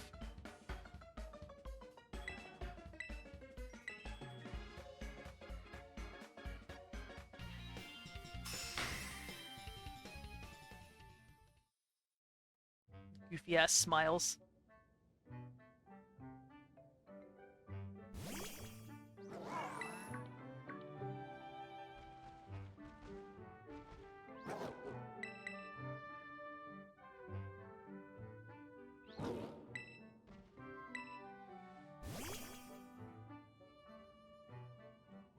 Thank you for the tribinch. All I need is just one more and I can have that line complete.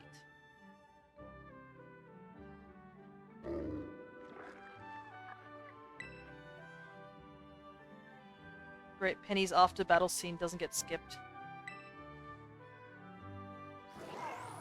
Gotta see the power of friendship.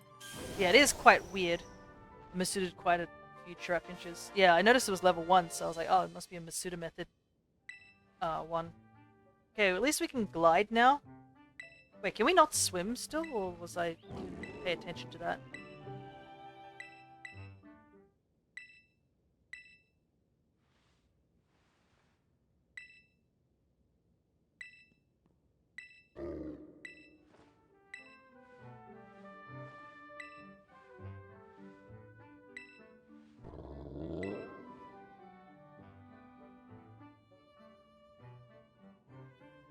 But it's quite interesting that Arvin's like, maybe it has a mental block, like he sort of knows that. A small part of him thinks that, oh, that's the reason.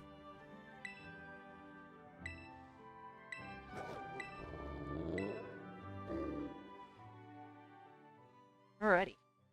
That's 4 of the ones down.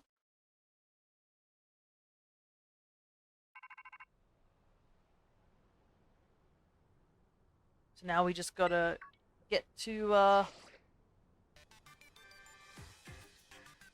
see.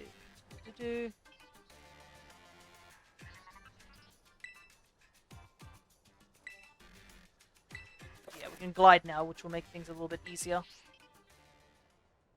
Okay, so we've just got to at least get the bid done. Technically, the game tells us that we should just, you know, leave once we have done the bidding, but, I mean, might as well get it done.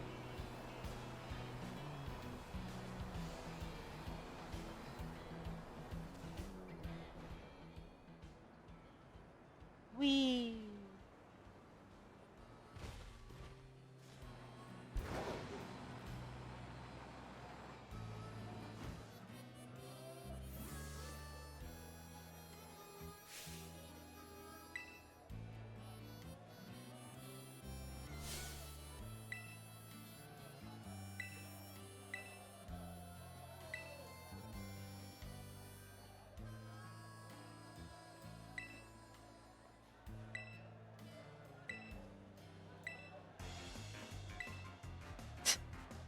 Ugh, goodness, this fight's so unnecessary. Some people really do just punch first and ask questions later.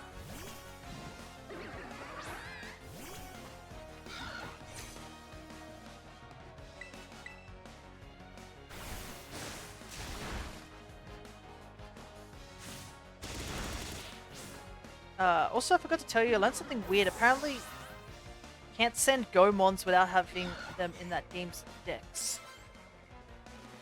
Oh, so you're saying like,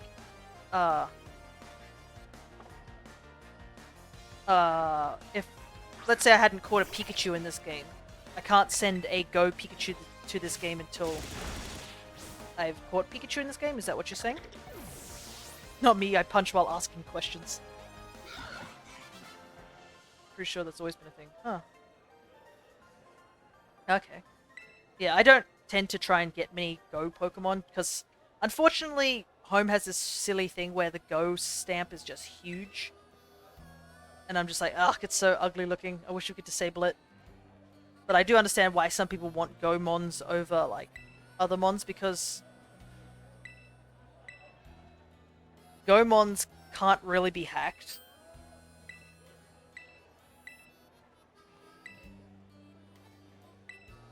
So a lot of people want them because they're more legitimate.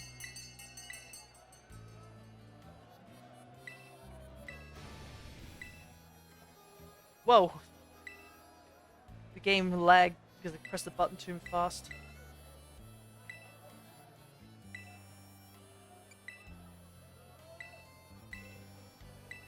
Alright.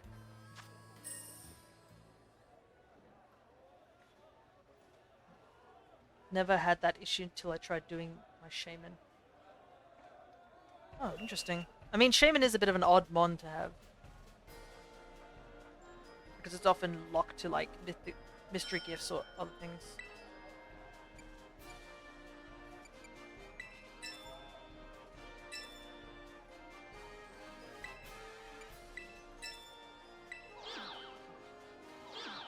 There we go. Simple. Because you can bring Shaman to Scarlet and Violet. Gotcha. I guess that makes sense. A lot of legendaries are now able to come over to this game, even if they don't show up in the decks. Pretty sure most of the stuff from Legends Arceus can come over here. That was like also including Hisuian Mons.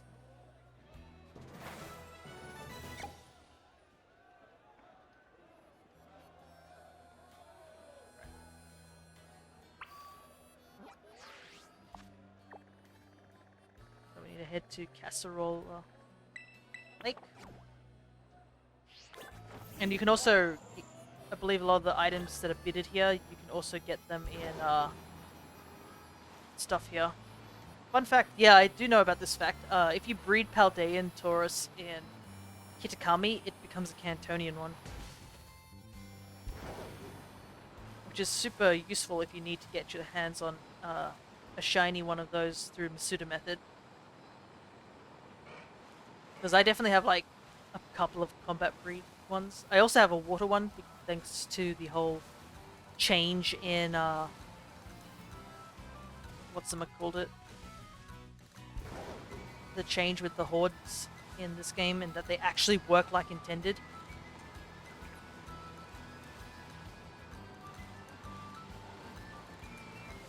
It's just a bunch of Hariyama just blocking the road.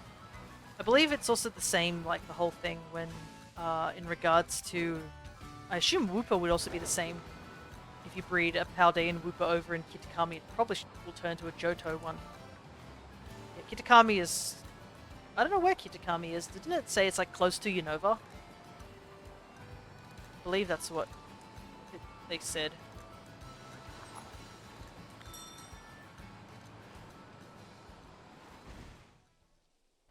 Okay,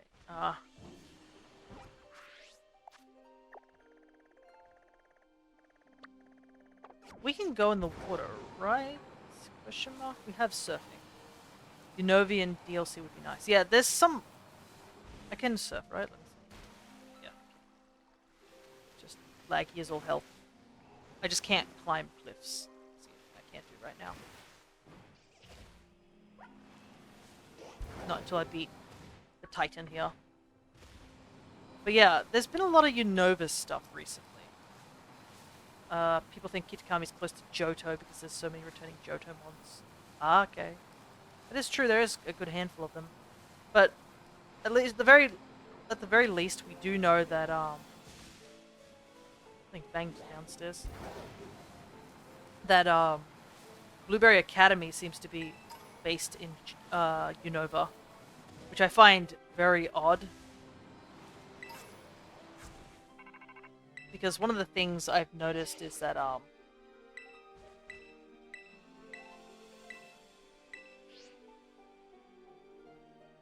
there's been a lot of Unovan stuff recently. You know? It's up here somewhere. I wonder if I can get up there. Cantonian DLC would swallow my wallet, but I don't have hopes of that. That's too good to be true. Yeah, that is, considering Kanto is some people are sick of Kanto. I mean, remember all the complaints about people like, oh, it's another Kanto thing. Charizard always gets the babysitting, gets all the good stuff. Poster boy syndrome. That sort of thing. I don't think this tower's tall enough for me to climb up there. No, it's not.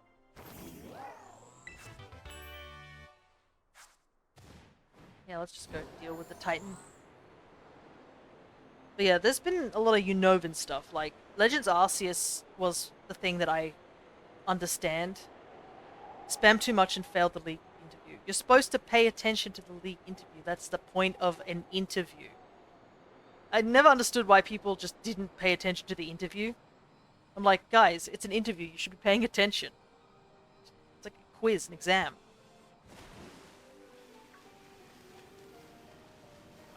Understandable if it's in the style of this game. I would love it to explore it.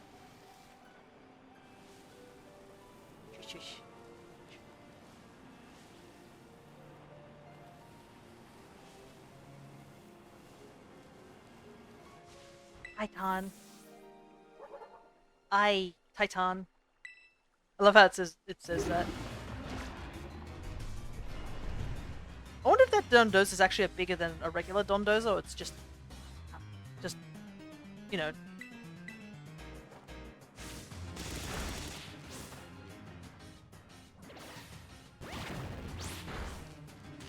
Oh, are you serious? First turn para? Sucks.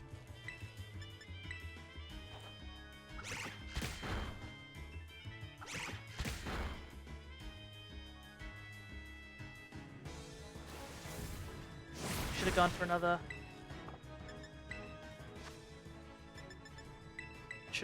another.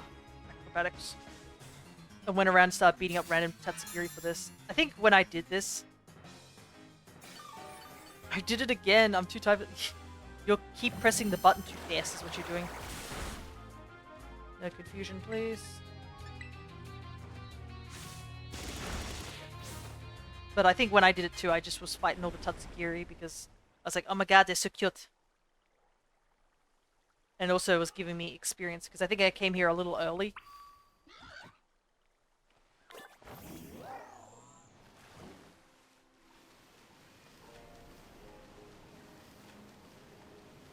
So I was slightly underleveled over a bit.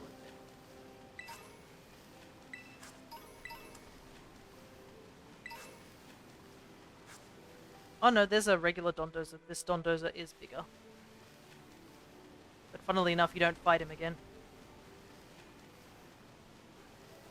Anyways, I think I got distracted multiple times.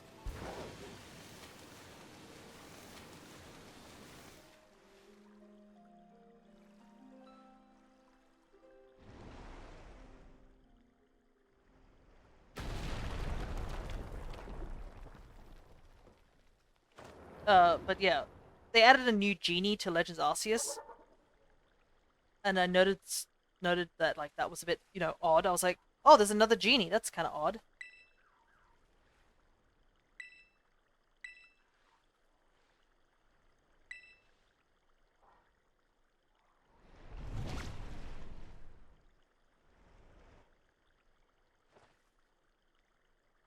The little sushi guy.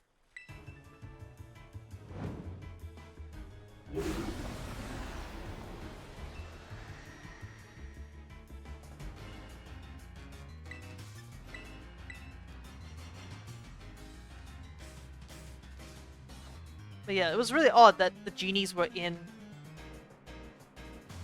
Legends Arceus, and that raised questions for me. I was like, why are the genies here? That's really odd. And then they just added a new genie, and I was like, that's just a tad bit suspicious, you know? Come on, Flamigo, please attack.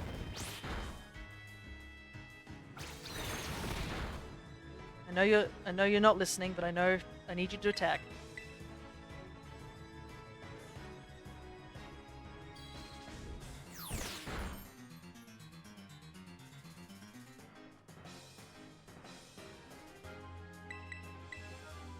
This is kind of the big reason that the speedrun can cause issues with this thing, is just Flamigo not listening. So we may have leveled it up a bit too much. Yeah, he's just choosing not to do anything. Yeah, okay, I'm gonna... How did you fail the interview 4 times? Oh, goodness, Blub. Yeah, you might need to sleep.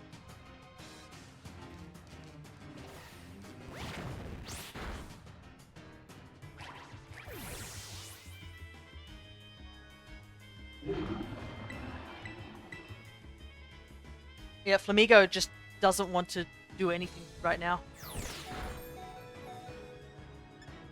Just totally ignoring us at this point.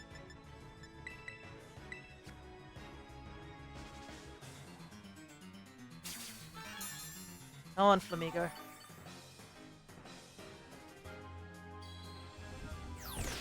I want to get more stuff done before the end. BRB, no worries, Void.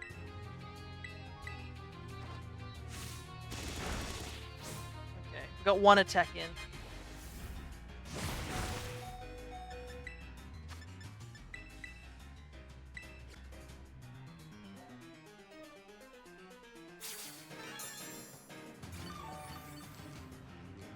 I wanted to do Sword Stance, but Flamigo's just not listening to us, so like, it probably isn't worth it.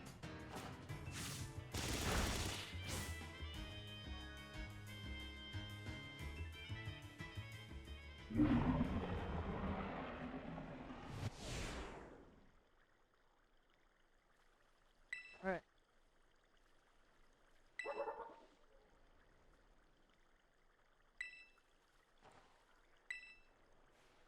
Titan.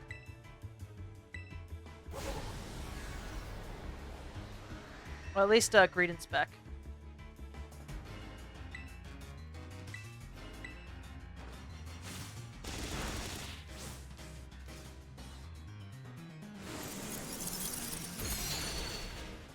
Ow, that did a lot of damage. Well, I guess Tatsugiri's about that. Good night. No worries, Blub. Thank you for sticking around. And yes, have a good night's sleep. Catch you some other time.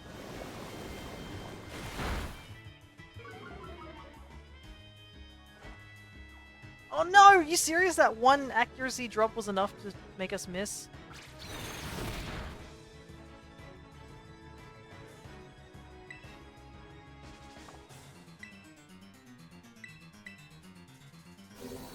I think we're dead. Bad.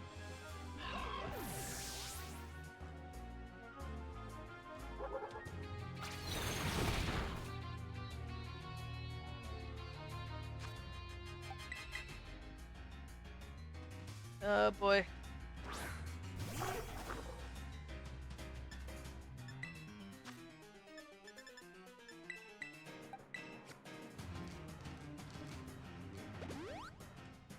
Just use Dragon Pulse on me. Oh no, I think... Oh, this might be a throw. Miraidon just has to hit the takedown and we win. Yeah, it was a throw. Tatsugiri shouldn't have used Taunt.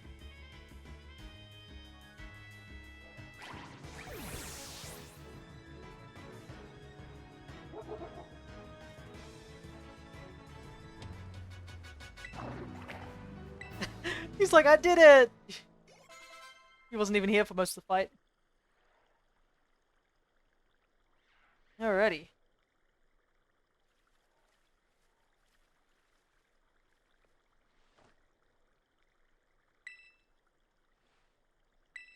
Combo meal. Nice. I'm gonna take a drink of water because it's been a while.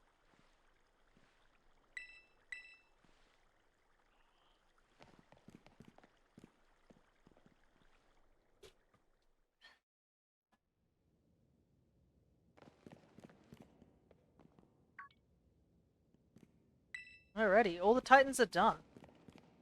Let's just need to go back and do all the gyms.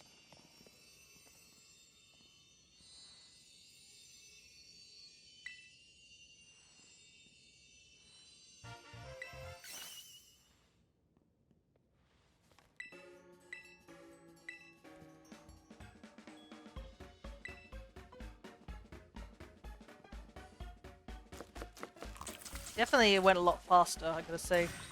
I don't know how many episodes it took us to get to this thing. I think 4 episodes, maybe?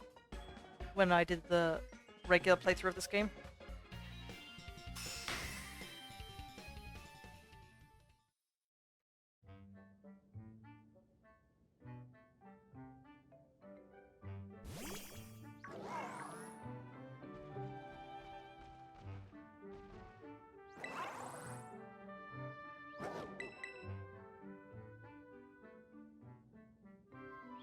Might as well have the sandwich, too spicy for me.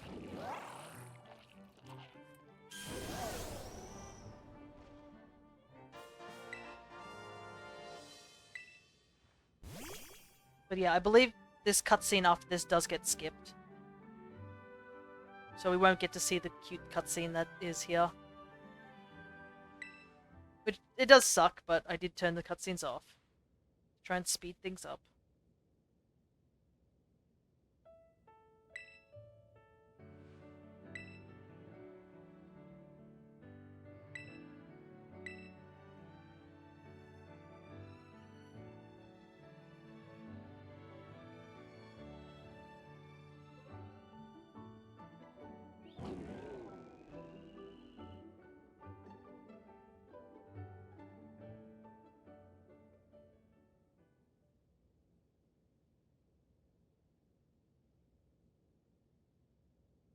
Don't worry, my boss stuff in this black screen does get better. I don't even want to think of the riots that Pokemon would have gotten had if they did something awful to Mabostiff. Especially, like, you work so hard to get him back on his feet.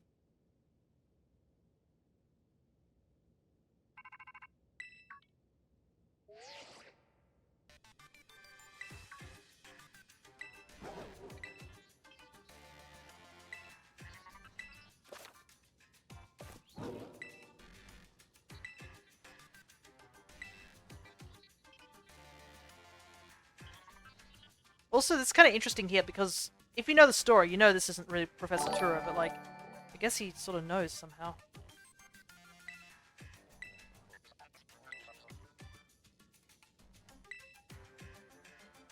Hey, it's Cast Form. Hello. I feel like you followed my account with multiple accounts. Do you have multiple accounts or something? But welcome. We just continue. We I guess started a new file for this game because we are trying to get ourselves Miraidon, the one at the bottom of Area 0.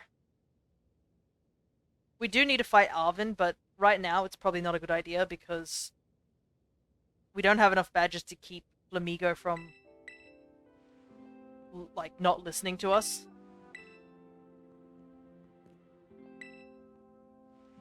Okay. Yeah, this is for the living home decks, as the title implies.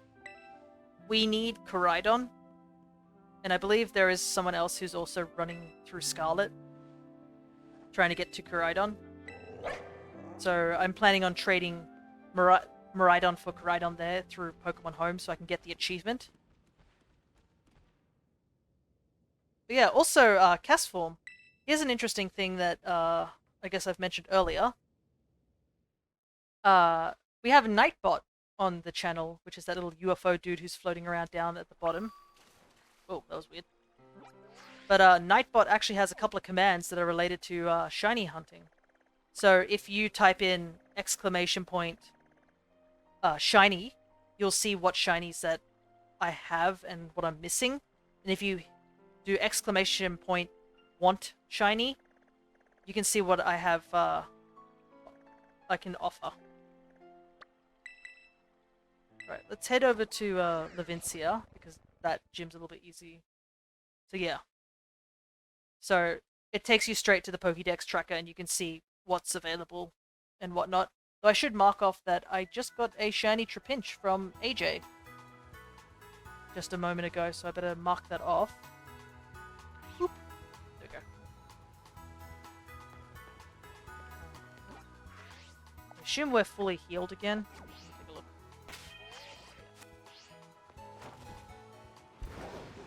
What time are we up? What are we at in terms of... Whoops, looked away for a second. Yeah, there's no song requests at the moment. I haven't fiddled around with Nightbot at the moment. I might do a song requesting soon when I try and do art streams. But yeah, right now, nothing yet. There is a list of commands. If you type in commands S, it will let you know what commands are available. They're very basic commands, nothing too extravagant.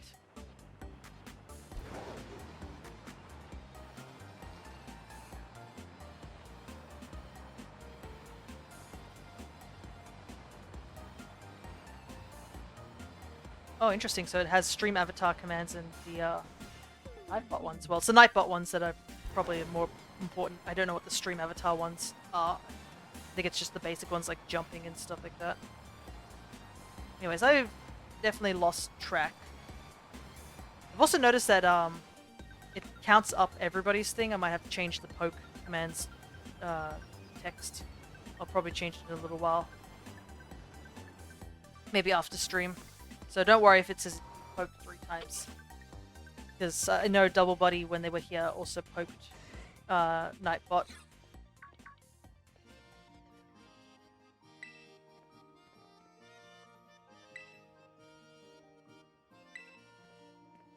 And there's Rika.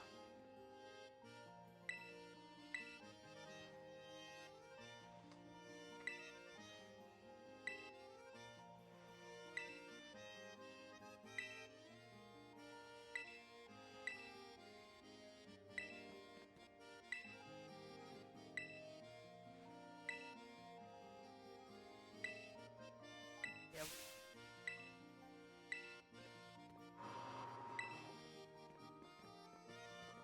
But right now, yeah, it's going to be some gym cleanup. So we've done all the Titans, but we don't have any Mons to be able to do any of the star bases. So we need to catch one more Mon. The speedrun guide kind of implies that you catch a whole Lucha. But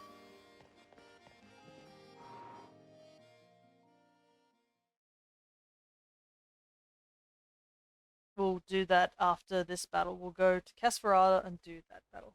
Build a shiny Chingling and...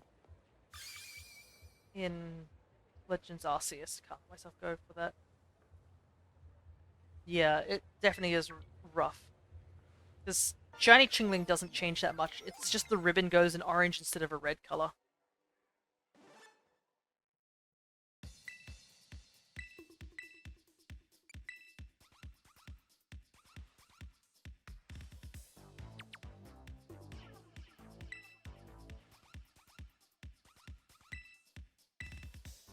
Alrighty, time to do the Levincia gym.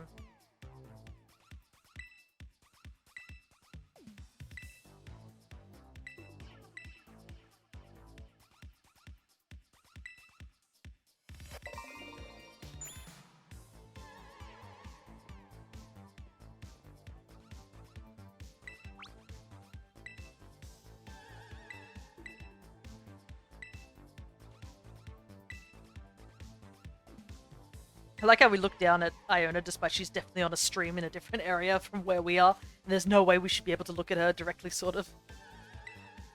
Alright. Time to do the Levincia one.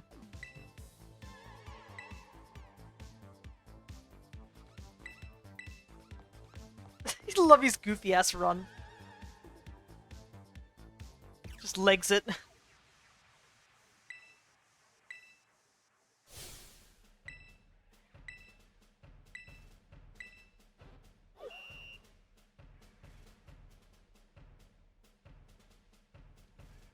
Wait, I know a way to get into Area Zero early. I mean, yeah, if you climb the mountain, you can sort of get there, but it makes the story a bit weird.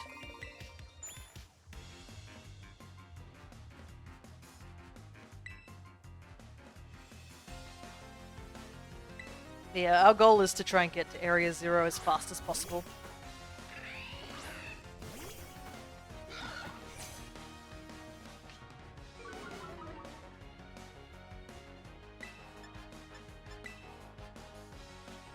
Here's the hard part of this battle.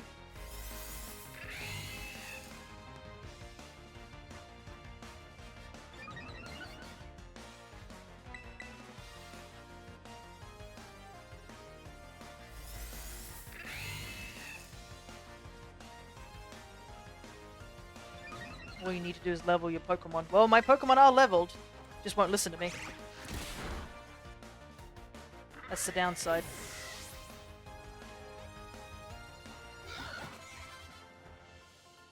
Yeah, and we have all the climbing and all that stuff.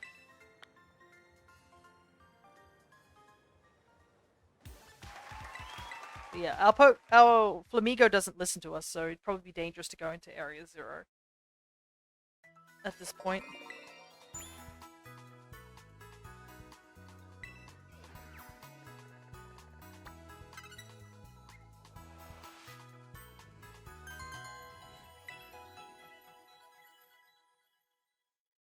Ready, there we go.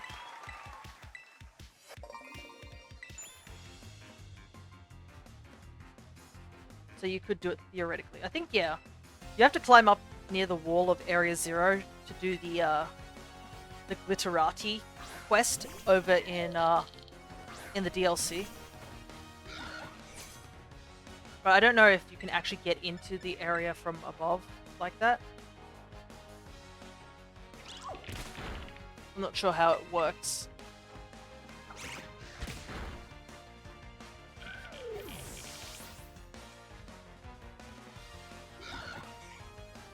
I think you just get voided out, to be honest. They wouldn't allow you to get up into Area Zero like that. Because I think if you could get into Area Zero that way, a lot of speedrunners would do that. Because they could skip all this.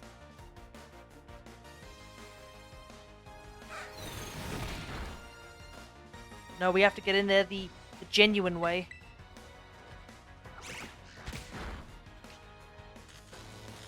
Seriously? It sucks. I'll have to heal before we do that. Send you a video on Discord for you, so you can skip Nemona after a Penny's fight. That is true, but I probably want to do it, like, just genuinely.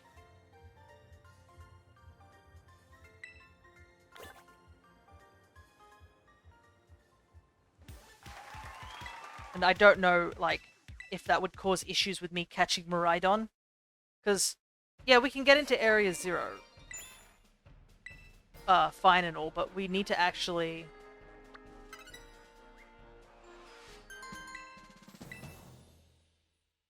We need to get to the post-game and then go and catch Miraidon. That's also going to be a bit of a hard thing too, because we need to get enough stuff to be able to catch Miraidon. Probably have to grind some money afterwards. Alright. You go to the Pokemon Center real quick and get rid of this para. I mean, just saying, I'm still going to send you the vid of me doing it. No worries. I'll be interested to see it, but I probably won't be doing it, that's all.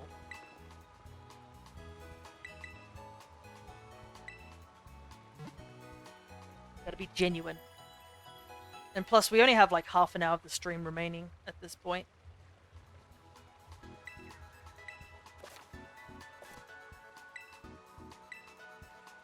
So our goal is to try and get as many of the gym fights done. So after this one, we'll race over to Caspera and get the Kofu fight done. Then after that, it's how many more gyms do we have left? We should probably save as well. It's been a while. Yeah, the Ghost Gym, which we have 2 mons for, so we can do that. Psychic Gym, and then the Ice Gym. I think the Psychic Gym might be a bit of a pain to do, but we can Terra into flying to avoid psychic attacks. But I kind of want to do that probably later when we don't have Flamigo constantly disobeying us. Because if Flamigo disobeys us too many times, it's going to get us killed in the Psychic Gym, even with Terra.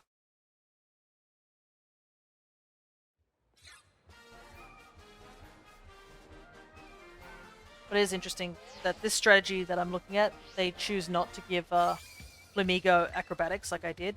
Instead, they have it that you get a whole Lucha to learn acrobatics.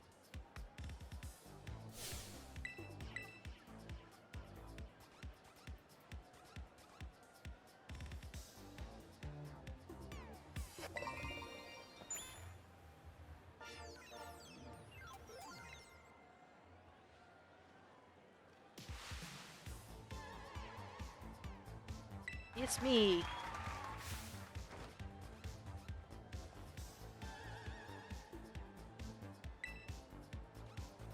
Can't lose. Hey, we got a lively one here. Valley Influencer. See me kick some butt. Yeah, and Electro King gives her like 5,000 Pokey. She just gets like a hit. What's the get some bits. Alrighty, let's do this.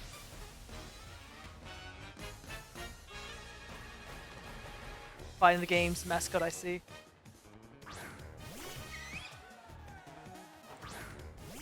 Yeah, a lot of people, I think I've seen a lot of streamers when they do stream against Iona, all of them start cheering on Iona instead of them, and they get really upset. They're like, no, we're on the same team, what are you doing?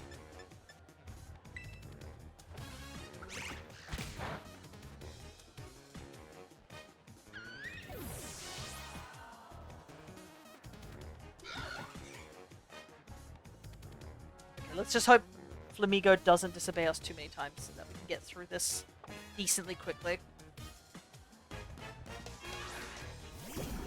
I like her concept design. Yeah, I think we were talking about it earlier, like, a lot of the gym leaders have really good designs in this game.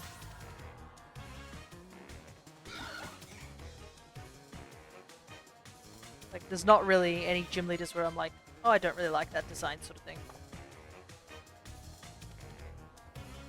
Also, finally someone in the chat other than me. There were other people in the chat, they just been a bit quiet, because for them it's probably the middle of the night, so they're starting to wind down. We just had someone leave when you showed up. I got paralyzed again, seriously? My luck with paralysis is really bad. Yeah, I think it's like midnight for some people, so they've probably either a lot quieter or just have headed off, which I totally understand. For me, it's only like 2 in the afternoon. they need her to return for a future game to collab with other characters. It makes sense, considering that's what her goal is to collab. And she is a streamer. It would be nice to see her, like, streaming a lot more with other collabers. I've seen a lot of people, like, comment that she and Raihan from Sword and Shield would be pretty, would definitely be petty rivals. Because he's also an influencer of sorts over in Gala. As you see him take a lot of selfies and photos of the matches.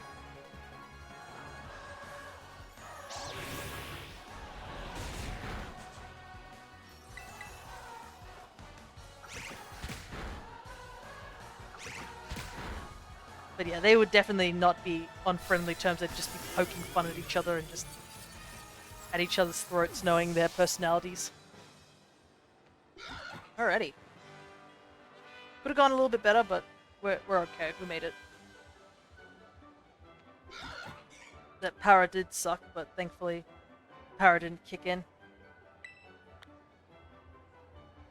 Game Freak has given themselves the biggest opportunity for this. Yeah, it is quite interesting that we did get a gym leader who's basically a streamer slash like a VTuber almost.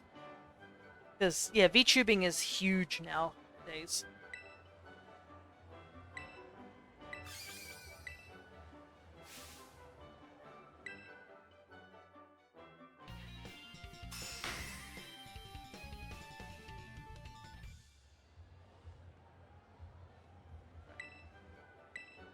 Level 40.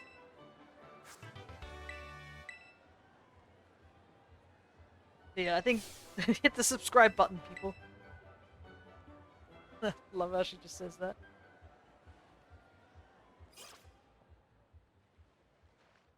The longest time, yeah, pink and blue Magnemize with region variants. No, they seem sentient enough. So maybe they're just Magnemite that have just been painted differently. They're very big too, so I have no idea what they are.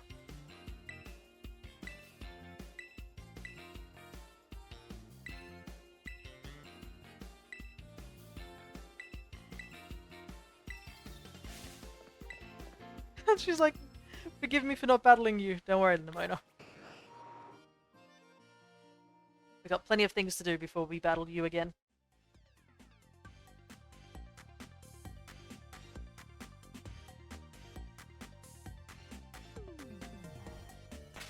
Alright. Guess we head over to Caspera. We do have a shout-out command, but you gotta write down the person you are shouting out. I think it should work for you guys, but let me double check. I might have made the shout-out command moderator only. Yeah, it's moderator only, so only I can shout people out.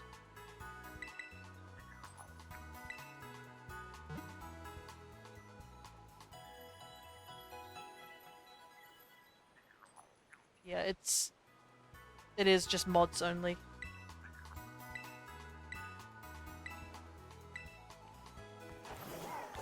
Well, shoutouts to me, I guess. Oh, that woman was teleporting. Though it's kind of funny that you're giving me a shoutout when I'm one who's currently streaming. I don't think I need a shoutout.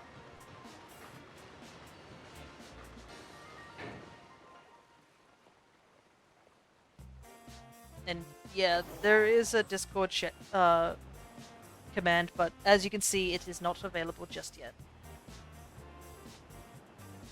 Time to do this gym. Oh, another thing I did was I updated the stream avatars too. Alright, I assume Nemona is going to fight us.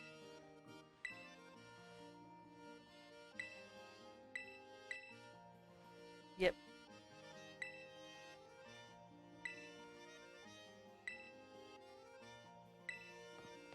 Oh no, afterwards. You should set it up so it plays clips from other people's streams. Maybe. Right now it's just, Currently, if you shout them out, it just lets you know their channel. It just links you to their channel at the moment. Because I think we tried that earlier with Cress. And since Cress is streaming, I could probably send most of you guys over that way.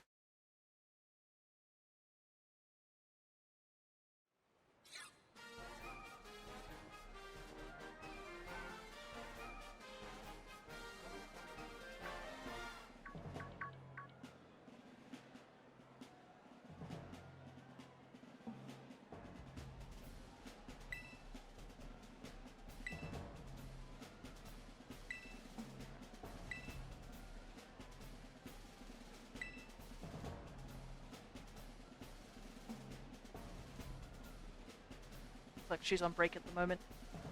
Understandable, it is a bit after lunchtime, so Cress probably got to eat something real quick.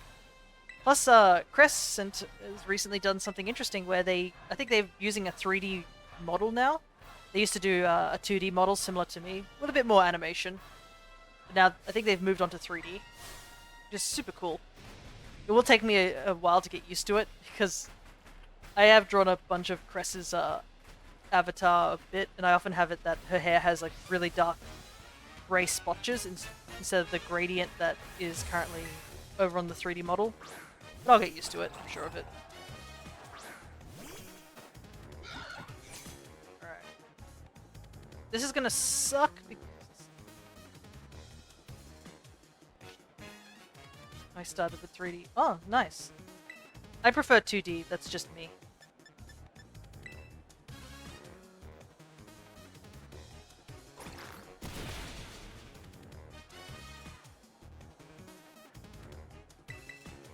But yeah, it's everyone's preference of what they choose. Plus, can you imagine 3Ding my hair? That would be a bit of a nightmare. Come on, Flamigo.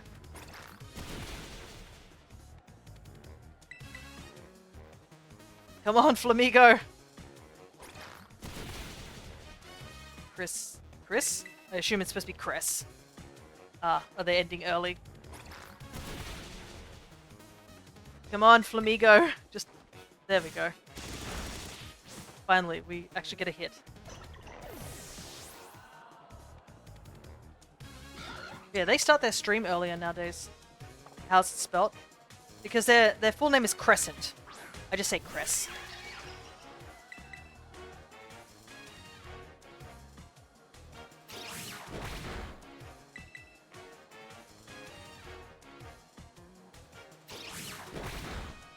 Come on, Flamigo.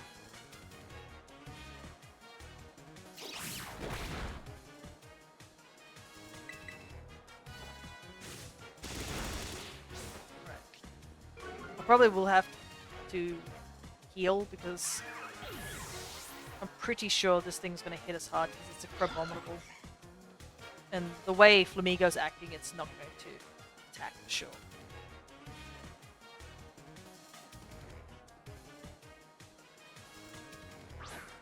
We also got gooeyed, so I don't know if we're slower.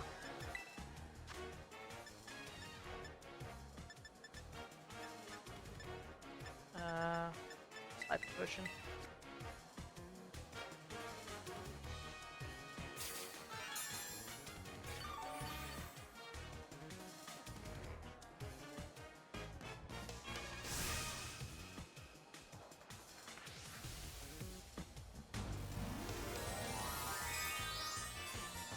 Alright.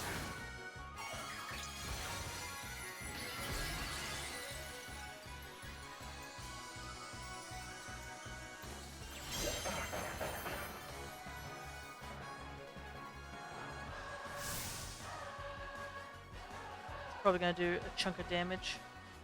Oh, it dodged. Nice. Well, I guess that's one good thing that's happened so far.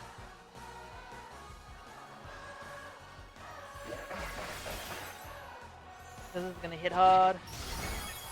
Oh no, not hard at all. Just gotta... come on, Flamigo.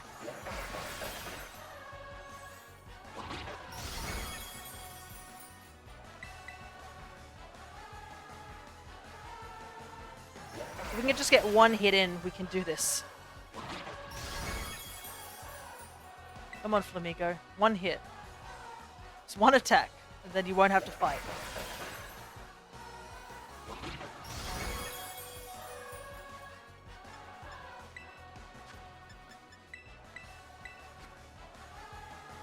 The true enemy of this game is Flamigo. Refusing to listen.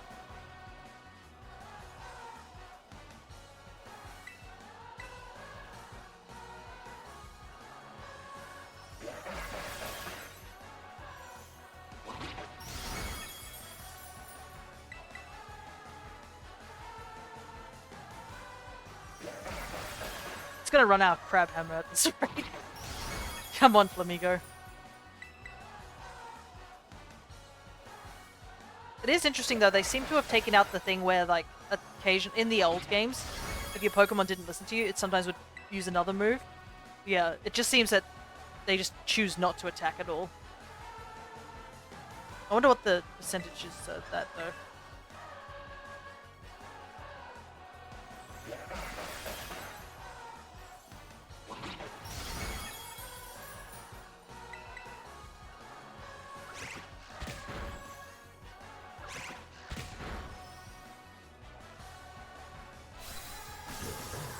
There we go.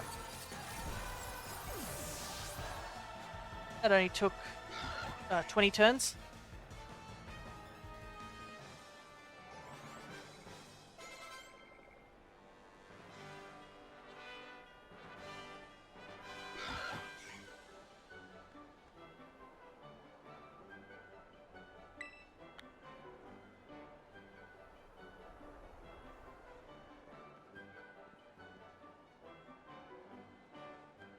First time that happened to me, I was playing Sword and Shield and I got a level 100 Avalog and it said Avalog didn't obey it. I'm like, how does this work? Yeah, it's just depending on your badge count.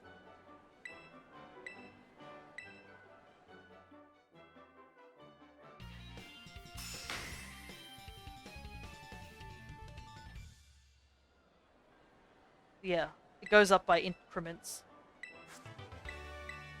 And unfortunately, yeah, because we're level 70, it's not going to listen to us for quite some time.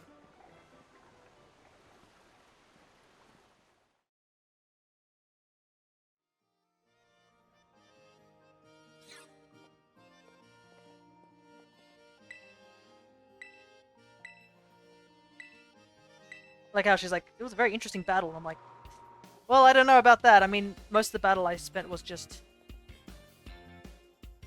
you know, just whacking the A button until she attacked.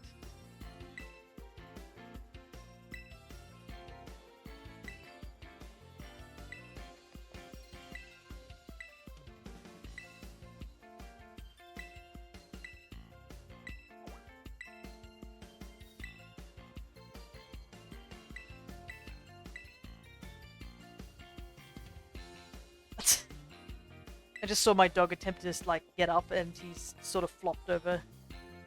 Because he's only just woken up, so he doesn't know how his legs work. What are you doing? Hmm? What are you doing? Give my doggo a head scratch real quick.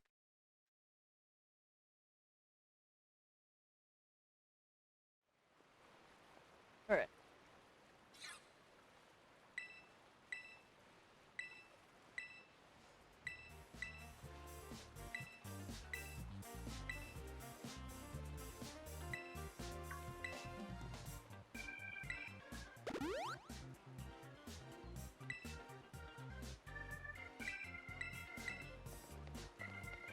Alright, Nemona 4.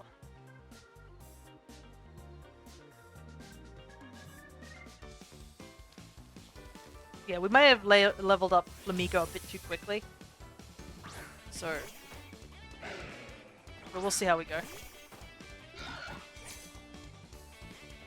The problem is I don't think, even as we get badges, I don't think it, like, lowers the chance of Flamigo listening to us or not. I think it's just set that it doesn't listen to us.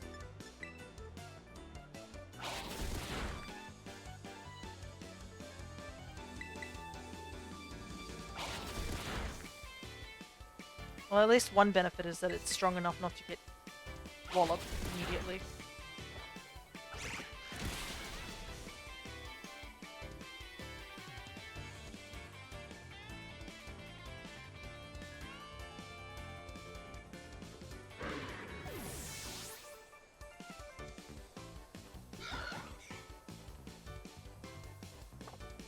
This is a bit of an unfortunate one. This is Pormo. Because we are weak to Pormo. Oh, thank goodness Flamigo decided to take out Pormo. Thank goodness.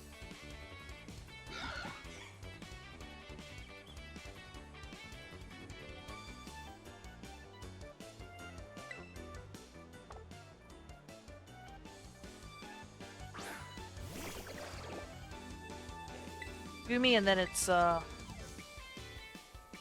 luckily Gumi is, you know, Gumi. We should be okay.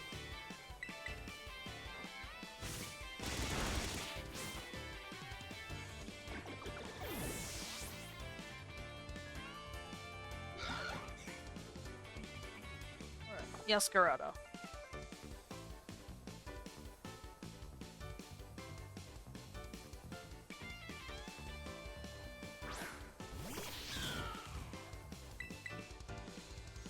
Just gotta land. Just gotta land the attack.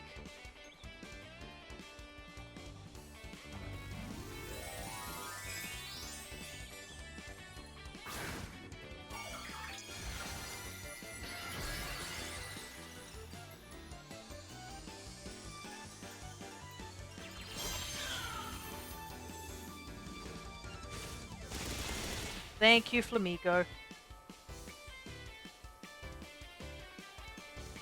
Another crit as well. I think we've crit Nimona like multiple times in her battle, which is kind of nuts. Because I'm pretty sure it's not like Flamigo has more crit ability, it's just luck, I guess.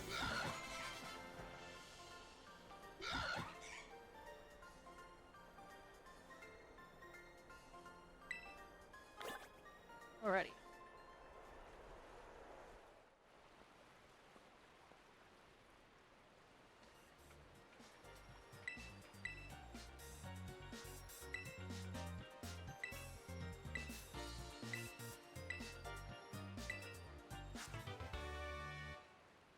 Terra Blast.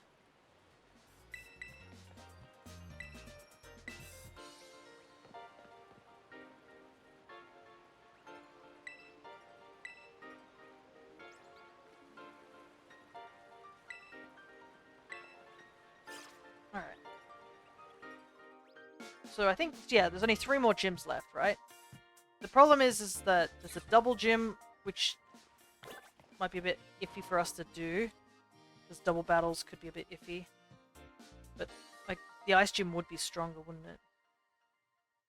Decisions.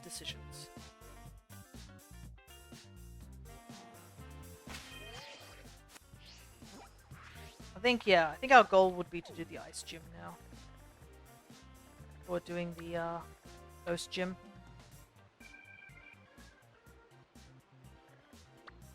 Oh, for the psychic gym, we don't have to worry too much. We just need to, where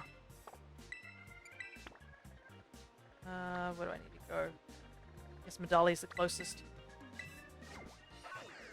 We have, our Flamigo is flying Terra type, so we can just change to flying and avoid any super effective hits.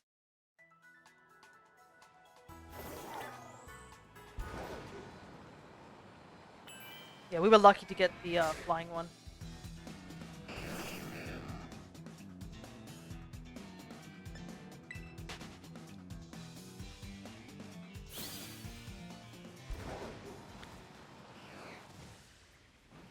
But unfortunately that's not going to work for the ice gym, that's the only downside. The ice gym we just got to stay ourselves and just hope that we can take out the mons sooner than later. Especially the last one being Altaria. Because Altaria could learn flying type moves and that would mess us up severely.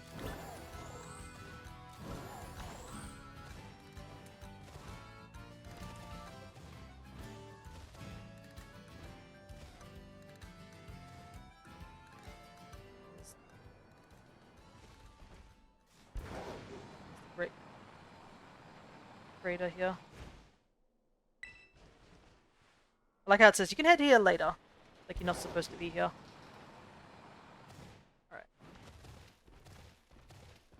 I just thought this would be a good place for us to go in order to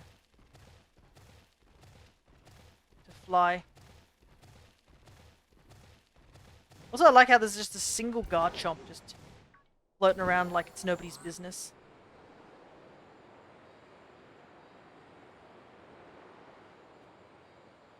He's just chilling up there.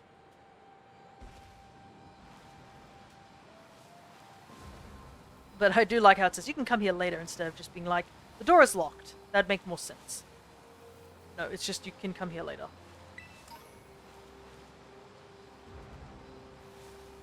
Also, I probably should try and get to another Pokemon Center and buy some healing items. Because the way Flamigo is acting, we'll probably need a couple of healing items to make sure that we don't get walloped.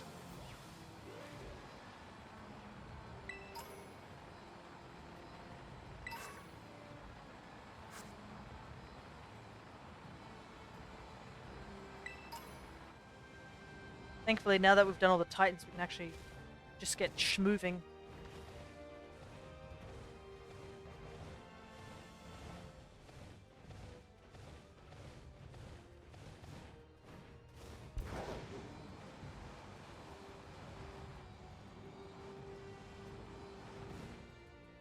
Oops.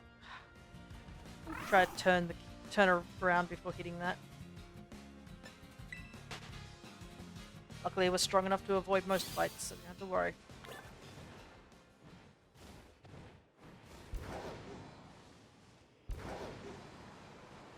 Just sometimes Pokemon just popping out of thin air definitely makes it hard to just dash everywhere.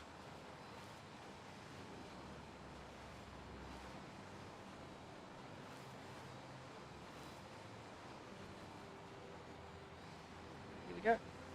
Let's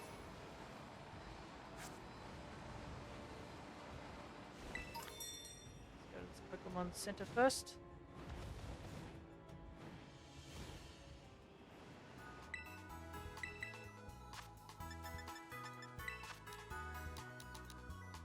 Three will do.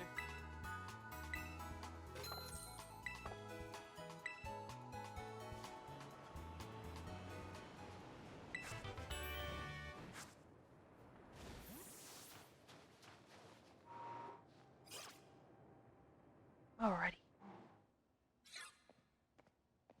Oh, this is our homeroom teacher.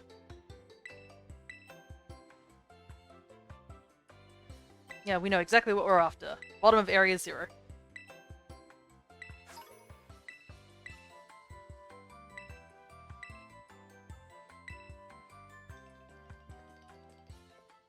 Probably should put the lucky egg on Croconaw so that we can get him to level up faster.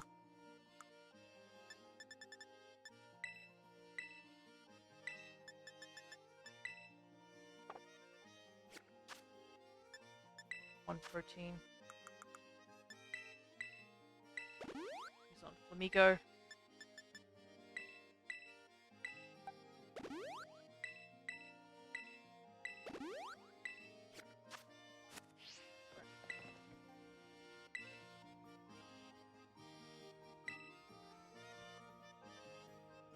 Probably have to go look for close combat as well at some point.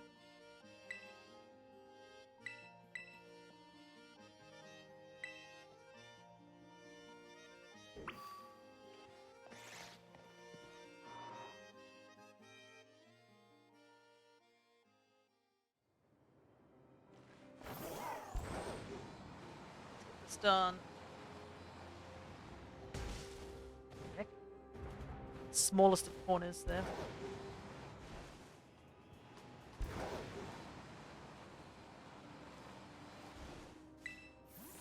There we go.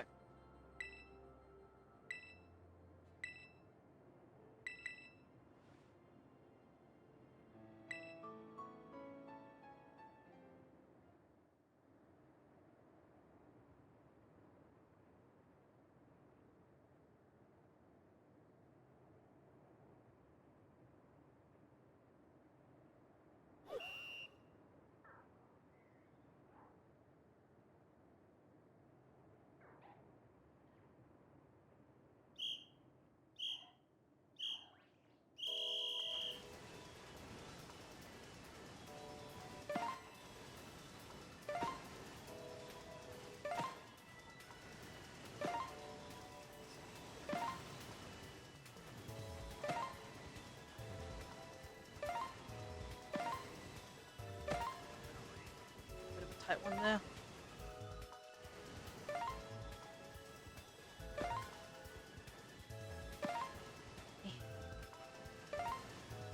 Luckily this isn't too hard, it's just a couple of tight turns.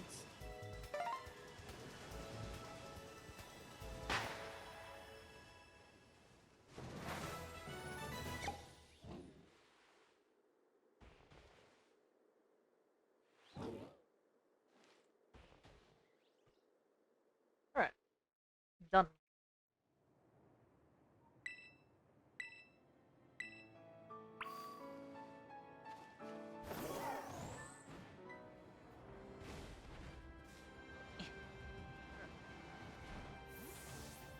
Alright, hopefully we get good luck with Flamigo. That's all I can hope for.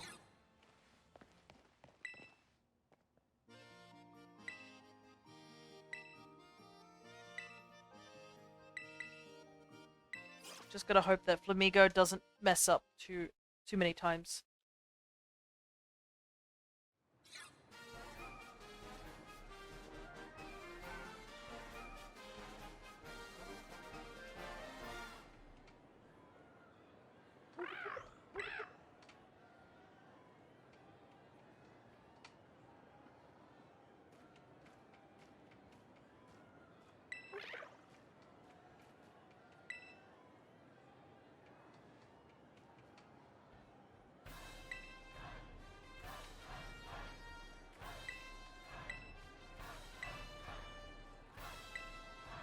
I do like Grusha.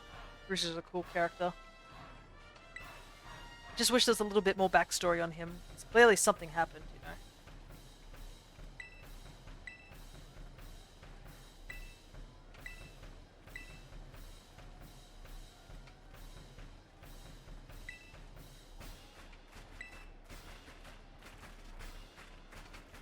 Yeah, cool.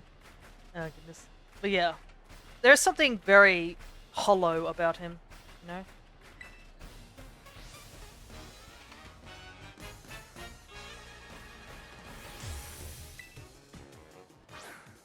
Something definitely went wrong. Now he just sort of lives sort of half effort sort of thing. Like, yeah, I guess I'll get this done. Sort of thing. Right, off to a good start. Kinda need Flamigo to do...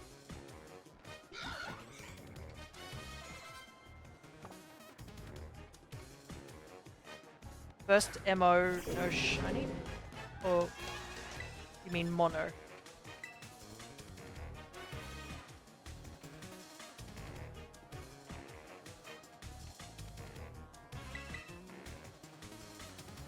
Oh, mass outbreak.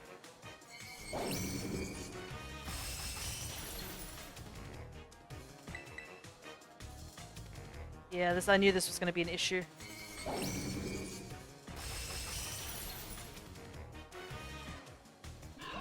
Might have to come back to this gym later. Because I don't think we're going to win. And unfortunately, Flamigo is...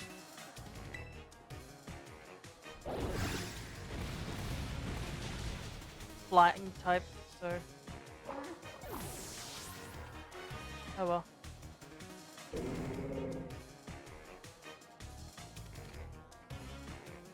That does suck, we lost a lot of money though.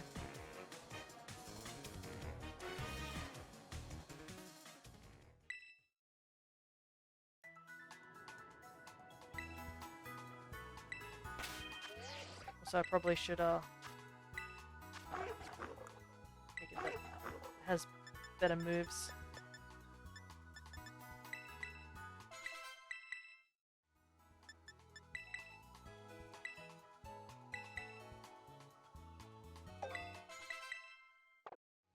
Alright. Well, it's not good. What to do.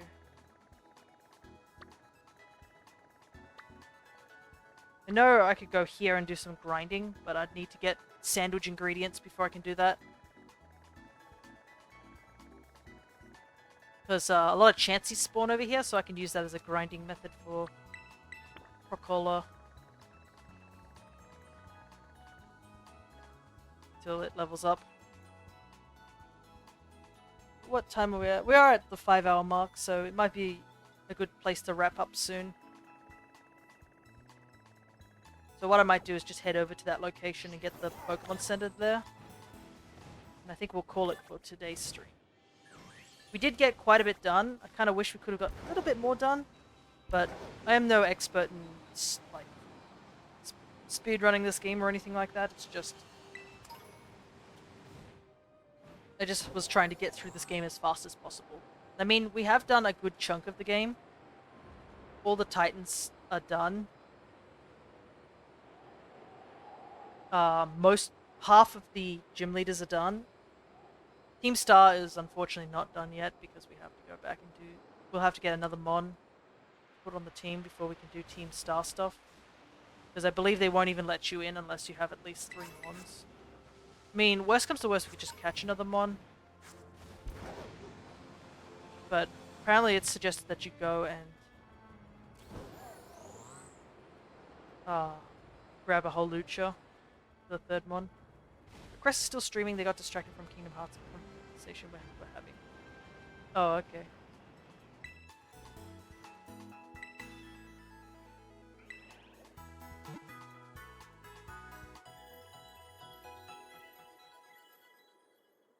No worries. I could probably send you guys over to Crest's stream then. I'm sure they'll appreciate it.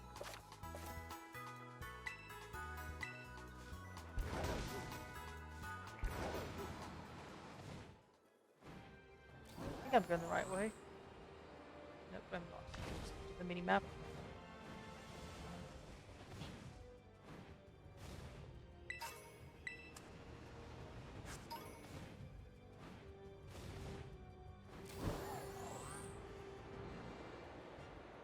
Forgive. But yeah, we also still have to do the DLC, and the DLC, it has its length. We were able to do it in 2 streams, like, with us not knowing what we were supposed to do and also taking our time trying to do the living decks for the Kitakami region. So, we should be much better off for this one. Right. Got this Pokemon Center done. I need to go over here, I think, because this is where we'd catch a whole Lucha. So I might go and grab a whole Lucha. So when we come back to this game, we can grind with Holucha in the team so that Holucha also levels up.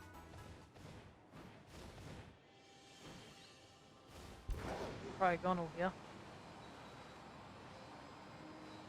Schnum.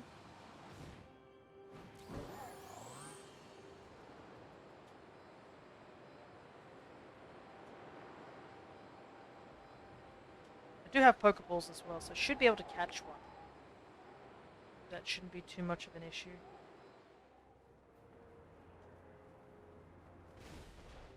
Just the problem is I can't weaken it or anything like that.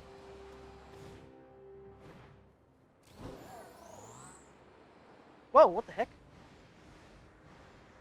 I didn't even know these guys could spawn up here.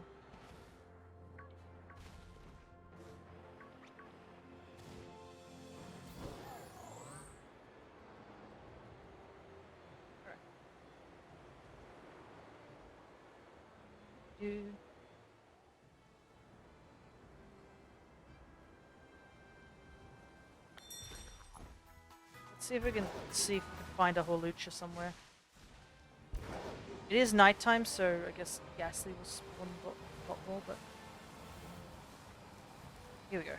You'll do. I do like Holucha. He's a funny little guy. Do I have a quick ball? I do not. Would you survive if I used the low kick?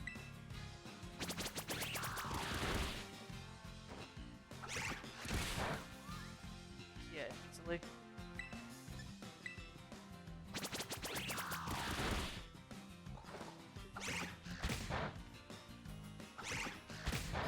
Alright. This should be good enough, right?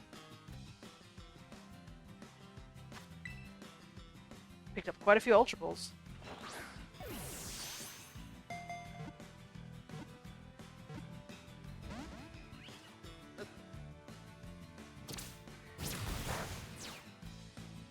It does have high jump kick, so hopefully we can get it captured before it does anything silly like miss high jump kick and kill itself.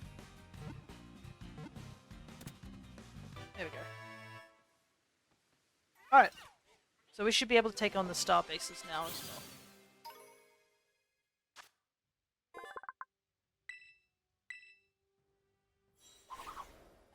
well. Oh.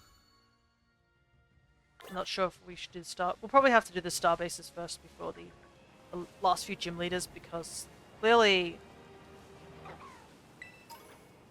the gyms are a bit too difficult right now for us with the constant ignoring.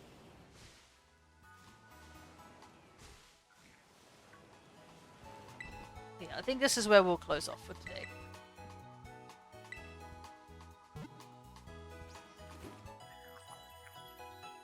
Wow. Done quite a lot, so I think that's probably for the best. Let me see if we can raid them first. Let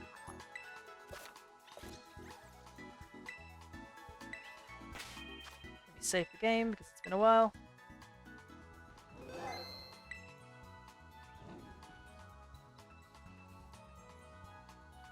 Nope, I need to do slash. I just realized it's slash, not exclamation mark. There we go.